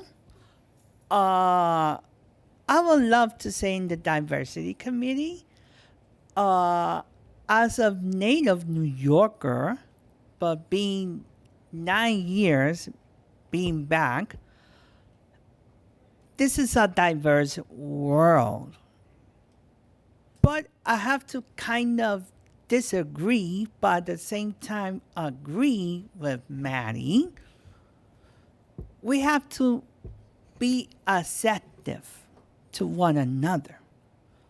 But at the same time, within the MTA, we have good apples, but at the same time, we have bad apples. April could be Autism Awareness Month. But people have to realize that autism is not the only disability that could be out there. I suffer from multiple mental illnesses. And I'm doing full disclosure. That could be the one of multiple people well known inside the MTA. But we could have multiple disabilities. But one thing is for certain. When we travel throughout the system, we could be acceptive, we could be appreciative with one another, but one thing is for certain. That we need more diverse people inside the MTA. Thank you. I'll see you guys later. Our next speaker is Kayla Haslate, followed by Jesse Figueroa.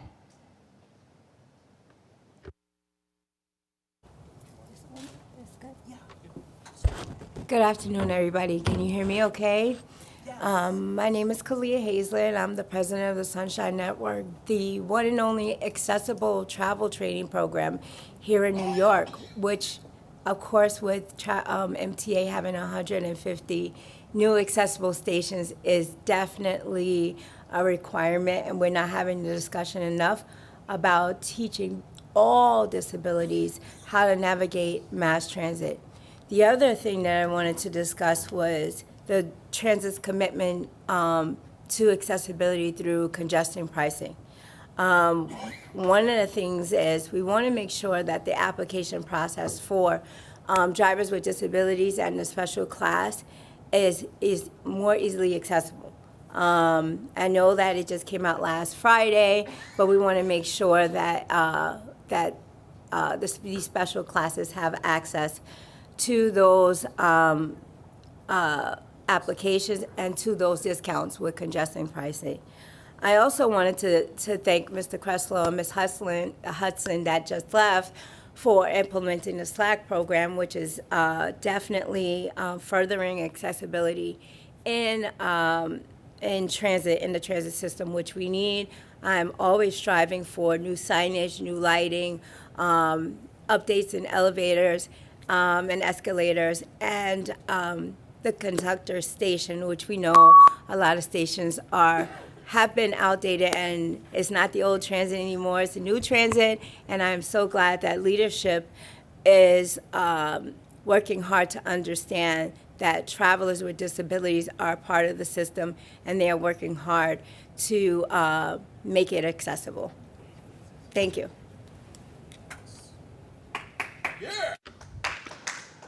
Our next speaker is Jesse Figueroa, followed by Aletha Dupree.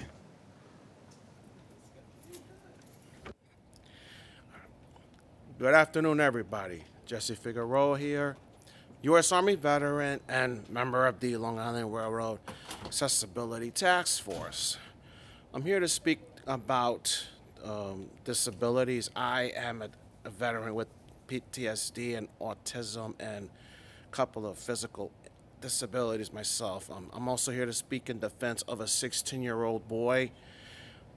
2 Fridays ago on the Q48 bus, around early in the morning on his way to school.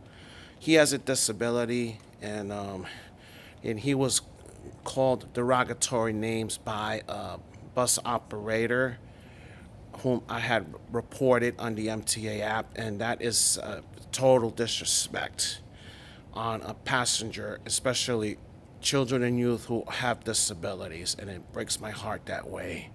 Other than that, I support diversity in our system. We just need more and more people to step up to the plate. So if you see something, say something. You have the help point, or call 311 for city info, 511 if anybody doesn't want to use the MTA app, or in real dire emergencies, call 911. Thank you.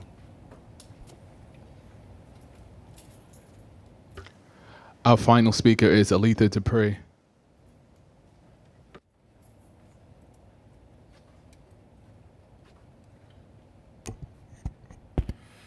Thank you. Good afternoon. Alita Dupree, for the record, she and her with Team Folds. I'm going to talk, your chair, Blanca, thank you. I'm going to talk about this report that I have. It's basically about staff demographics. And we generally do a good job with our demographics, but I think we're still missing some pieces of diversity. So I have this here. We use terms separations by sex. That language concerns me. I have this thing with the little blue and pink discs. Separation, females, males. Perpetuating with blue and pink?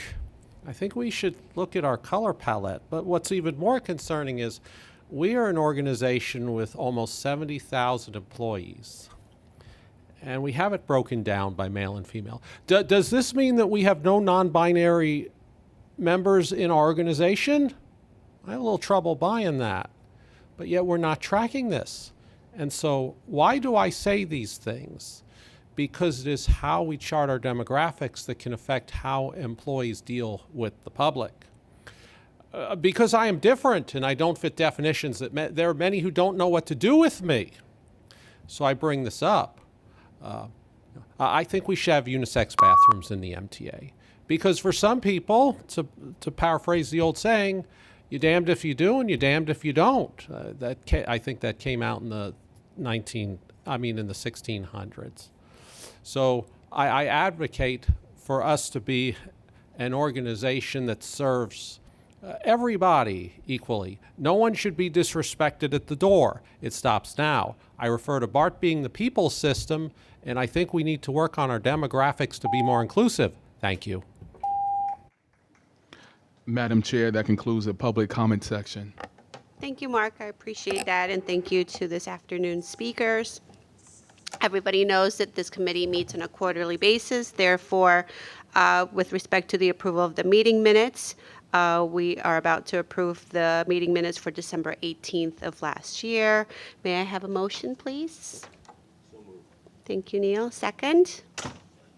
Any questions or comments regarding the meeting minutes? If not, all in favor? Aye.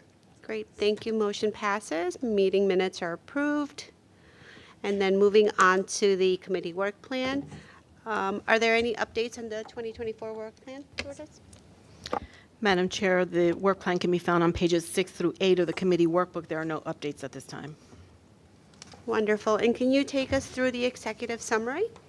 Yes, ma'am, will do. Turn on the presentation.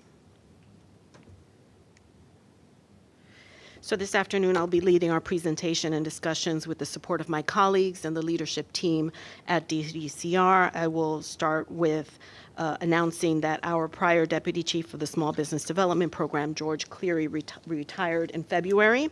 So we are pleased to have Cherie Owens join us as acting deputy chief. She's been an invaluable member of the Small Business Mentoring team and seamlessly stepped into the leadership role as we seek to identify a new leader in this area. So I want to thank Cherie for her service. We're also joined by Deputy Chief Dr. Rosalind Green, who is also joined by 2 additional colleagues within our EO team, Barbara Cockfield and Alana Smith-Pizarro. We have Deputy Chief Christine Norman and Deputy Chief Ray Burke, who is joining us remotely. We also have other members of our DDCR team here in attendance this afternoon. Our primary agenda items will include some exciting information about the MTA's recent federal commitment to the MW-DBE community, update on the revised final rule for the DBE program management and delivery, and then, of course, reporting on our program activity with respect to MW-DBE activity and our small business development programs and EEO activities. I just wanted to point out 2 key important items. First is that this meeting had initially been calendared for March, and we were slated to report on data as of December 31st, 2023 at that time, or the 3rd quarter. At our next meeting, we'll be able to provide and confirm data for the full fiscal year, but as we proceed through the calendar year in our scheduled meetings, we're hope to be back on track. So the information you'll get today is a little dated. It goes through the end of December 31st. At our next meeting in June, we'll be able to provide the full fiscal year information. And we're also going to be sharing some success stories with you this afternoon. We think it's important to hear about the impact that we are having with our key MW and DBE partners. We've found it very inspiring and hope you will feel the same. And lastly, of course, welcoming Mr. Chu to the Diversity Committee. We're looking forward to working with you. With regards to the Equity and Infrastructure Pledge, the pledge itself is a commitment made by major transportation agencies throughout the United States, and I am pleased to announce that the MTA joined all of these other transportation agencies in March of this year to make 3 major commitments. One is to award $1 billion worth of work to MW and or DBE firms every year. This last year, as you may recall, the prior year we awarded $813 million in contracts to MWBEs and $392 million in DBE firms. So we are comfortable that we will be able to meet and exceed this goal moving forward. We are also committed to awarding larger contracts to small businesses, as well as expanding the pool of MW and DBE firms that we work with. And lastly, we have a commitment to increase our discretionary contracts for design and engineering of MWBE work by 20% over the next 5 years. So we have three major commitments, and as you can see on the screen, Chairman Jano made an announcement at the 14th Street Station where we were joined by representatives from the National EIP Group as well as the Chicago Transit Authority, which chairs that committee. Wanted to share some key updates in the DBE program. Earlier this month, the US DOT announced some key changes to the management of the DBE program, which are slated to take effect on May 9th. There was a summary memorandum that was circulated both to our internal team as well as the C&D team to make sure that we are all aware of the key changes and ensure that we're continuing our compliance. Some of the highlights include an increase to the personal net worth cap for DBE firms to $2.047 million. That's an increase up from about $1.32 million prior to that. It updates also the business size for participating firms to $30.72 million, and it's important to understand that that's a DBE cap, not an SBA cap. The Small Business Administration has their own business size caps. It modernized rules for the counting of material suppliers. It added program elements related to monitoring and oversight. It updated certification provisions. It had less prescriptive rules that give certifiers some flexibility when determining eligibility, and also promulgated some rules with respect to design build contracts and the management and compliance of that. So unfortunately, the modest hike in the P&W won't make much of a change for us. There were no regional adjustments that were made to the DBE program, which we were hoping for. It's in New York City, both labor and supply costs are very expensive. It's very expensive to do business here in New York.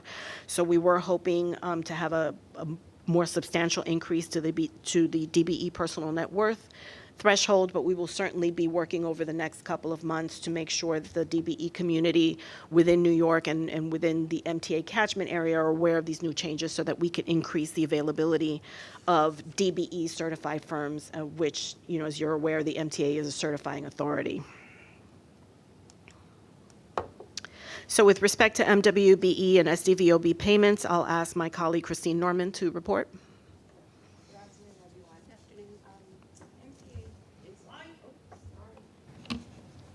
Okay. Good afternoon, everyone. As you can see, MTA is on track to exceed the New York State MWBE goals for the fourth consecutive year. We will start with the data that represents payments to MWBEs and SDVOBs for quarters 1 through 3. As you can see, we've paid out over $500 million to certified MWBEs and SDVOBs. There is a decrease in payments as compared to the same period for 22-23, but we are still achieving the stated goals. And then we'll move to the next page. Thank you. This represents the DBE awards for 22-23. The federal fiscal year is from October 2022 to September 2023. So our next report on goal attainment for DBEs will be for June. All right, but this represents that we awarded 16% of contracts to DBE firms. It's just shy of our 20% goal, but we expect that the awards will pick up as contracts move forward in the design build. Okay. On the next slide, we are showing the largest MW DBE awards and SDVOB awards to prime and subcontractors that are certified. Normally, Ray Burke, my colleague, reports this information out, but I will represent the primes and subcontract awards this month. Okay. As you can see, CRC Associates was awarded a contract for $57 million.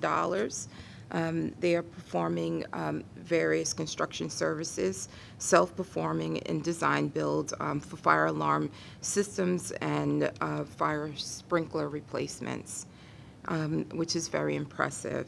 We also have Voltamp, obviously electrical services. All of these firms are representing construction-related services with the exception of Thundercat, which is an SDVOB, and Thundercat Technology is providing to us software.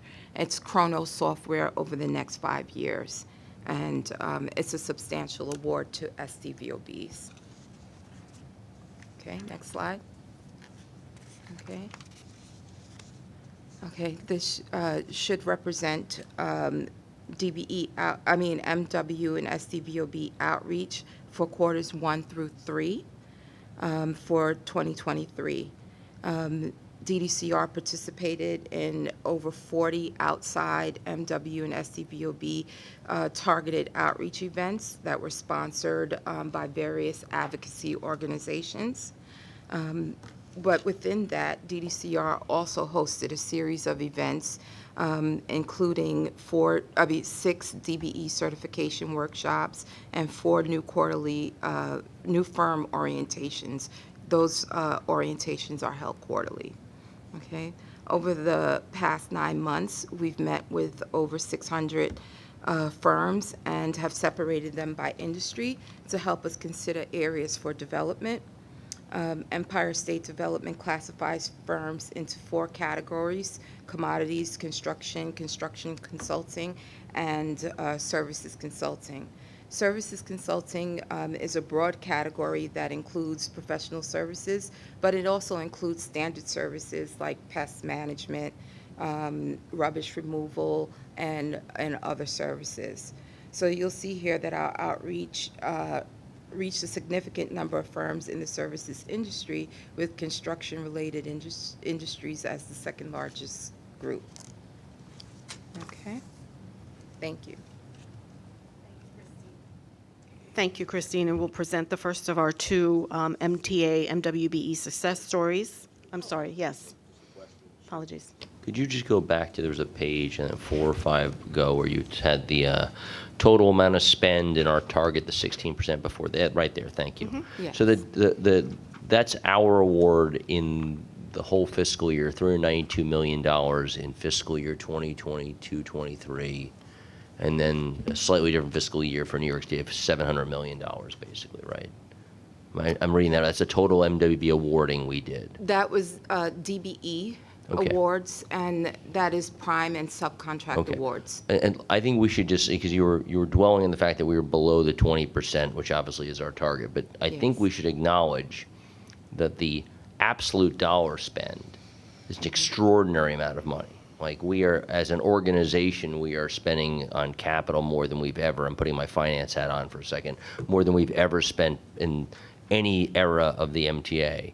And so when you look at that number, whether it's 16% or 20%, the absolute dollars flowing in the way that this committee is meant to do and the way that your department is meant to do is extraordinary. And so you could have 25% of a small number or 16% of a massive number. I'll take 16% of a massive number. So it doesn't mean there's never more work to not do, but you should be proud of the fact that the absolute dollars flowing to DBEs is a very, very large number. Yes, agreed.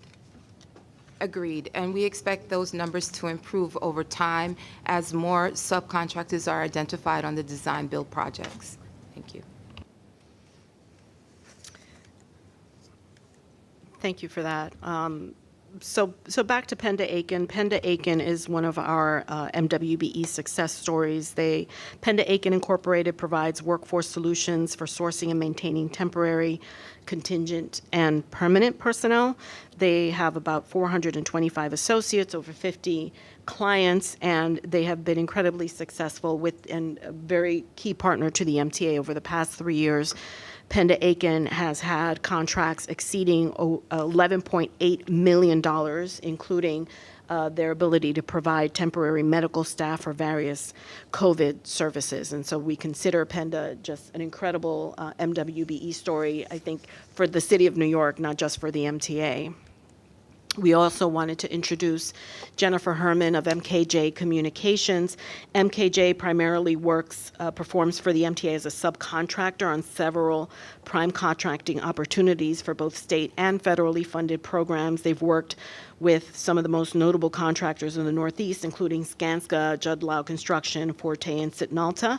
They're performing over $50 million in subcontracted services on MTA contracts since 2020. So I think, both Penda and Jennifer are just shining examples of the capacity of MWBE firms that can perform on our MTA contracts, and we're very pleased to be able to highlight them this afternoon.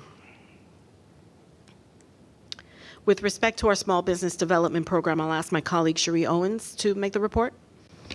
Thank you, Lourdes. Good afternoon. Okay, so this slide represents the goals for the Small Business Development Program for 2023.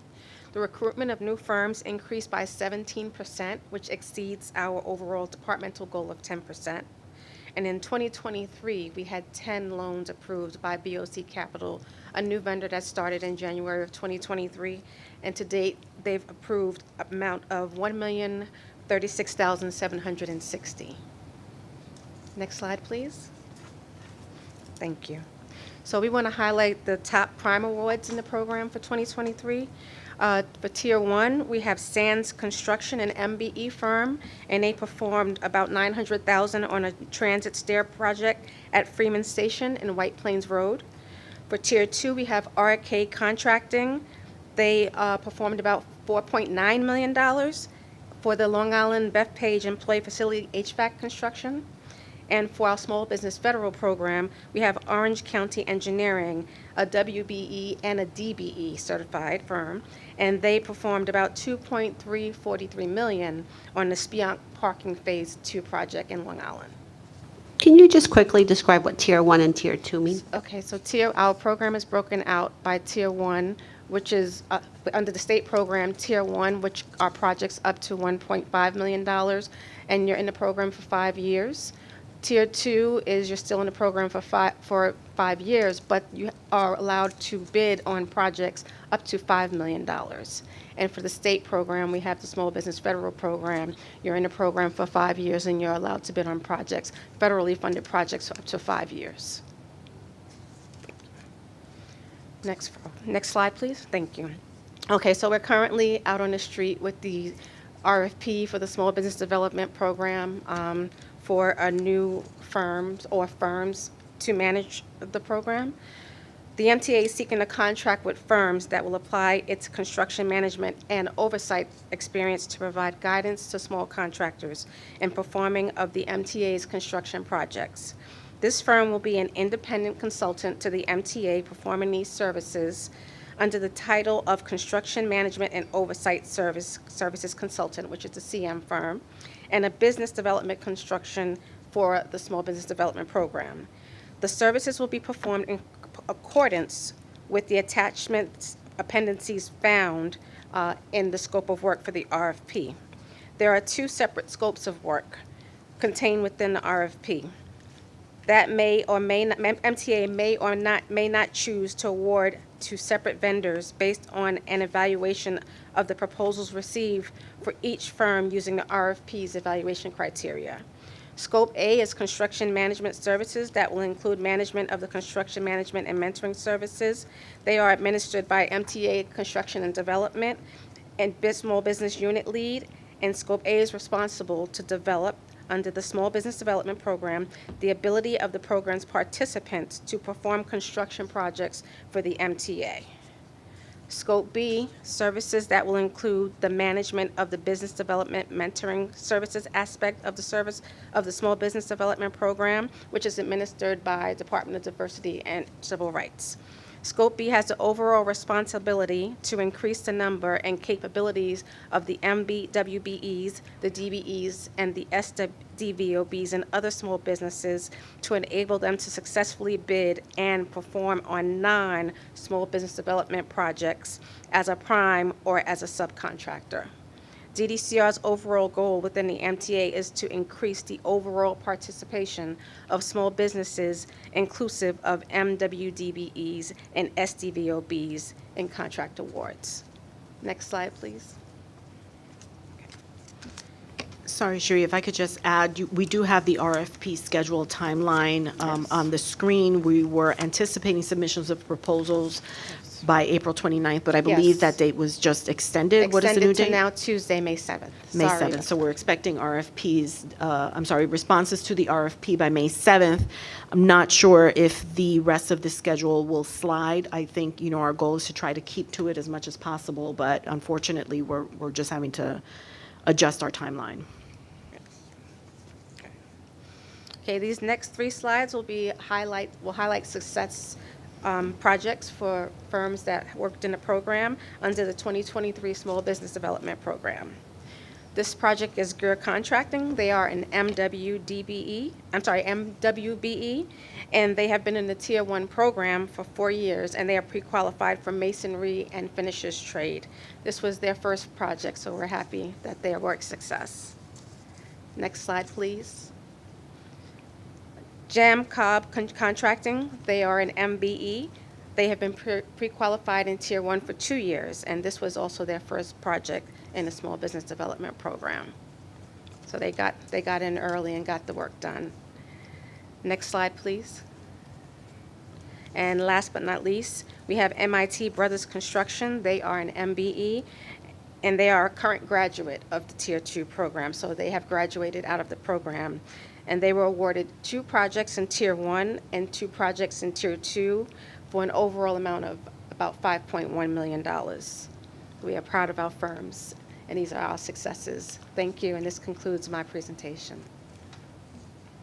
Any questions? Okay. Thank you. Thank you, Cherie. With respect to our workforce data, I will be asking my colleague, Dr. Green, to report. Thank you.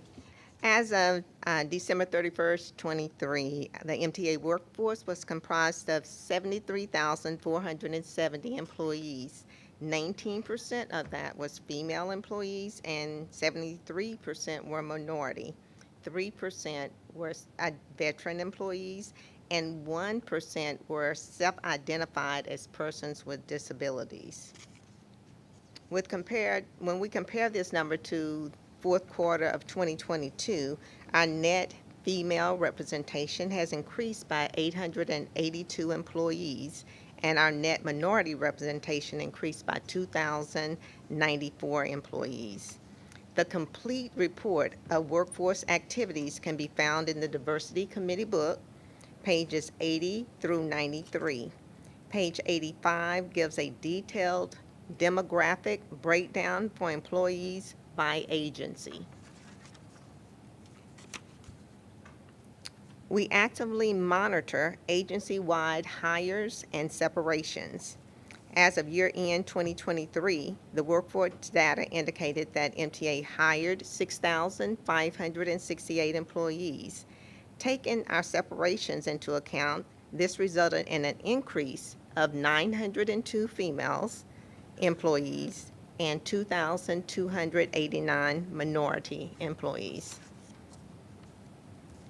I'm going to pass it over to Barbara Cockfield to give you an update on some of the ERG, Employee Resource Group activity. I do have a question. So I'm new to the committee, and thank you for the warm welcome.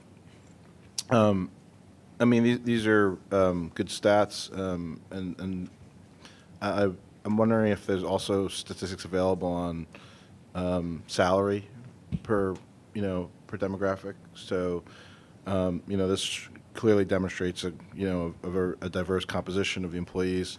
I'd be interested to know where, by demographic, these groups fall in terms of salary in relation to one another. We do monitor and track salary by demographic as well. Typically, we do go in and have a separate conversation with the committee on if we're going to publish or speak about the salaries. If we do the average salary breakdown by demographic. Yeah, anonymized. It doesn't need. I'm not looking for everyone's salary. I'm just looking for an anonymized update it just to give an idea of where we are in terms of equity, not, on the salary range, not just on the, workforce composition. Absolutely. Barbara? Next slide, please. For the second year in a row, Begin commemorated the end of Kwanzaa with a traditional gathering to pause, reflect, and celebrate the end of one year and the ushering in of a new one. Members of Begin representing employees across the agency joined in the festivities on the evening of January 18, 2024. Begin observed the Kwanzaa season with a presentation detailing the 7 principles of the cultural holiday, which were displayed on the monitors across the agency to celebrate the observance, December 26th through January 1st. Begin also created an article that was highlighted on MTA Today. Next slide, please. Begin also highlighted the significance of public transportation and its roles in civil rights movement. In February for Black History Month, they had a cultural celebration. A particular focus was placed on individuals who played significant roles in making public transportation accessible, as well as opening employment opportunities in the industry. It was a month-long celebration with messages on subway platforms and bus stops. For several weeks, digital messaging across our system reminded millions of customers that February is Black History Month, with portraits and quotes from African American leaders, heroes, and pioneers. An article on the MTA Today as well, and ended with multimedia cultural celebration. The celebration included guest speaker Jerome Horn of the Maryland Transit Administration. He discussed the intertwined histories of transportation systems, the civil rights movement, African Americans, and notable leaders in the civil rights movement. Next slide, please. In celebration of Women's History Month, Empowering Women in Transportation presented a month-long series entitled Empower Her, Bridging Generations, Building Futures. During the series opening event, a panel discussion was held on how women rise, breaking 12 habits holding you back from your next raise, promotion, or job, by Sally Helgenson and Marshall Goldsmith. A distinguished panel of speakers included Demetrius Critchlow, Senior Vice President of Subways, Cassandra Edgehill, Assistant Vice President of Bridges and Tunnels, and Brittany Montgomery, Senior Advisor to the Office of the President of New York City Transit. They also organized a shoe drive in partnership with Soul for Souls, and there were donation boxes located throughout each agency for the collection of donations.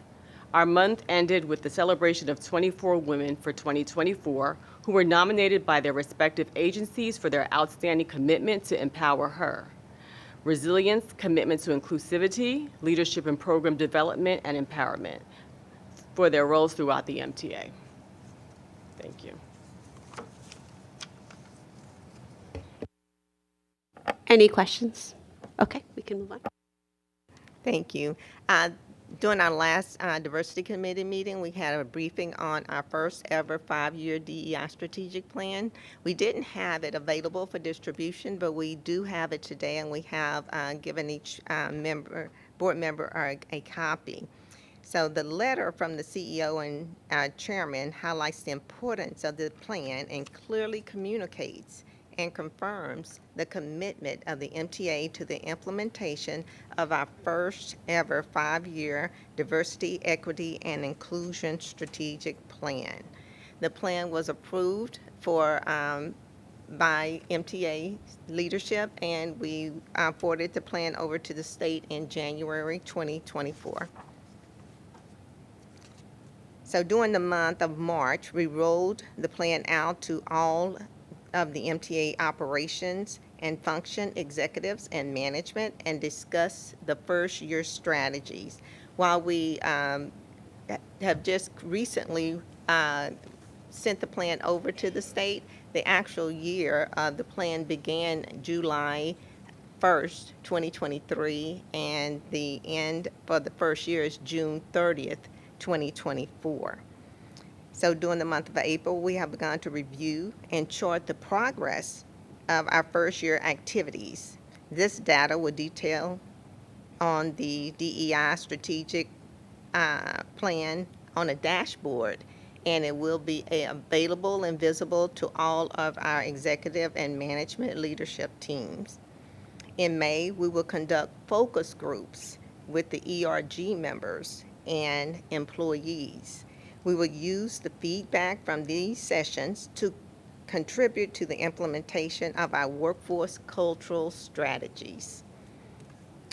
June through September, we will continue to chart our progress and completion dates as we complete our first year of activities. We will revise our measures and our targets if needed and propose any initiative or budget modifications that may be necessary.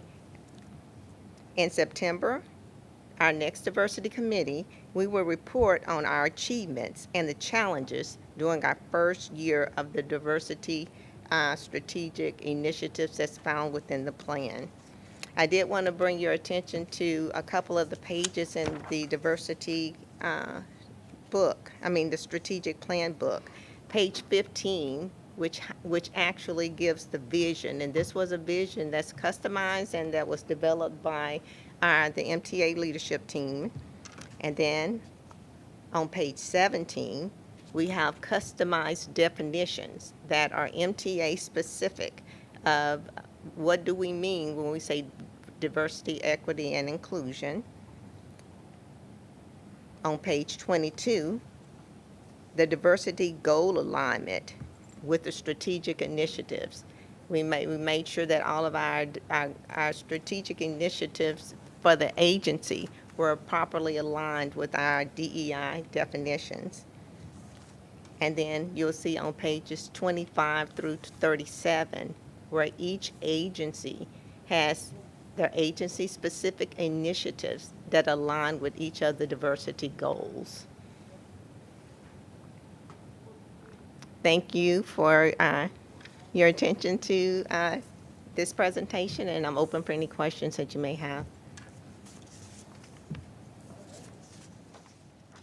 I had one that just pops at me. Thank you for putting this together. It's a very thoughtful book, and I think that's comes at a very important time that we recognize diversity of many elements of diversity, including those of views and backgrounds.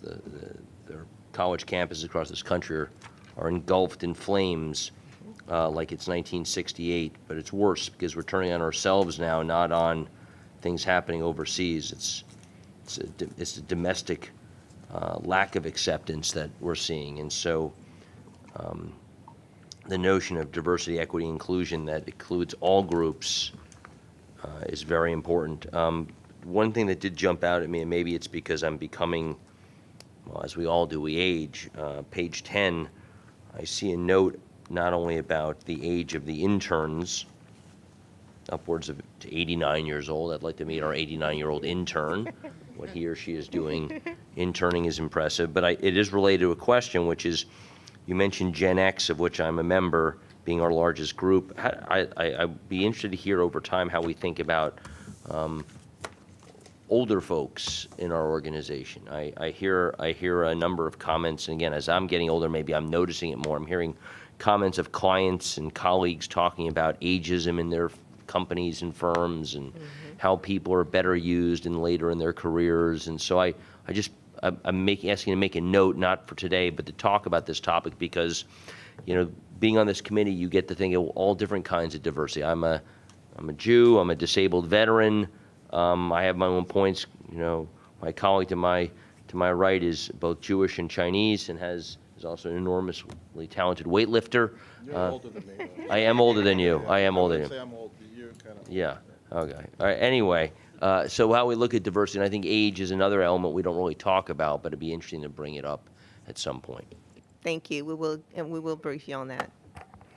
I think on my end, one thing to think about is really the role of the board in this plan as well. And I think if that is something we could incorporate at some point, I think that would be very helpful, because we also play a role in this organism, but also within the diversity, inclusion, and equity. So We definitely will. Thank you. thank you. Dr. Rizzo? I think I'm on. Okay, thanks so much. I think this is fantastic. I really appreciated reviewing the strategic plan. One recommendation would be moving forward.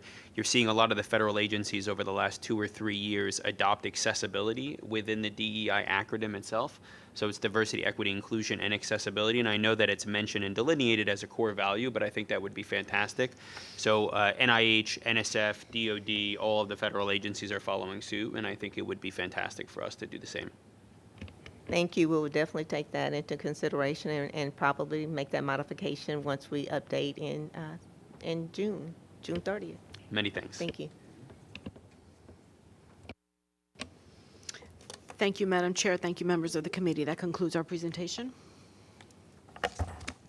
Thank you very much. We need a motion to adjourn. Second. Meeting's adjourned. Thank you.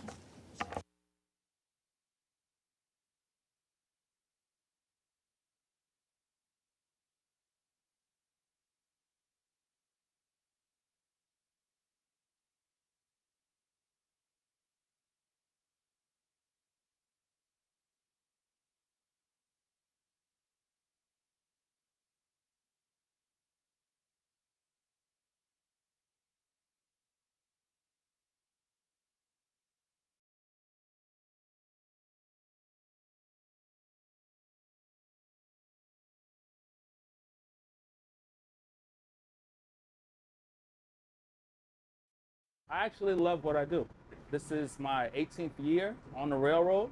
I love instructing, which is what I'm doing now. I'm instructing student engineers. I love operating as well, so when I can, I still do operate trains, and it's just a great job to have.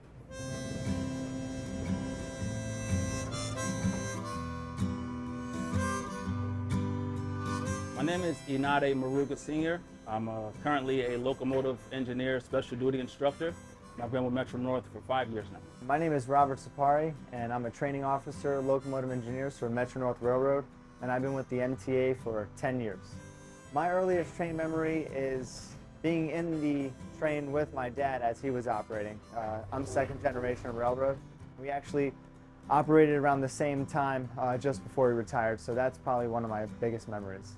Responsibilities for a locomotive engineer are vast. From dealing with your crews and having a job safety briefing, to checking your equipment and making sure all your safety checks are complete. Safety plays a major role in what we do because of how many lives we're responsible for. One of the coolest things you get to see when you're up front operating as an engineer is you'll get the best views. If there's a 4th of July, you'll see all the fireworks up and down the Hudson.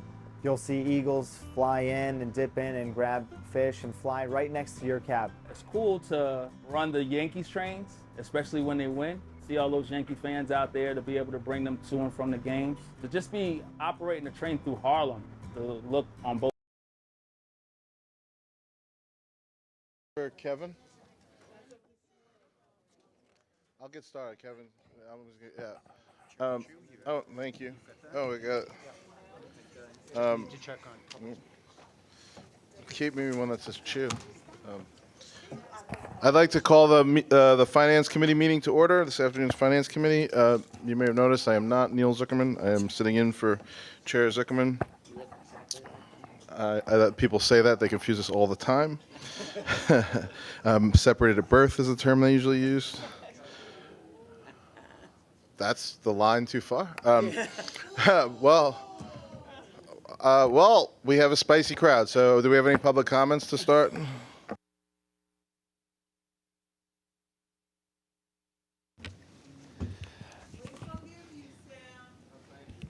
Yes, Chair, we have 3 members of the public registered to speak today.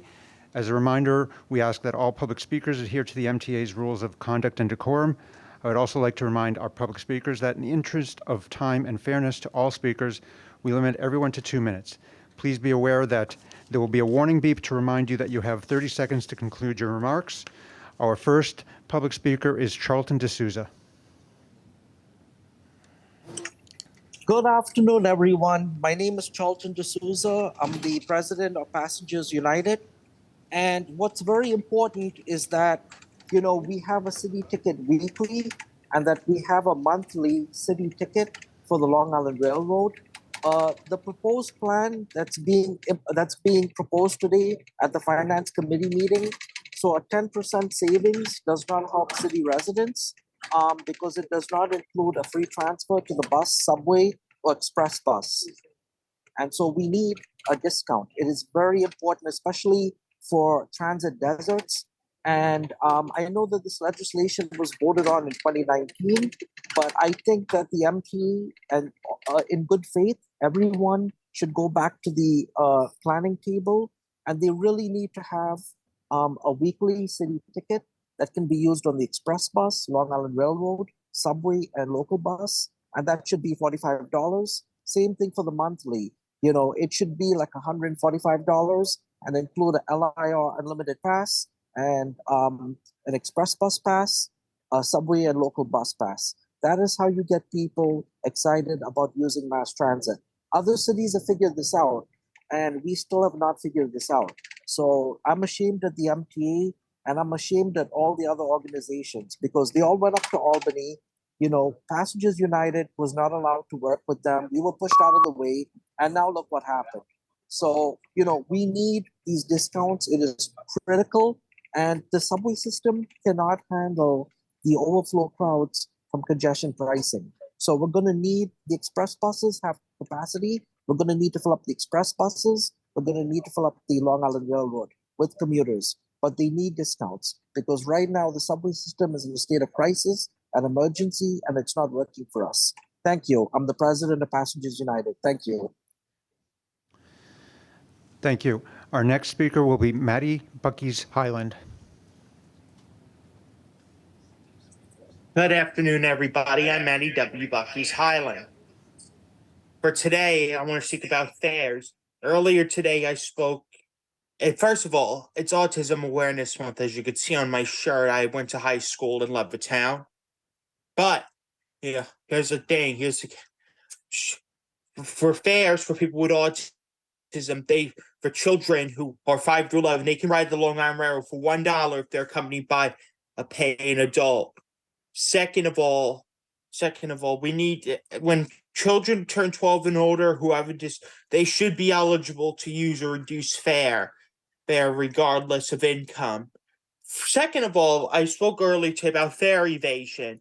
None of us likes to pay, but there might be members of the public as well as staff in the boardroom right now, in that very boardroom that lives in New Jersey. They have to pay a $13.38 toll or Easy Pass or $17.63 to the Port Authority of New York and New Jersey under the leadership of Chairman Kevin J. O'Toole as the Board of Commissioners chairman. Anyway, that's all I have to say for this month. Thank you, and God bless each and every one of you. Thank you very much. Thank you. Our last speaker will be Jason Anthony.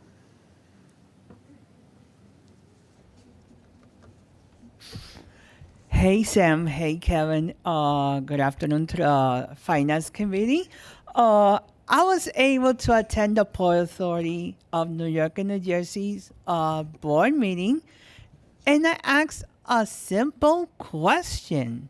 Since that you guys voted in support of congestion pricing and it was approved, we asked that what was their position regarding congestion pricing. Their response, none. We saw a presentation of their financial officer who happened to be standing within less than 10 feet from me. And what do I happen to see?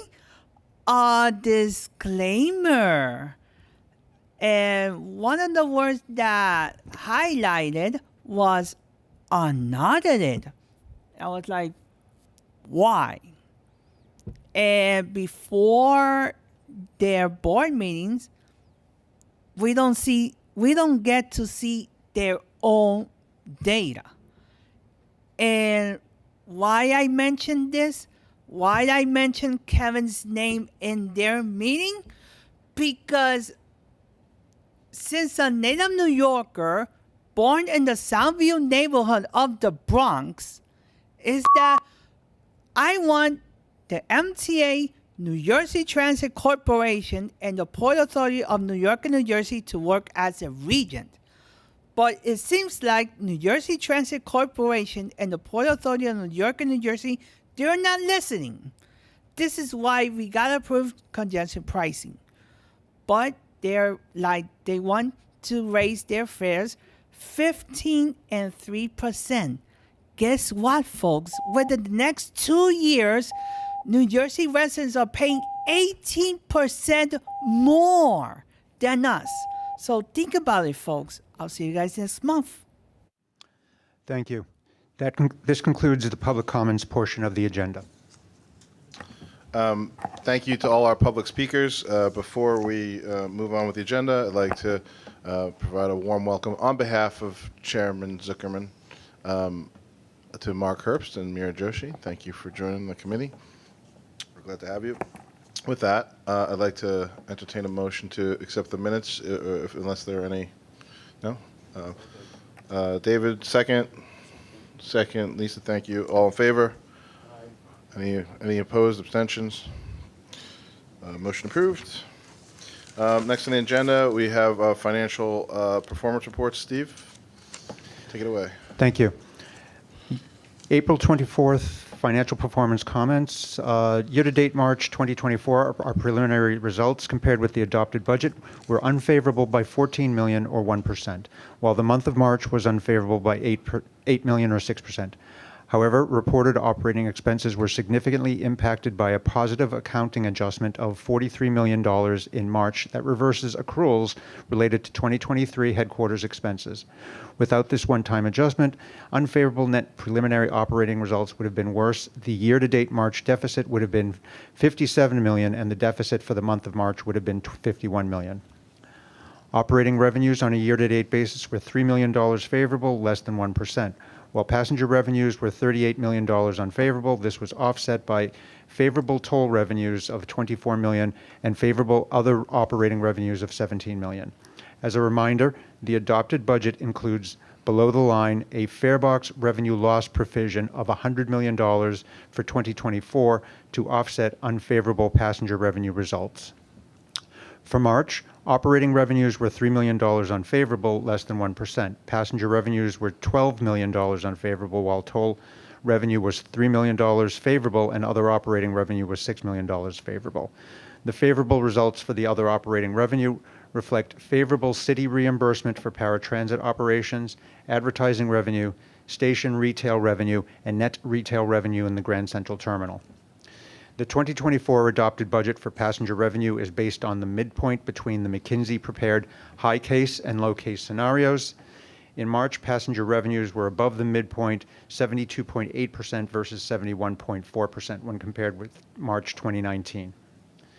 Passenger revenues through March remain $398 million below passenger revenue in 2019, while toll revenue exceeded 2019 toll revenue by $44 million, 10%. These changes from 2019 are adjusted to account for rate changes in fares and tolls during this period. Operating subsidies, including investment income on a year-to-date basis, were $57 million or 3% unfavorable. This reflects unfavorable mortgage recording tax, MRT, of $40 million at 35%, urban tax of $33 million, 26%, payroll mobility tax, PMT, of $20 million, 3%, MTA aid of $13 million, 18%, and for-hire vehicle surcharge of $8 million, 9%. Partially offsetting these results were favorable petroleum business tax, the PBT, of $38 million, 27% of which $36 million was due to December receipts not transferred to the MTA until early January. Additionally, investment income was favorable by $11 million. The Connecticut subsidy was favorable by $4 million, and automated camera enforcement revenue was favorable by $3 million. For March, operating subsidies, again including investment income, were $63 million or 8% unfavorable. The capital subsidies year-to-date through March were $2 million favorable due to receipts from the real property transfer tax surcharge, also known as the mansion tax. Operating expenses were favorable by $27 million, 1%, and March expenses were $53 million 4% favorable. However, as noted previously, this result is significantly impacted by an accounting adjustment of $43 million specifically in March that reverses accruals of 2023 headquarters non-labor expenses, primarily in the IT and real estate departments. Adjusting for this impact, year-to-date March operating expenses would be unfavorable by $16 million, 0.04%, and the month of March would be favorable by $10 million, 1%. Overtime year-to-date through March was $101 million, or 50% unfavorable, while payroll was $55 million, or 4% favorable. In March, overtime was $29 million, 42% unfavorable, while payroll was $24 million, 5% favorable. Debt service expense was $13 million, 2% favorable year-to-date March, and was $5 million, 2% favorable for March, both primarily due to the timing of debt service accruals. Further details are available in this month's financial performance report. Steve, could you repeat that? From memory. Before we, I just had one question. I know Kevin wants to add a few things, but I'll ask it on the record of how far we were into the $100 million, fare box contingency, and then, Kevin, you want to add a few things? Yeah, when Steve reports out the variance on our revenue versus budget, that doesn't take into account the $100 million that we've assumed that we'd be, that we reserve for. So if you look at it, our total fare box revenue is $38 million unfavorable year to date for the first quarter, and the bus portion of that's $29 million, and so we've reserved $100 for the year, which is, we kind of said against bus, which would have been 25. So we've consumed, I would say, $38 million of the 100 of reserve. So Yeah. that's kind of where we are. Proportionally, I mean, we're a month out from June. Yeah. This is a question of a drop in ridership, or is this fare evasion issues? So the stories are the same, right? That the subway paid ridership subway, we're pretty close to the McKinsey midpoint. Same thing with the commuter rails. They're actually doing a little bit better. B&T's doing better. And, all the averages are being dragged down by the paid ridership on bus, which, based on the automatic people counters is mainly, the mix of unpaid riders too much, so fare evasion. Beating a dead horse. But the focus in terms of fare evasion is almost exclusively on subways. And we've deployed more Eagle teams. But yes. Eagle teams it's good. It's switched from the sort of certain types of buses to regular buses. Yeah. But we just heard a report, all the emphasis is on subway. And of course, I've even stopped asking for the racial demographics because I assume it's skyrocketing, 98% probably now, black and brown. So I am concerned that we start to merge these issues together of fare evasion and subways and an over-policing, particularly of poor black and brown communities. Yet our drain is not there. So I'll get off it. I'm still concerned about this because it seems to be persistent from the 9 years I've been on this board. That again, we seem to be leaning into the public perception of who is fare evaders. It's these black and brown kids jumping over turnstiles. When in fact, that's not quite the reality here. It's everybody. It's everybody. Thank you. No, and we had conversations, a lot of the conversations this week about the commuter rails as well, so I think, David, your point is well taken. And all fare evasion, whether it's, buses, subways, commuter rails, or the, bridges and tunnels, we have to take seriously. Well, I mean, there is, as you know, at a part of the package in Albany, try to make some progress on toll evasion also, so we're, trying to fight where, we have a chance of actually getting good results. Just a quick takeaway again. So I think we talked about the revenue side, kind of the same story every month. And I think the real key for the year is we're still projecting some growth in ridership throughout the year, and we need the couple percent growth on you know, all modes. On the other part of revenue, on the taxes and subsidies, kind of same story. The real estate taxes are really, we're about 75 million under budget through the first quarter. You know, the budget assumed a little bit of a rebound in the real estate taxes from the $600 million drop last year. We're not really seeing that. As a matter of fact, it just continues to struggle. So that's something we have to, you know, watch closely. On the expense side, although the whole mix kind of gets us close to our budgeted expenses, you know, we are still looking, you know, particularly the overtime expense and so forth, and needing to, you know, we've gotten some of the vacancies filled and so forth, but I need to see that overtime come back. So I'd say in terms of our getting the savings we need to realize out of the expense budget, still a lot of wood to chop for the year to hit our budget numbers. So Okay. that's the summary. Any questions? I would like for future, I don't think it's too soon probably to ask for it, but, you know, at some point, understanding, and I think we, touching on the tier 6 impact, you know, of our Jay's going to talk about it. Oh, wow, on demand. Look at that. How good are you? I forget Neil. This is fun. I'm going to do this. You guys are so ready for this. Jay, take it away. So a couple things on my agenda today, so I'll go through them in a little bit of order. First is the temporary fare pilot that you've heard about on the railroads. So we're seeking MTA board approval to launch a temporary fare pilot promotion pertaining to travel on the MTA railroads within New York City. The implementation of congestion pricing presents an opportunity to attract customers to transit with additional options for travel within the congestion relief zone that are affordable, fast, and convenient. As such, the MTA is proposing a temporary fare pilot promotion for railroad customers for a discount up to 10% on monthly passes within the city zone.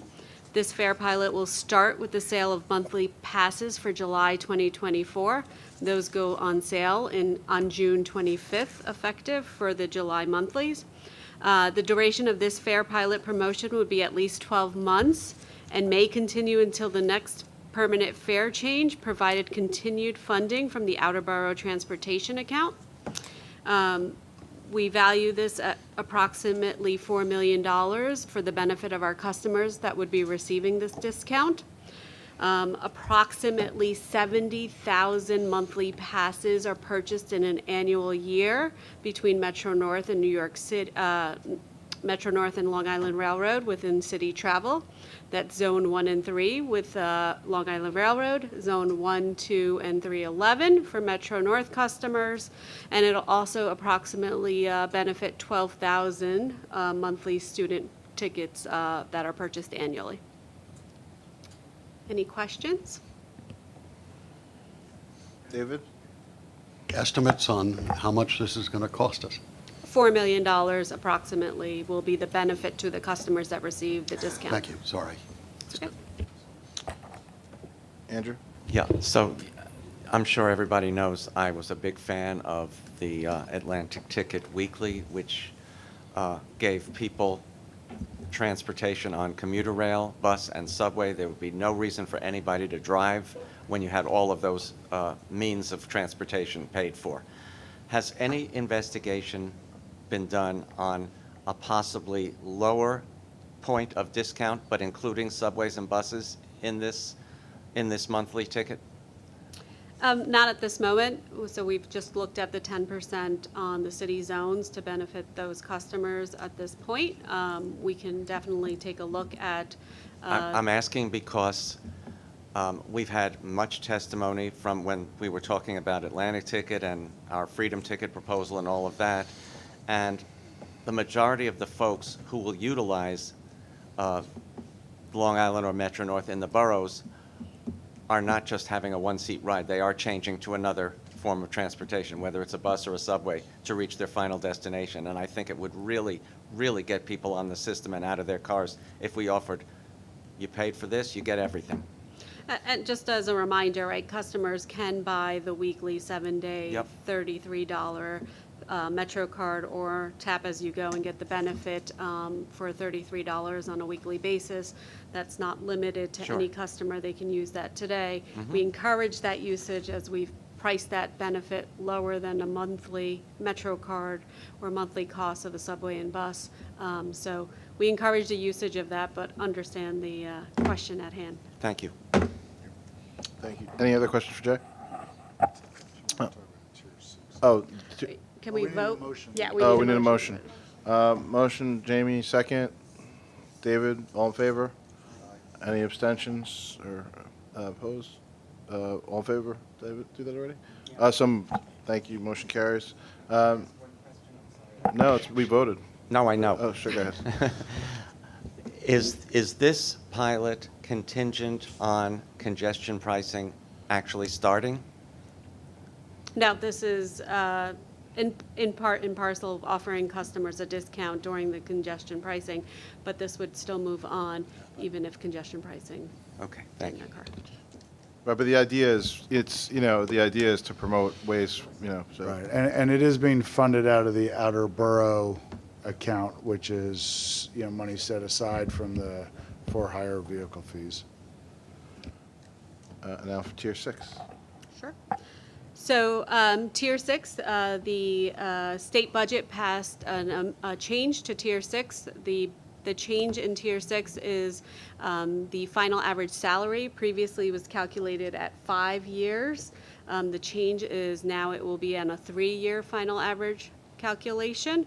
Also, they extended the overtime cost not being included as part of your rate calculation for another 2 years.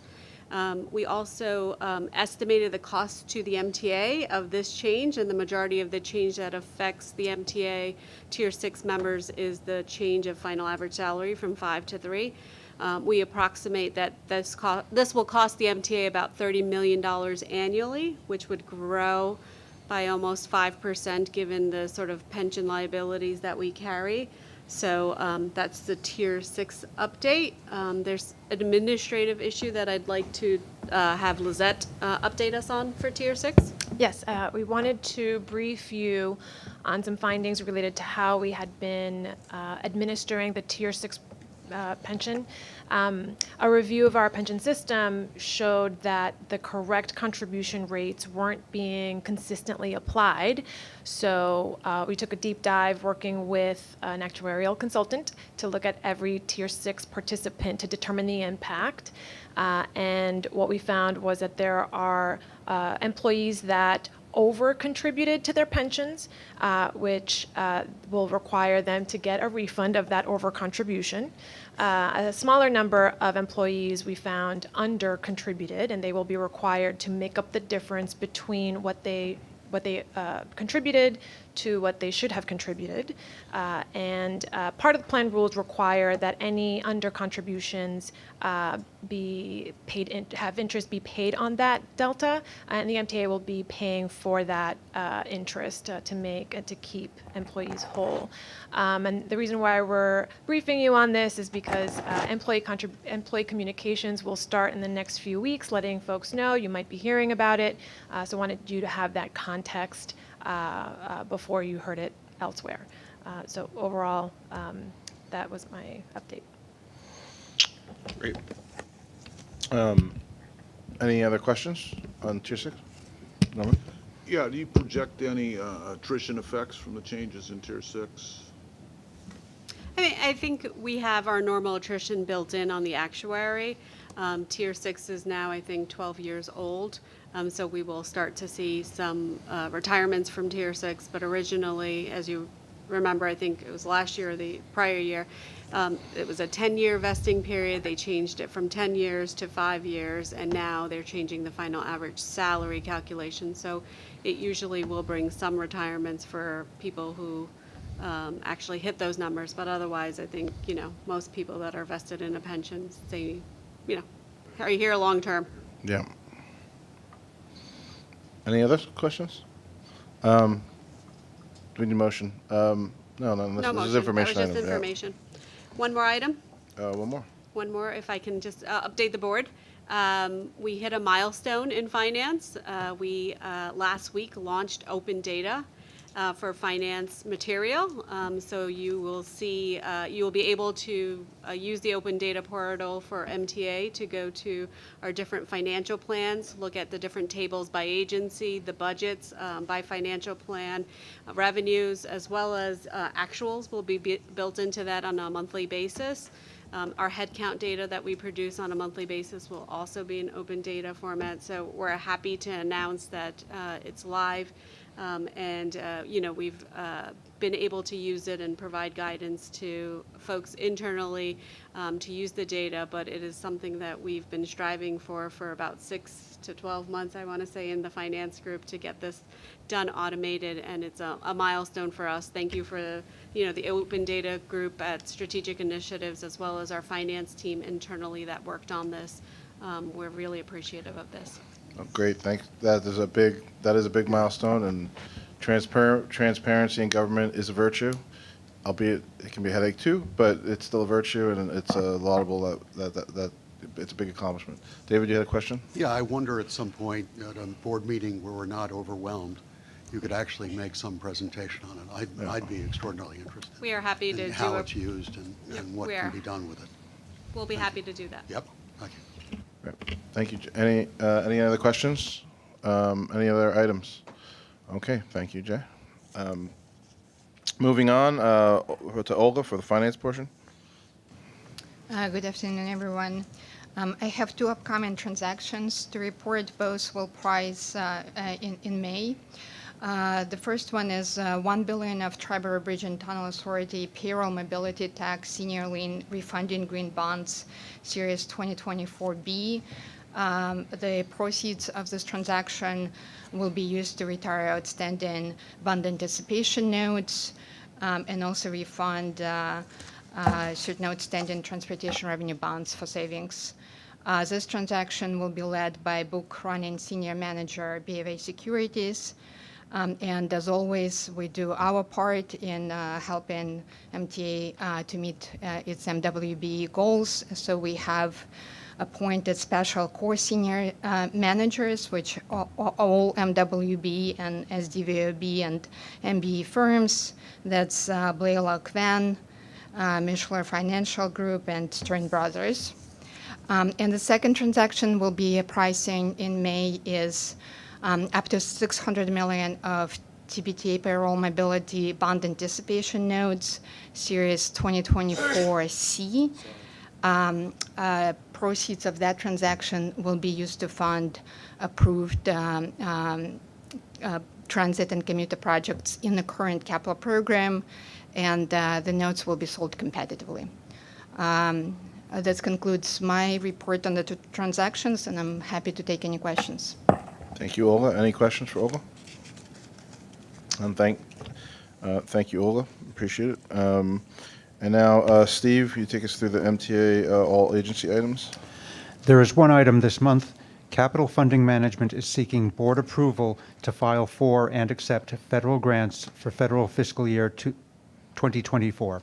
In conformance with past practices, the resolution would authorize the chairman or any of his designees to make required certifications and assurances, and authorize the filing and acceptance of grant applications for federal fiscal year 2024 federal appropriations. Olga Chernat is available if there are any questions on this topic. We love federal grants. Any questions, David? Just supportive. Go federal grants. Yeah, I think we're all for federal grants. So, David, can I take that as an enthusiastic motion? All right. Do I have a equally enthusiastic second? Mark, we'll get you, Miriam, for one. All in favor? Opposed? Abstentions? So moved. Go federal grants. Thank you. And there are no agency headquarters procurements this month. Thank you, Steve. Thank you, Olga. Information items. The first information item is the annual report on variable rate debt, and Olga will give a presentation.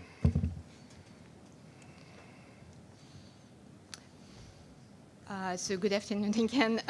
As Chair noted, I have a presentation for you today on MTA's variable rate debt. This is an annual presentation, so we report on variable rate portfolio every year.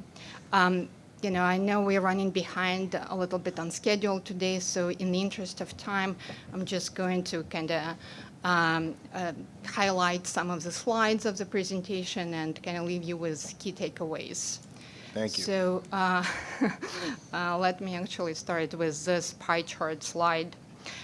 So as you know, and as we again discuss when we present our report on debt portfolio in January, most of the debt we issue is used to finance MTA capital projects.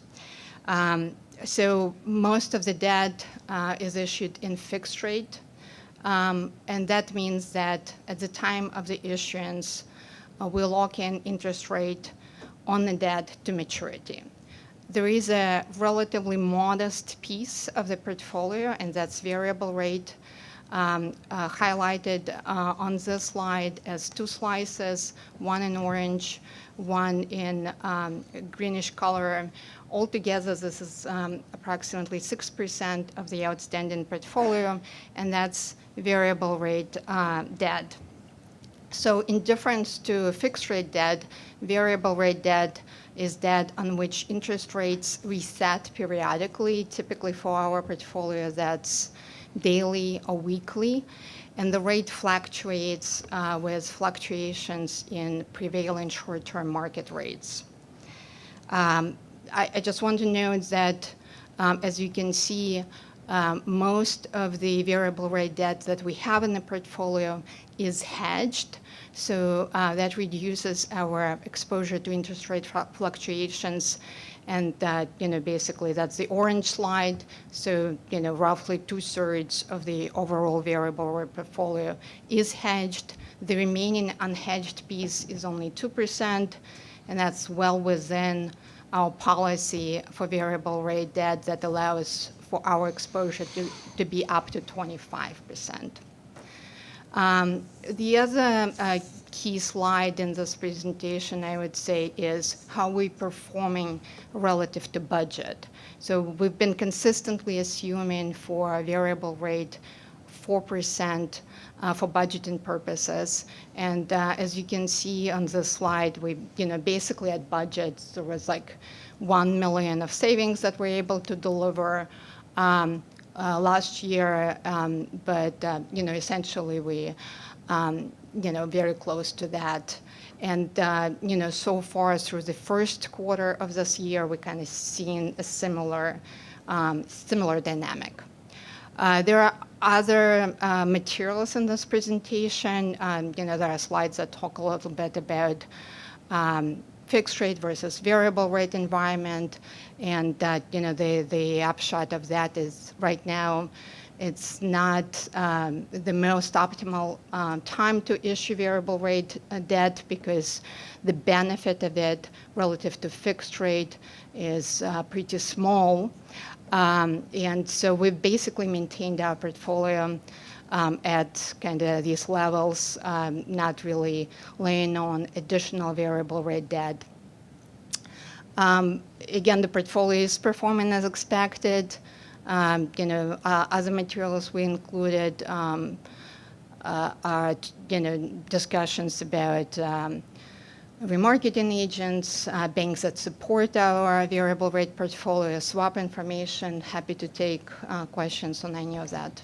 And just note, the full presentation is in the board book, right, if anyone wants to review and can follow up with questions. So, That's correct. Any questions? It seems like it's a very managed condition, taking the right approach. Yes, modest piece of a portfolio that's performing on budget and as expected. No major issues. Any questions? Well, thank you, Olga. Thank you. And now we turn to Lizette for agency procurements. There's one information item for before the New York City Transit Committee this month, which was approved, requesting the board to approve the ratification of an immediate operating need for contracts with Hayden AI and Sion USA Corp. For the purchase, installation, operation, and maintenance of automated bus lane enforcement systems. Hayden will provide up to 1,023 systems and Sion up to 1,000. There is one information item for Long Island Railroad and Metro North Railroad approved by their respective committee, requesting the board to approve the award of a 5-year contract for rail flaw testing and joint bar inspection services to Sperry Rail, Inc. And there is also one information item for Bridges and Tunnels, requesting the board to approve the award of 3 5-year estimated quantity contracts for the provision of electric transponders and related equipment and services for the Easy Pass electronic toll collection system to Neology Inc., Transcore LP, and Star System America LLC. The committee considered the item, however, a quorum was not present, so the item will be presented to the full board tomorrow. And there are no information items for MTA or headquarters this month. MTA headquarters this month. Thank you, Liz. And just for the edification of our new members, these are information items. These are other items that are taken up in other committees and voted on there, but by dint of their financial impact, we get to hear about all of them. Are there any questions on any of these information items? Thank you, Lizette. Much appreciated. The monthly consolidated reports can be found in the committee book. Next, we have the real estate agenda. David? Thank you. Real estate has 2 transactional action items for consideration and approval. The first is an action item for MTA Metro North Railroad. It's a license extension with City Winery to facilitate an assignment of its license for a restaurant at Grand Central Terminal. And the second is an action item for the Metropolitan Transportation Authority. It is a letter agreement for the 2nd Avenue Subway Phase 2 field office lease at 159 East 125th Street. There are, in addition, 4 information items. The first is for MTA New York City Transit. It's a license between New York City Transit and the Department of Environmental Protection for the construction of a signal tower in Queens. The second item is for MTA Bridges and Tunnels. It is an entry permit between B&T and 300 East 40th Street condominium for the placement of a shed and scaffolding on a sidewalk adjacent to that building in connection with its local law work. The third and fourth information items are for MTA and Metro North Railroad and include the report on agreements entered into directly by the Real Estate Department pursuant to board policy, and our quarterly report on Grand Central Terminal Vanderbilt Hall events. Happy to answer any questions associated with these items. Any questions on the real estate agenda? Having seen none, I'd like to accept a motion. Anyone have make a motion? David, second. Second by Lisa. All in favor? Any abstentions? Opposed?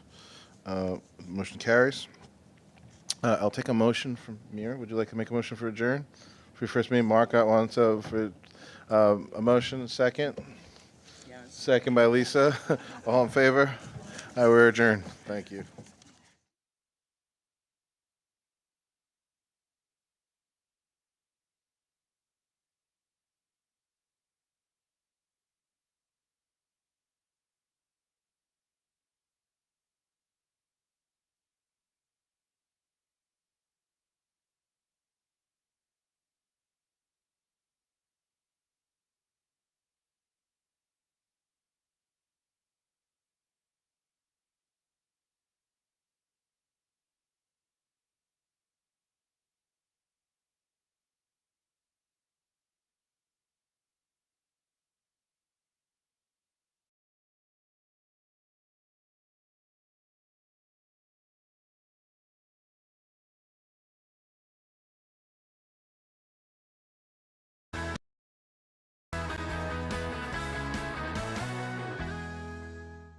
What does a record do?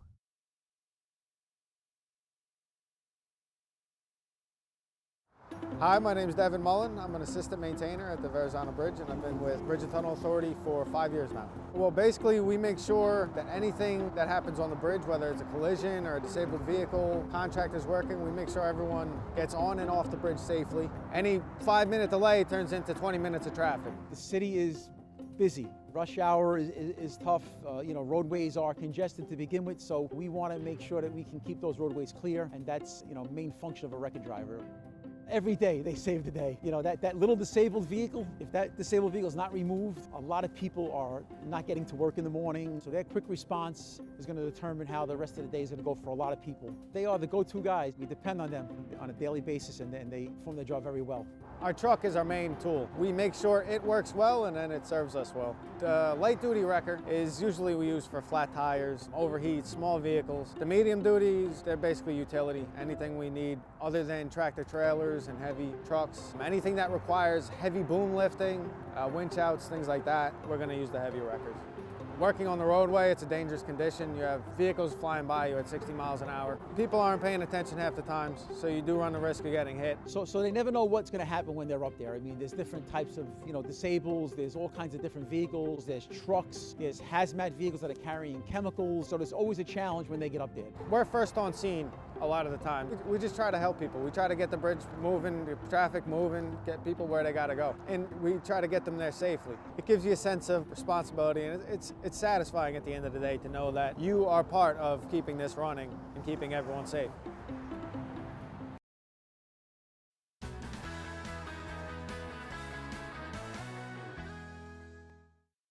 What does a bus maintainer do?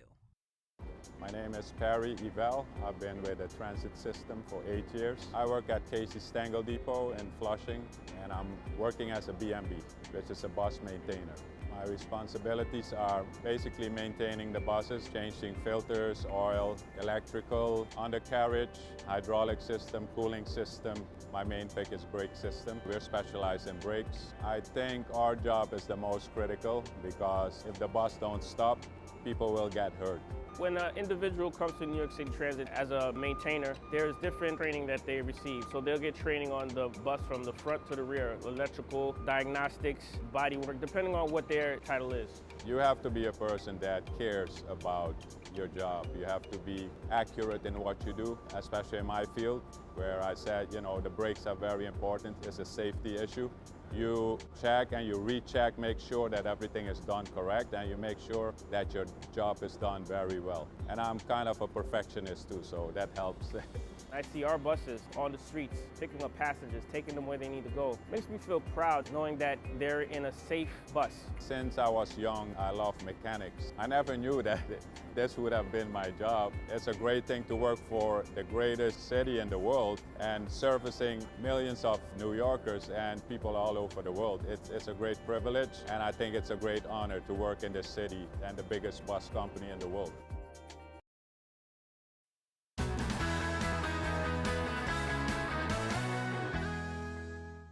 What does a system operator do?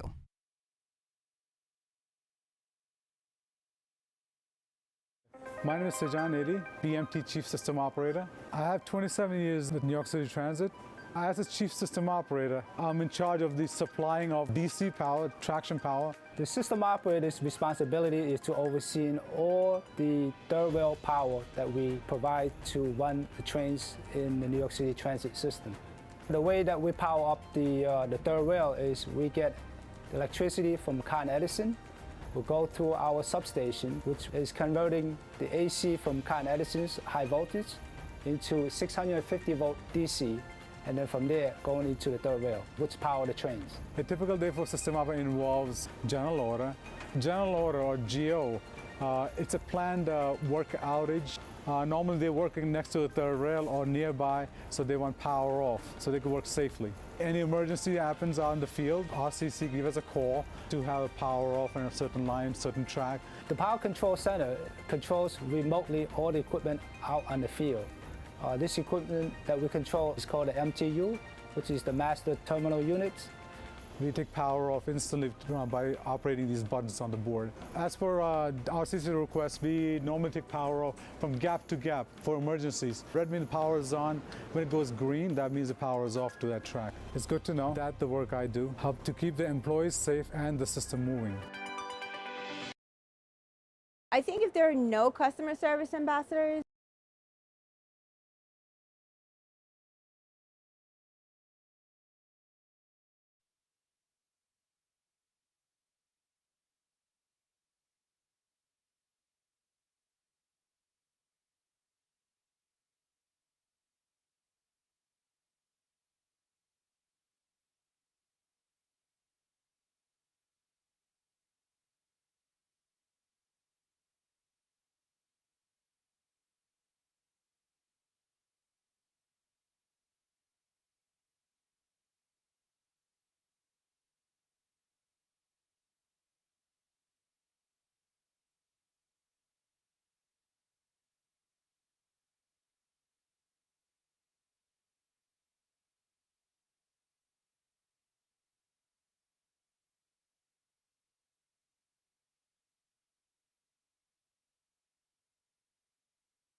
Let's call to order the April Capital Program Committee meeting. Members of the public who wish to speak? Ms. King? Yes, good afternoon, Chair. We have 7 members of the public registered to speak today. We have 5 in person, 2 remote.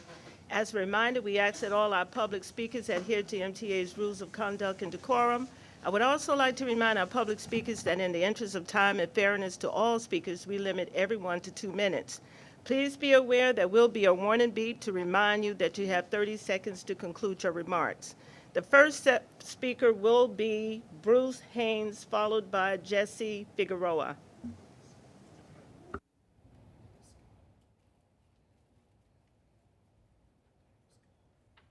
Hi, good morning all. Good morning, Jano. The last time I was here, it rained. That was February, and when I took the Long Island Railroad to Jamaica, and I thought, well, maybe I'll find out what is causing all this rust on the side of the station. Now I know because it's a striking station. It's really an iconic station. It's one of the best in the past 100 years. Well, in my lifetime anyway, there hasn't been a station done so nicely. And it sort of stands out. It's like the Guggenheim, you know, before they changed the extreme contrast, the incongruousness. They changed that and put a fancy pattern to, I don't know, to censor it or something. But so I took a look at it, and it was raining, and I went upstairs to see what could be causing this rust. And there's like 2 inches of water. And it wasn't raining very hard on this big cantilevered thing that sticks out. You can walk on it. It's the second level, the level where you would expect to find elevators in a row, but you don't because they didn't include that. So let's see, and it just speaks to the kind of attitude. Why don't they report this? Because that rust has been there for a year. But I mean, it's the kind of thing that causes the situation at Mineola when you spent $3 billion for 3 tracks when it should have been 4. Up is down and down is up, and they can't. It's a grade crossing to get onto the Oyster Bay branch. I mean, it's that kind of thing. It's got to be 6 tracks, too, from Jamaica all the way to Floral Park. You've got to have 6 tracks. Remarks. Thank you.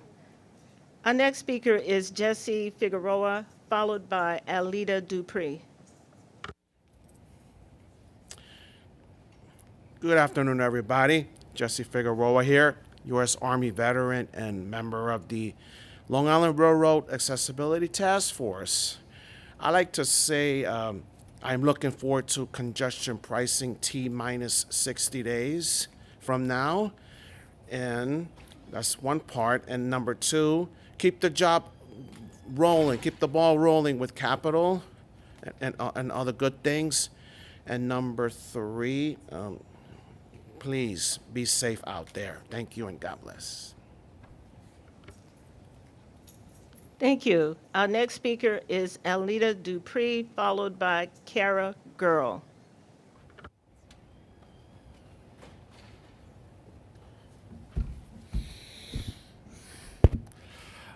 Good afternoon, Chair Jano, Lieber, and members. Alida Dupree, for the record, she and her with Team Folds. Long meeting today, good meeting today, surviving on potato chips and yogurt. Not much in this report, but an item of interest to me is BMT electrical work. A lot of history in the BMT. Some of it predates the original 1904 subway. So 13 substations in this project with some backup components. Hope we can hear more about what this is going to look like. I like hearing the word backup because we don't want the lights to go out. So hopefully this will be the start of some bigger things like battery storage and line side energy storage and demand reduction. So I would say that's certainly the high point of this report is reading about the BMT electrical project. But electricity is foundational. And I have an all-electric home with solar, and I enjoy it. And one reason why I enjoy this system is it runs on electricity. And so capital is very important. And I've been watching videos and press conferences, the Mott Haven presentation, where I was able to see the underrunning third rail. So that's part of what we're doing here. But how do we keep this going? I'm sure we'll have some good reports today about capital. I mean, it's everywhere I go. It's in Omni, it's in new trains, and hopefully some electric buses. And I read something about a new charging system for buses. So anyway, after we have our meeting today, let's continue putting shovels in the ground. Thank you. Thank you. Our next speaker is Kara Girl, followed by Jason Anthony. Good afternoon. I'm Kara Girl, Planning and Advocacy Manager at the Permanent Citizens Advisory Committee to the MTA, PCAC. This past Earth Day and every day, transit is the sustainable way to get around the region. That means investing in transit infrastructure with capital dollars, like those that will come from congestion pricing, which will make the region even more sustainable by getting drivers out of cars and onto transit. We're thrilled to finally have a start date and can't wait for June 30th. As we face more frequent severe weather and climate-related storms, making the system more resilient needs to be a top priority. We've all seen how torrential downpours, coastal flooding, and extreme heat can impact our century-old infrastructure, and we can't wait any longer to make meaningful improvements to protect our transit system. For years, we've called on the MTA to create a forward-looking plan for addressing the climate crisis. We're thrilled that has come to fruition with the Climate Resilience Roadmap released last week, including climate mitigation strategies, resiliency upgrades, goals to reduce flooding and stormwater around the MTA region, challenges, and more. Seemingly small changes, like raising the top steps leading into subway stations or covering vents, can make all the difference to keep water and floods from infiltrating the system. The 20-year needs assessment laid out the many critical projects that need to get done to keep our transit in a state of good repair, and that will take funding. We're looking forward to working together with elected leaders and our partners in advocacy to ensure that the MTA goes into its next capital program on solid financial footing, including through congestion pricing. With the right investment, we can ensure that future generations can benefit from the transit we depend on today. As we embark on another hurricane season, we hope to see strong coordination between the city, state, and MTA when the inevitable storm does come. Thank you. Thank you. Our next speaker is Jason Anthony, followed by Christopher Greif, who is in person. Hey, Jano. Hey, Jamie. Jason Anthony for the record. We know that congestion pricing is an early birthday gift for me, that my birthday is on June 19th, but we shouldn't forget that on June 1st starts the hurricane season, that we should get ready for that, because we shouldn't forget that the past several years we have been getting floods like Ophelia, Ida, among other things. But also, we should be a bit resilient regarding earthquakes, like the one that we felt almost a month ago, even though that the epicenter was in the Garden State. But I've been doing some thinking, folks. And what about if the odds were, if the epicenter of any earthquake, instead of being in the Garden State, was within our doorsteps, where our system will handle any earthquake? That's what we should be thinking about, folks. Well, our infrastructure will handle the force of any earthquake magnitude of 3 or 4 and above. That's my worrisome from now on. So I'll see you guys tomorrow morning. Thank you. Next speaker, Christopher Greif, followed by Maddie Bucci's Highland, who is remote. Good afternoon, Christopher D. Grive here in person. As we are getting to the Capitol, I just like to thank, as a lot of accessibility openings at 150th/151 in Brooklyn, which the communities are very happy to see another accessible station being built and finally can get up and down the trains or enjoy a moment of saying, oh, I can get a little fresh air. Oh, I can get there now without stressing ourselves, getting onto another area of buses, or people want to have a little fun going into certain parts of Brooklyn, into Williamsburg or Greenpoint. But we still need to continue the future of getting more accessible stations, update our buses, update our technology, especially the Omni, because we know we have the Omni testing going on still, but I hope to see more Omni features to come out very soon for accessibility. As my fellow colleagues and advocates have been mentioning, Earth Day was a great Earth, but one thing we need to prepare for is prepare ourselves for any storms, any kind of storms to be ready for at all times, and prepare for any floods that we need to be ready at all times, and for safety as well. As we are now getting congestion prices ready in the next June 30th, I just hope to see more data, more information that we can all give out and share and let everyone know that the congestion price is here to stay. And I'm very happy because since I get a birthday gift tomorrow, I can enjoy getting congestion pricing with more accessibility stations, more buses, and couldn't update our accessorize. So thank you so much and have a great afternoon, everyone. Thank you. Our final speaker is remote, Maddie Bucky's Highland. Afternoon, folks. I'm Matty Bucky's Highland. For today, I want to originally was about building autism, but as one speaker pointed out about you have to be prepared because it's a hurricane. With Colorado State University issuing their forecast, there's a 41% chance of a tropical storm hitting New York, a 16% chance of a hurricane, and a 4% chance of a major hurricane. They're forecasting 23 named storms, 11 hurricanes, and 5 major hurricanes. When Superstorm Sandy happened in October 2012, the leadership was under then of MTA Chairman and CEO Joseph Loda, who's that? But anyway, I want to get to the accessibility point. We have to be prepared for these things in advance, though, because it could very well happen. But for accessibility, in my view, is a privilege and is a right, not a privilege. But we have to make our stations more accessible for our children. When I have my children, my grandchildren with me. Anyway, I hope everyone had a great day. Right. And I want to finish up with this.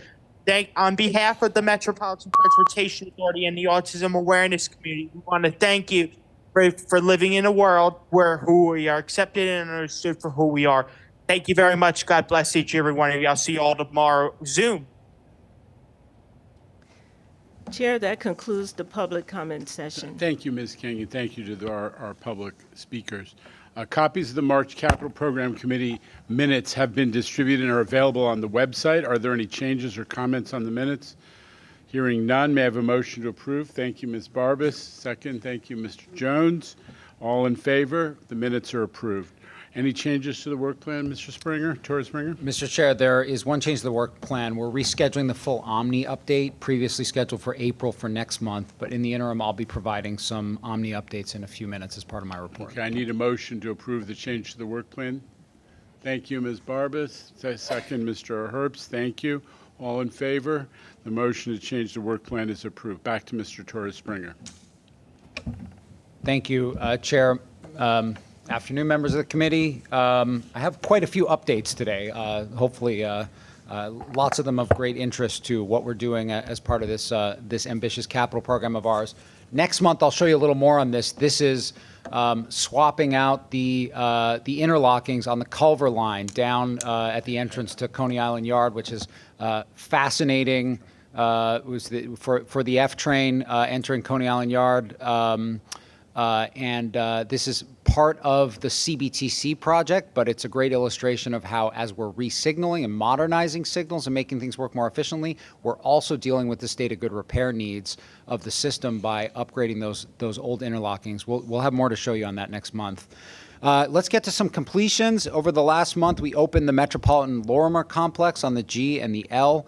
These were the third and fourth new fully accessible New York City Transit subway stations to open this year. And then we've completed 3 for Metro North. So that's 7 in total just this year.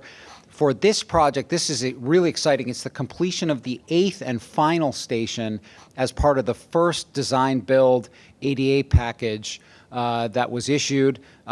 This came in under budget. This station was really complex and difficult. Approximately 60,000 riders use this station on a typical weekday. It's the 7th busiest station in Brooklyn.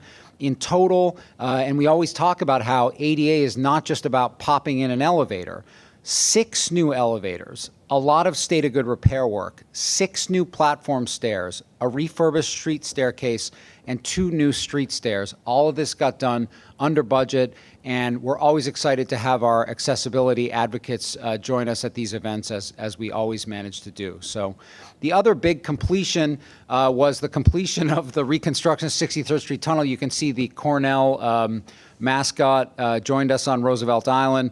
After a 7-month outage, service was restored on the F and the M from 63rd Street in Manhattan to Roosevelt Island to 21st Street and Queensbridge.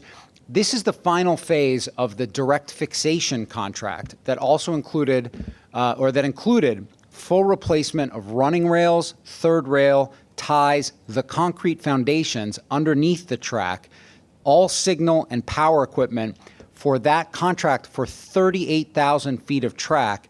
And here, 63rd Street Tunnel, 25,000 feet of track. So 5 miles of track was fully replaced.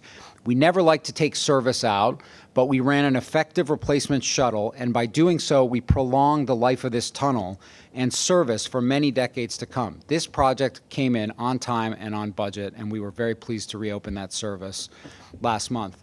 We modified the work plan because next month we'll update the committee on the status of a range of fare collection activities altogether, including progress on contactless payment systems on the subways, the buses, and the railroads. Since taking over the completion of Omni last year at the chair's request and treating it like the mega project that it is, we've gotten the critical path elements up and running and are nearly finished with revising the schedule and the commercial terms that go along with it related to that contract. We'll give you a full update on that next month.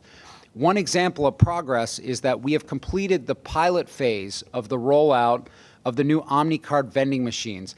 By the end of the day today, we'll have installed the first 65 of the vending machines out of total 900, activated 39 CVMs, card vending machines at 25 stations, and we'll be making steady progress from here as we pick up the pace of that. That's really important because although the great benefit of Omni is to move to contactless payment, we're committed to making sure that everyone can use the new system before we decommission Metro cards, and that includes folks that continue to need to make cash payments and need an Omni card in order to do that. So this rollout is going to pick up steam from here. It also is one of the things that that enables us getting a lot of the bulk groups onto the system, which we'll have news about next month, but is all planned to get done over the course of this year. Of course, the state budget passed last week. Under the leadership of the governor, and I'll just note that in addition to some of the other important measures that the state is taking to support the MTA on the capital side, the governor has followed through on her commitment and her push to us to advance the Interborough Express project with significant funding for the design, preliminary engineering of that project. So we'll be commencing the procurement for that very soon. We also, another project that you'll recall fared very well, and we had a good conversation with the deputy mayor and her staff about this recently, was in our comparative evaluation, which looked at all of these potential expansion projects on a level playing field, was the extension of the 2nd Avenue subway along 125th Street, perhaps as far as Broadway. So we're funded to begin a feasibility study on doing that. That would involve a significant extension of the tunneling work that we're doing as part of Phase 2, which I'll talk about in a second. And we're looking at the feasibility of that. We also were granted $20 million for some resilience measures on the Hudson Line, particularly dealing with some of those climate-related impacts that we've seen lately in the budget. Speaking of which, we released the Climate Resilience Roadmap last week, and we're very excited to have put that plan out. It's a unique plan in a few ways. It's a multi-hazard vulnerability assessment of our system. So we know that our system is vulnerable to storm surge, sea level rise, heavy rainfall, and heat, among other climate risks. And for the first time, our new climate planning division has taken a big step back and assessed the vulnerability of the whole system to all of those hazards. It's also unique in that we're anticipating a range of actions being taken here. We've outlined that we have a need for $6 billion of investment over the next decade, but also we're incorporating resilience into everything we do. And that's the way to get this work done, is not to try to rip out everything in our system and replace it all at once, but to ensure that when we rebuild track or we rebuild infrastructure supporting the right-of-way, we're doing it at the right elevation. Or when we rebuild a system, a substation, a source of power, some other piece of equipment within our system, we're putting it at the right elevation or submarining it or ensure it's protected. Or when we rebuild a stair in the subway system, we're addressing that issue of what elevation it should be at. So that's the big outline of this plan, but it also sets up a system for us to work with our partner agencies and private parties to protect the system. And we launched this plan at Mott Haven Yard, which sees 98% of Metro North service run through it and has flooded 16 times since 2006. So a really critical priority. We mentioned when we were there, city agency staff were out there with us a few weeks ago, analyzing the problem, determining how we best proceed in terms of making that yard more resilient and limit disruption, and great partnership that we anticipate with the city and other partners on that. So that's our roadmap. These are some of the elements of our program that don't get done without major federal support, as with the $7.6 billion of investment in coastal flood rebuilding and protection since Sandy. We were also pleased that that work will continue as we deal with the more recently acknowledged threat of stormwater flooding, which impacts our subway yards and can be the cause of service disruptions. The federal DOT recently gave us a $33 million PROTECT grant to install a complete stormwater drainage system in Westchester Yard in the Bronx, which is home of the 6 train, carries 500,000 people per weekday. That's our busiest line. And we will be able to add the stormwater drainage to protect that location in the near future. On a similar note, throughout the system, you'll start to see signage noting projects that have been funded by President Joe Biden's bipartisan infrastructure law. What you see here is Borough Hall, where the ADA project and station renewal that benefits from federal funding is well underway. Speaking of federal priorities, Construction and Development initiated the pre-qualification stage of the major tunneling contract for 2nd Avenue Subway Phase 2 this month. We've been clear in saying that moving this project forward requires the conclusion of the litigation on congestion pricing. But as we move closer to that date, we're ensuring that we're in a position to keep critical projects moving on schedule, and that certainly includes 2nd Avenue Subway. So we've begun the pre-qualification stage for that contract. Before getting to our systems business unit report, an update on some important state of good repair work. As we've talked to the committee before, we're looking closely at the whole Grand Central artery from 42nd Street through the train shed and the tunnel that Metro North travels through, the Park Avenue Viaduct up at 125th Street, right up to the Harlem River Lift Bridge.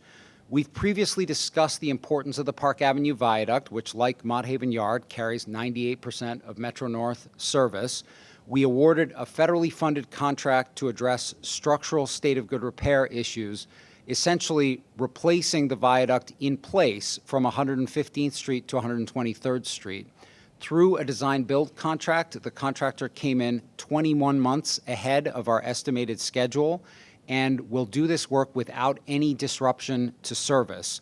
The key to that is the yellow gantry that you can see sitting now atop the viaduct, which will lift out the old sections of track and put in the new sections of track on weekends without a reduction in service. We're able to take out one side or the other on the weekend during reduced weekend service.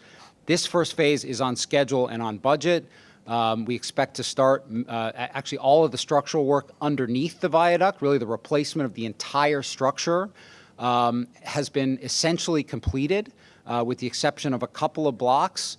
And now on the weekend of May 18th, we expect the contractor to start with that work of replacing the viaduct itself with the gantry that's been put in place. That's very exciting. But C&D determined last year that Phase 2, which is, as you can see, above 125th Street, could not wait based on continued structural deterioration. So we amended the capital plan last summer to add funding for this next phase. We've now determined that the most efficient way to proceed is through a change order to the contractor working on Phase 1, and this action is on the CPC and the board agenda this month. This will save us a lot of time because the contractor will be able to start work in parallel on the second phase while completing the first phase. And through avoided duplication of effort, we will save at least $30 million on this work. So happy to take questions on that when Ms. Boudoir introduces the board action items shortly. One more project that I wanted to spotlight that reached substantial completion last month, and it's the type of project we don't necessarily do a big ribbon cutting for, is the line structure component repairs on the concourse line, the B and the D in the Bronx. Line structure component repairs don't exactly roll off the tongue, but it's essential work to keep a system as old as ours running, and this project is a great example of the work we're doing here at C&D to get things done better, faster, and cheaper. The concourse line is an essential service for the West Bronx, serving B and D train riders from Bedford Park to Fordham to Yankee Stadium into Manhattan. It's been there for close to 100 years. In 1925, the Board of Estimate first approved construction of the line as part of the city-owned independent subway. Seen here are photos of that original cut-and-cover construction before the line opened in 1933. And since then, it's been exposed to 100 years of water infiltration, road salt, chemicals, and weight above it, all of which led to substantial defects in the steel structure that supports the Grand Concourse above it. Without reinvestment, nothing lasts forever, as you can see in these images, which is why, as part of this capital program, we undertook the largest line structure reconstruction job in the history of the line. Over the course of 27 months, we comprehensively worked our way up and down the concourse line from 161st Street to 205th Street, repairing and replacing structural steel and contract. And thanks to the innovation of C&D, led by our delivery group and Mark Roche and Syed Abbas, who's, he may have showed up here, may be busy on his next project. He also completed the 63rd Street track reconstruction at the same time. We were able to work with DOT and the community to provide access from above at the street level. That meant avoiding costly and disruptive track access needs that would have inconvenienced our customers much more. It also meant we were able to get much more work done, period. Anytime we do a project like this, once you open up the concrete, you often find defects far beyond what an external survey could have shown. And this was no exception. We were able to handle many of these defects that we found.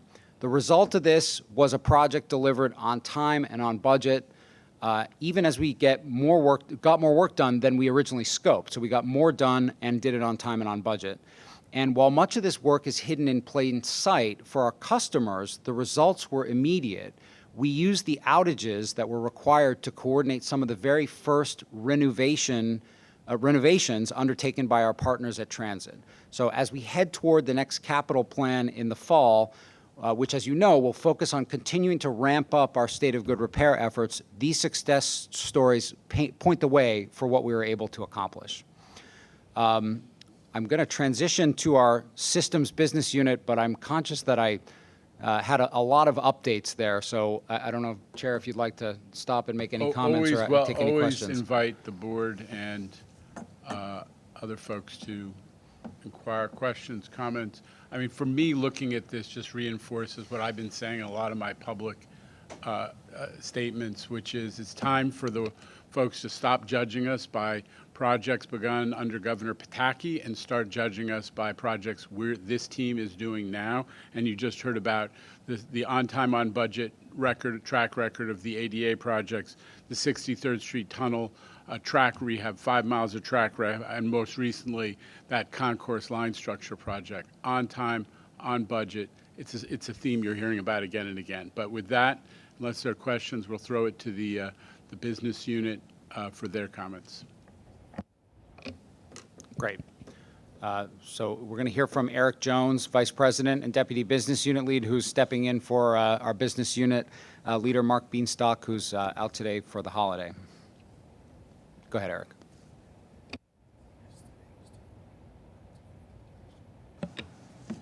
Good afternoon. As you'll hear, systems are at heart of reliable on-time performance. It's all the technologies the team will talk about, but it's also infrastructure that connects them to each other and allows them to communicate. Today's presentation will address 3 aspects of this. First, what systems are and the challenges we face to maintain and enhance them. Second, projects we're working on to address those challenges proactively. And third, the strategic approach we're taking to ensure that we're setting our operating agencies up for success as we add new technologies to the mix.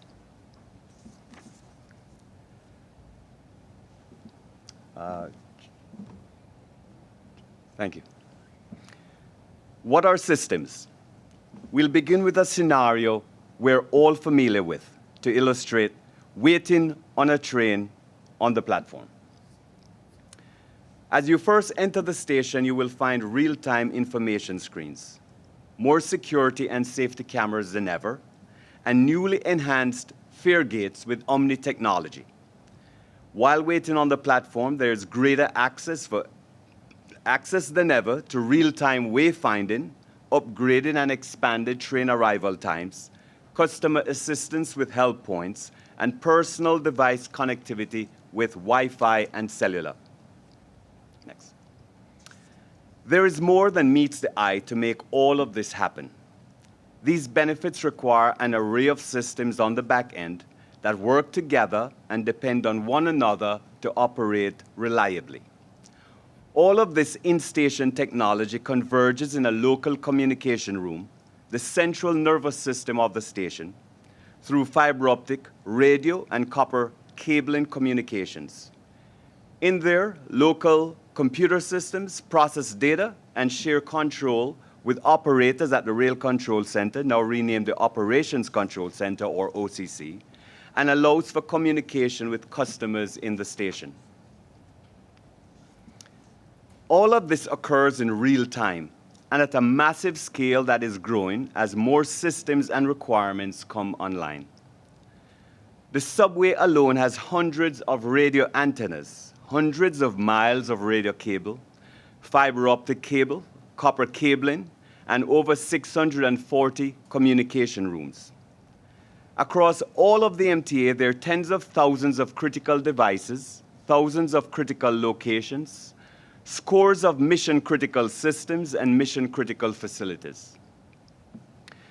Systems, though, are much more than a lot of technology or assets. A system is a collection of different elements that together produce results not obtainable by the elements alone. All of these individual assets and the data they're carrying need to be tied together at our command centers to enable us to deliver service on the incredible scale that we do, with approximately 2.6 million train trips and over 1 billion customer journeys a year. To illustrate the vulnerabilities, here's an image from one of New York City Transit's over 4,000 manholes. We see water in the base of the manhole with fiber optic cable that transport data from many of our systems. While local safety is not compromised, with telecom failures, our ability to manage a highly productive service could be. These systems are critical and they're vulnerable. With such a large network coordinating together of so many different assets and generations of assets installed over the past 30+ years, there's a lot that can go wrong. Maybe a 1990s era piece of equipment goes out and we don't have any spare parts remaining. Maybe there's a break in the cables, exposed as they sometimes are to water. If something breaks down, it can impact our ability to provide customers with up-to-date information or even to run our operations efficiently.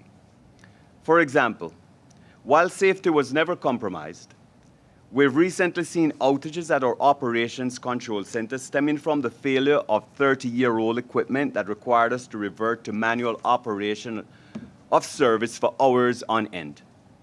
As our systems age, we need to work hard to avoid this. Let's turn to discuss what the Systems Business Unit is doing about it.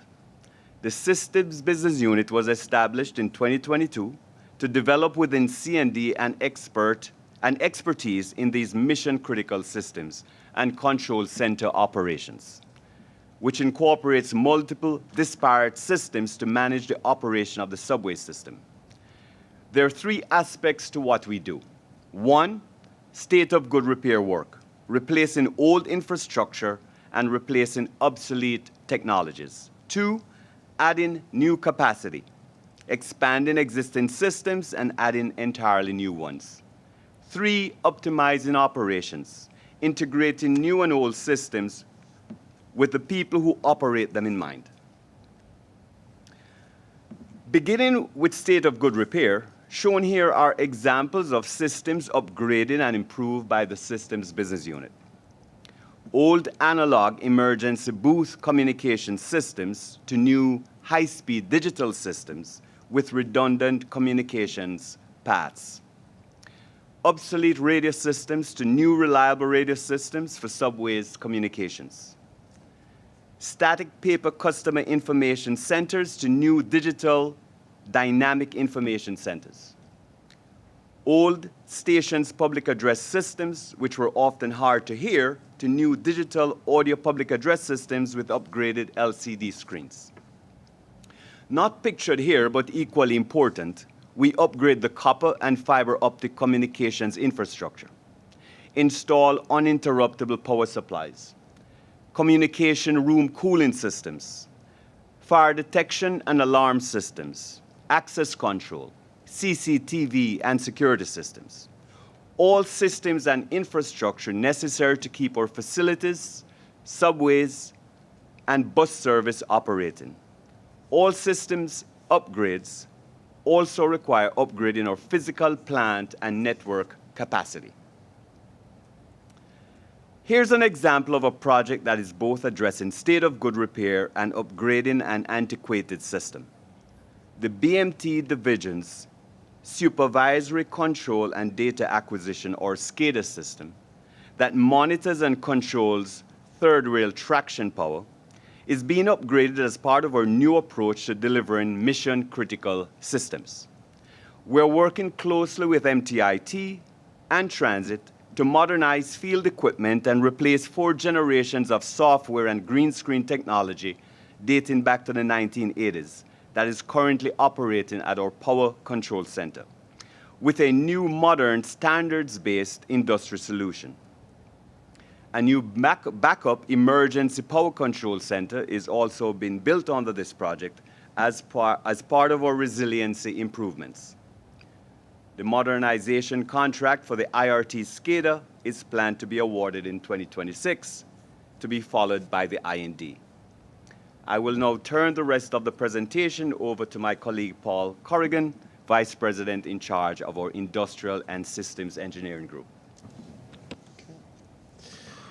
Thank you. Thank you, Eric, and good afternoon, everybody. Continuing with the state of good repair, we'll turn to the Rail Control Center, which is the heart of the operation, and where a team of teams works 24/7 with systems to manage service. It's a mission-critical facility. We've made a number of major performance upgrades in the past 2 to 3 years, including a large video wall so that staff can monitor all train movements in real time, a fully equipped theater space ready for future CBTC operations, increased security systems inside the facility, and hardened backup power for critical systems.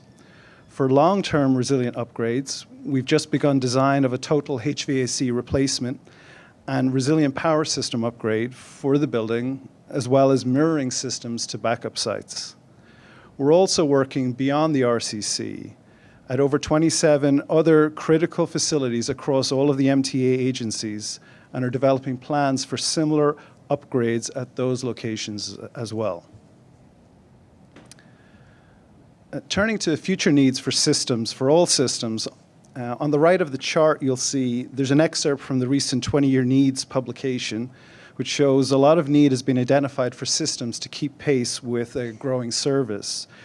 To help to prioritize needs, we began last fall a deep dive assessment of telecoms, and I'll mention one issue that we've been addressing, that fiber optic plant that Eric showed in the earlier slide. With over 4 million feet across New York City, fiber supports many of Subway's critical systems.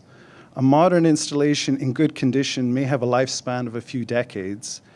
Much of Subway's is 40 years old in a harsh environment and may take up to 10 more years to replace.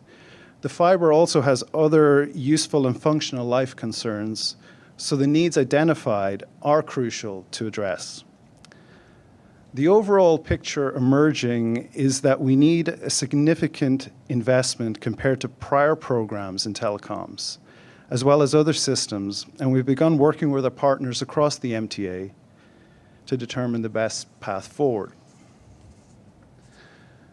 Now, we also add new systems and capabilities to support the growth of transit.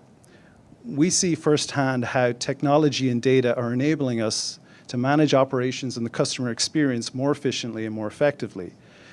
Subway started its modern systems journey in the 1980s with the traction power management system that Eric mentioned earlier. Since then, for over 40 years, decade by decade, Subways has been growing the number and scale of systems it uses to deliver better service. Before very long, the subway will be using the same amount of data as a city of 380,000 people just for the subway, and it will continue to grow. So we need to have the agency, the systems, and the infrastructure ready. One of the major drivers in that data figure are the new security cameras that we're adding, particularly at the fare control areas, which are shown here. Subways have 472 stations, so it makes a lot of cameras, systems, and data to provide for the enhanced security that we need.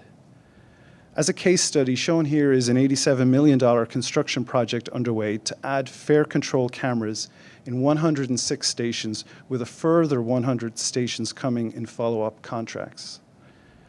Adding to the thousands of cameras already in service, beyond fare control areas, we deploy cameras in other station areas and on our subway cars. Now, circling back to the beginning of the presentation, that camera data is shared with different users in different facilities.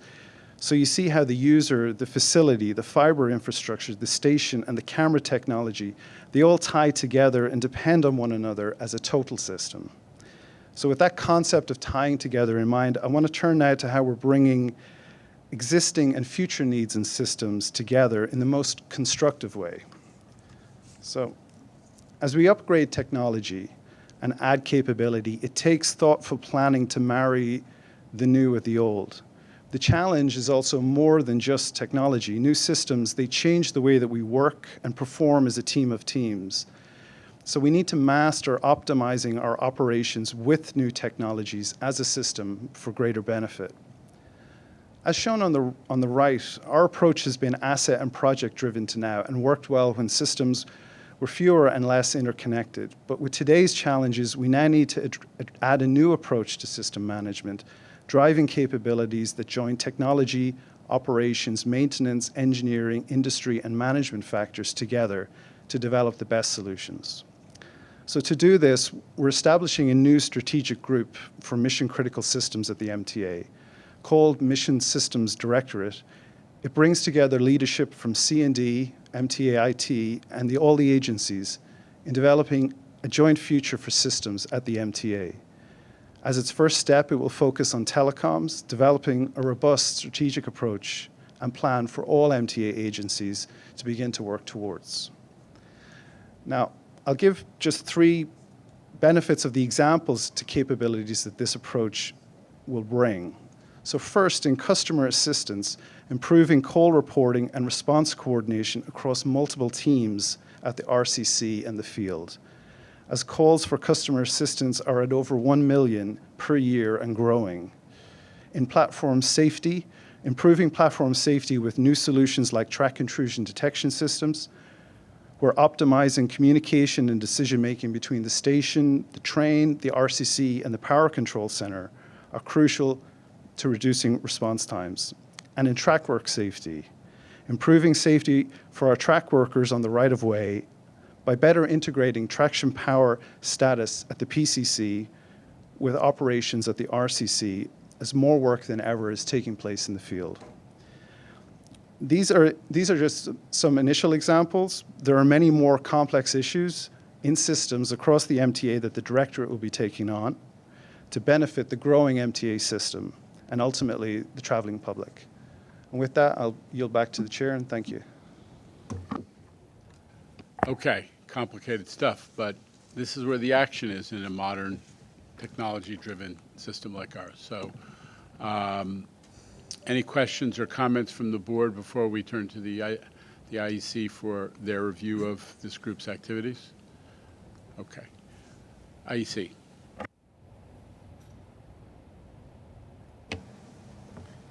Good afternoon, Mr. Chairman. My name is Suresh Payeti, Program Director of the IEC, and I will provide a brief update on the IEC's monitoring responsibilities of C&D's Systems Business Unit.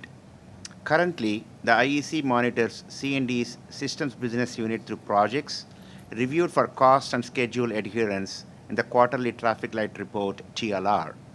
The Systems Business Unit concentrates on implementing new security, safety, advanced communication, and information technology improvements throughout the transit system, providing system-wide upgrades and enhancements that have brought significant service improvements and customer amenities. The IEC commends C&D's recent formation of a task force that has been charged with protecting system vulnerabilities and is undertaking new security measures to protect critical communication infrastructure and upgrade of assets. This creates a path forward to ensure the continued protection and uninterrupted delivery of critical communication technologies and services. Moving forward, to complement the project reporting in the TLR, the IEC will also provide more detailed, comprehensive monitoring of 2 systems projects currently in construction: emergency alarm installations and system-wide Ethernet connection improvements. These IEC reports will be presented at the next Systems CPC board meeting. This concludes the IEC's update on the Systems Business Unit. Okay, any questions or comments? Mr. Herbst, your first time around, but the IEC is the independent engineering consultant who provides the board with an independent review of what C&D is doing. Thanks. There's a lot very substantive material today, but a lot is being accomplished. So thank you for that. We have, I think we have to go to procurements now, if I may, Ms. Budwa. Thank you. Construction and Development is presenting 4 procurement actions totaling $246 million to the Capital Program Committee for approval this month. The first item, which President Torres Springer mentioned earlier, is a modification to the contract for the first phase of the Park Avenue Viaduct replacement. The base contract is for the replacement of the viaduct between East 115th Street and East 123rd Street, and that work is currently underway. This modification will add what is referred to as Phase 2, which is the replacement of the viaduct between East 127th Street to East 132nd Street. Adding the Phase 2 work as a change order will result in overall schedule savings of approximately 18 months and overall cost savings of approximately $70 million relative to procuring a separate contract. It will also significantly reduce impacts to Metro-North service, the riding public, and the surrounding community. This month's package also includes ratification of a modification to repair infrastructure damaged by a mudslide on the Metro-North Railroad's Hudson Line, ratification of a modification for concrete repairs to a 40-foot section of platform at Metro-North Railroad's Rise Station, and finally a ratification of a modification to supply and install signal wiring for the program logic controller system being installed in the Coney Island Yard.